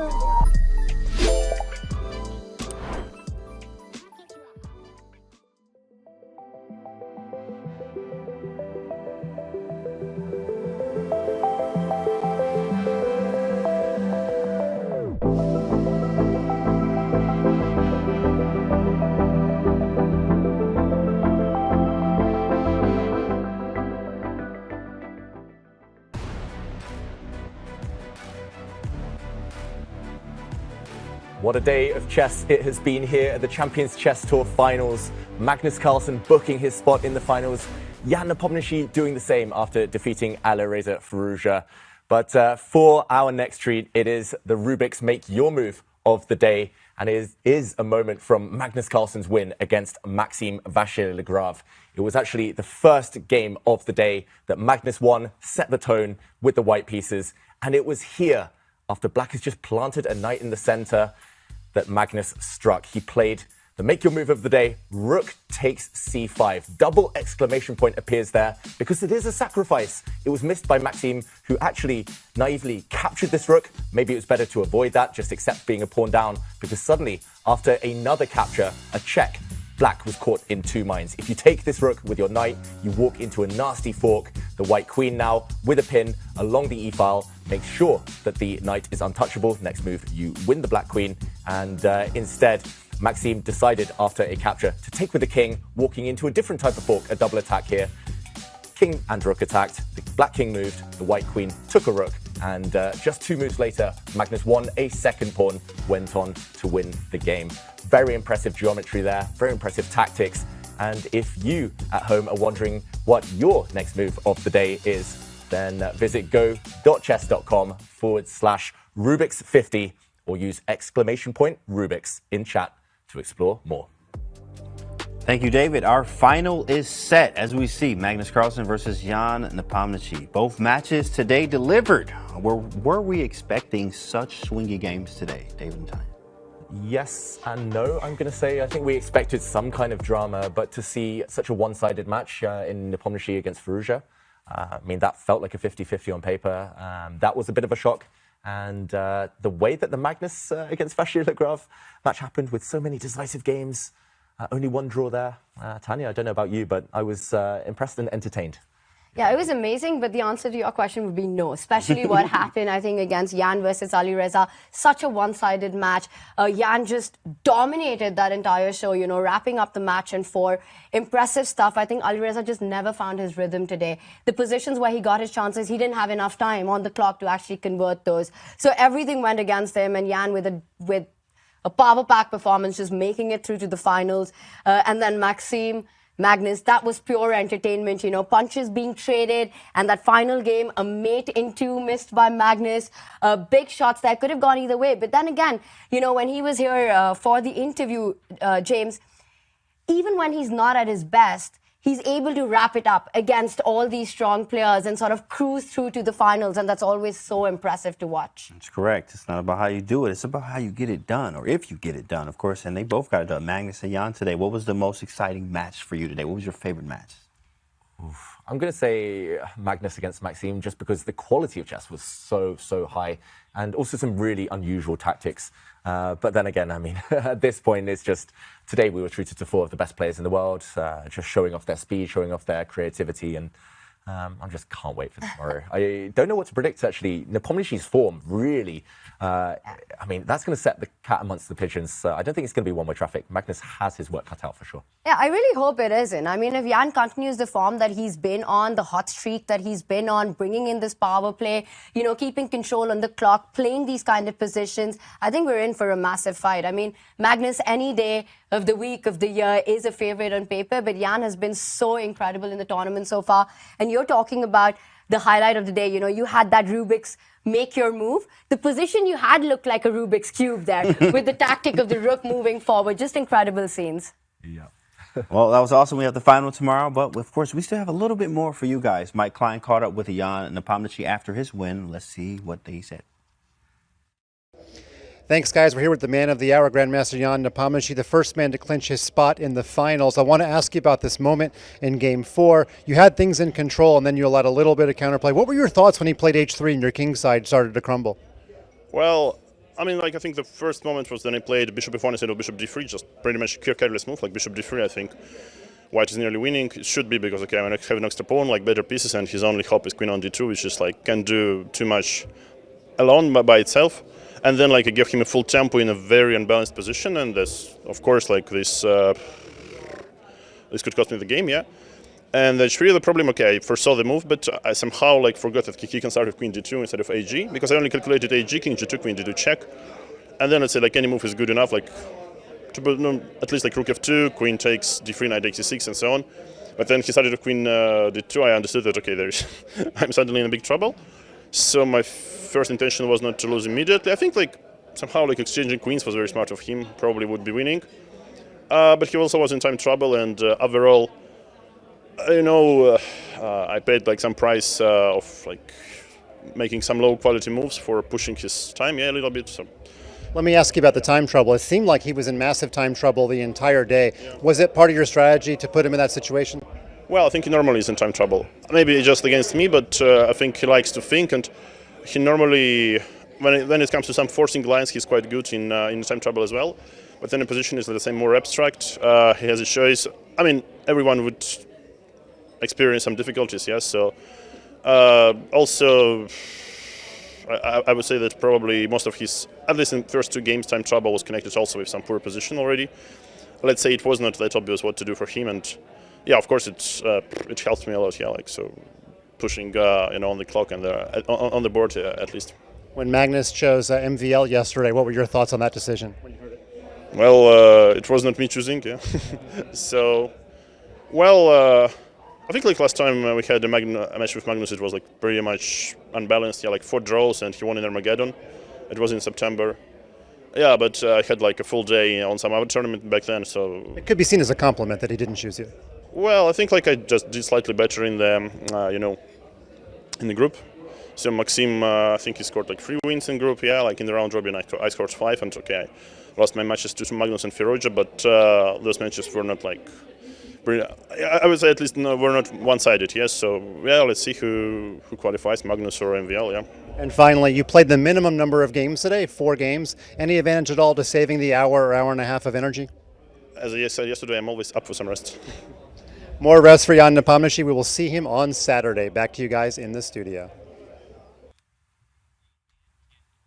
That was nice, of course. It's always good to hear, especially if you can follow the moves with Jan. He realized Queen D2, and then he was like, oh, I'm in trouble. But, okay, I was able to, you know, figure it out from there. And obviously he said Alireza got in some time trouble there, which is very important to understand. He plays fast. Alireza got in time trouble, and he crumbled there, and Jan was able to finish there. It was also a good comment about the MVL thing, about, like, him and picking MVL, he picked me, or MVL, I did a little bit better type thing. That's nice. Yeah, I mean, he seemed in good spirits, Jan Nepomniachtchi, and he was so quick, he was so deadly today.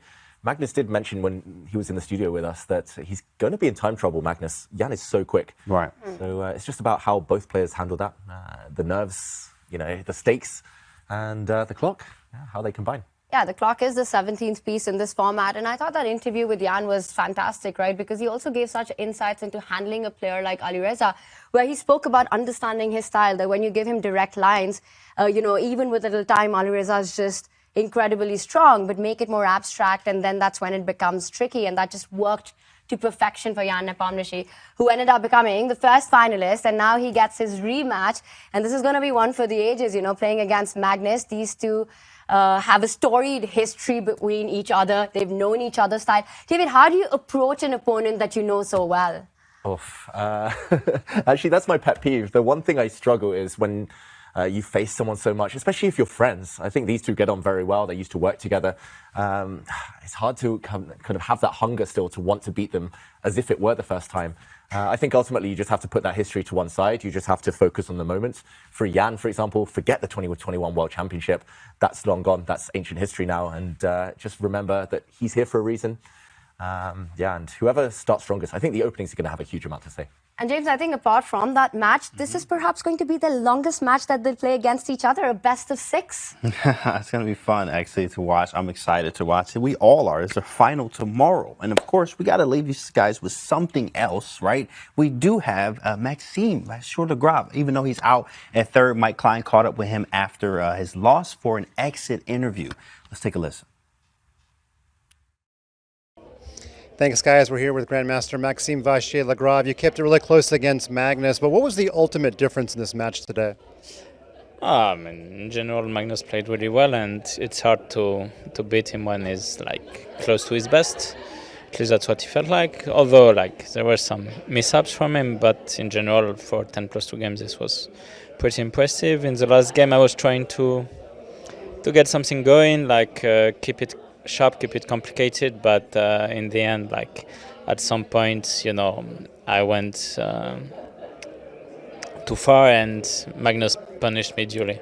It actually looked like you were going to be the beneficiary of a rare Magnus misstep. After queen takes c4, he missed queen takes f8. I suppose you did too.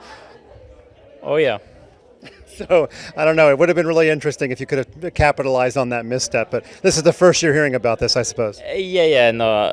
It felt wrong, this queen takes c4, but somehow, I was so focused on rook g8, and I guess Magnus was too, and we just completely missed it, and it's not even difficult. Losses never feel good, but does it make you feel a little bit better knowing that, This I don't really care about. Okay. What will you do for the rest of your time in Oslo here?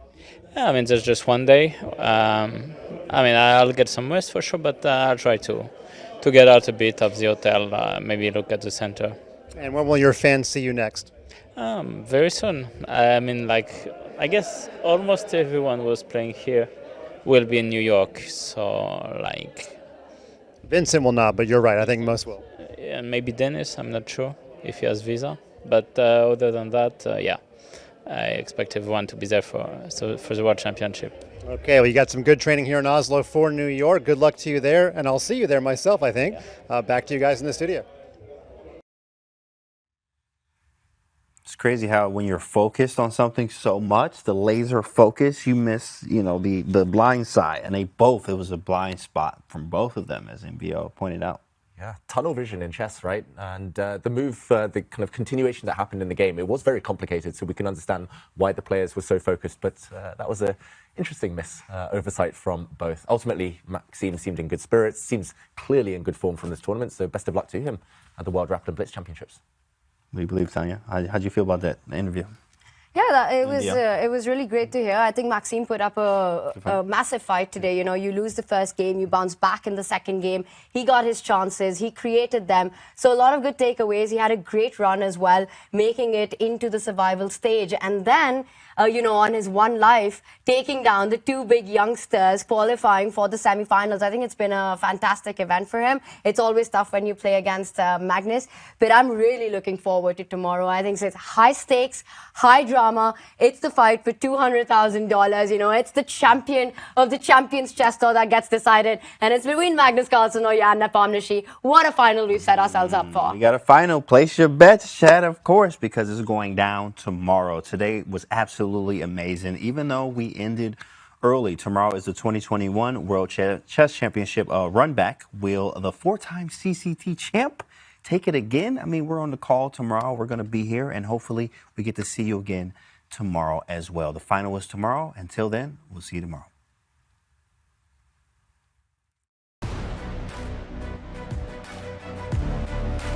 It's going to be good, it's going to be lit. We've got 4 fantastic players with us, and I can't wait for the chess to begin. I think for Maxime this might be a bit of a surprise, but also a relief that Magnus isn't going directly for his throat. Is his energy going to be a factor today? He's in decent shape though. He's probably spent a bit of double attack, as you mentioned, hitting the queen, hitting. It's important when you reach a time control like this, or actually closer to under a minute. Yeah, you got. If he finds it. I think he has. That's the second move. And that's it. It was checkmate on the next move. Magnus Carlsen finishes the job in style. That's the block now. Check. He's calculated his way through. Look at the speed, and he does it. Woo, Jan! first game. Because knight takes instead, so maybe there won't be any g4, but there is some very fun lines here for white. Quickly placed now, the queens are off, and okay, Magnus deciding that knights are more valuable than bishops in such a block. The right side of our screens there. Firouzja on the back foot. But from a human perspective... Wow, 1 second for Alireza Firouzja. Look at the clock. Oh. Wow, Maxime with a killer tactic there. Now, without the white pawn, it's a draw, but he had a pawn left. Maxime takes the win. And rook g8. That's it. Wow. Handshakes. It's Jan Nepomniachtchi with a 2-2 lead. 2-0. After that World Championship match, it's a bit of a bluff. He's saying to Maxime, like, are you hardworking enough? Maxime is saying, yes, I am. I've... Oof! Oh, drop. What happened? Saw the bar. Drop.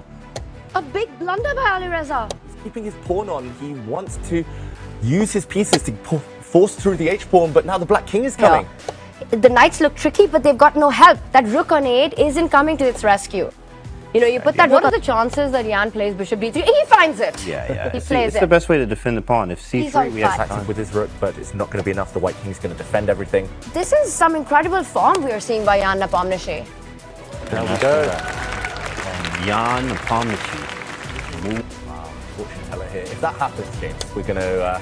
I don't know how we're going to celebrate, but that would be an automatic win. I guess them. Oh my gosh! He blundered me. Oh my goodness! Look at Magnus. Oh my. This is how the semi-finals is about to end. He blundered me. Magnus has seen this. He didn't see it. Oh my! What? I'm done. I'm out. All right, y'all have a good one. All right, Just do a y'all. zigzag onto that b5 square if the checks follow, attacks the rook, attacks the f6 pawn in return. Resignation. Whoa! Magnus Carlsen takes the win. He books his place in the final of the Champions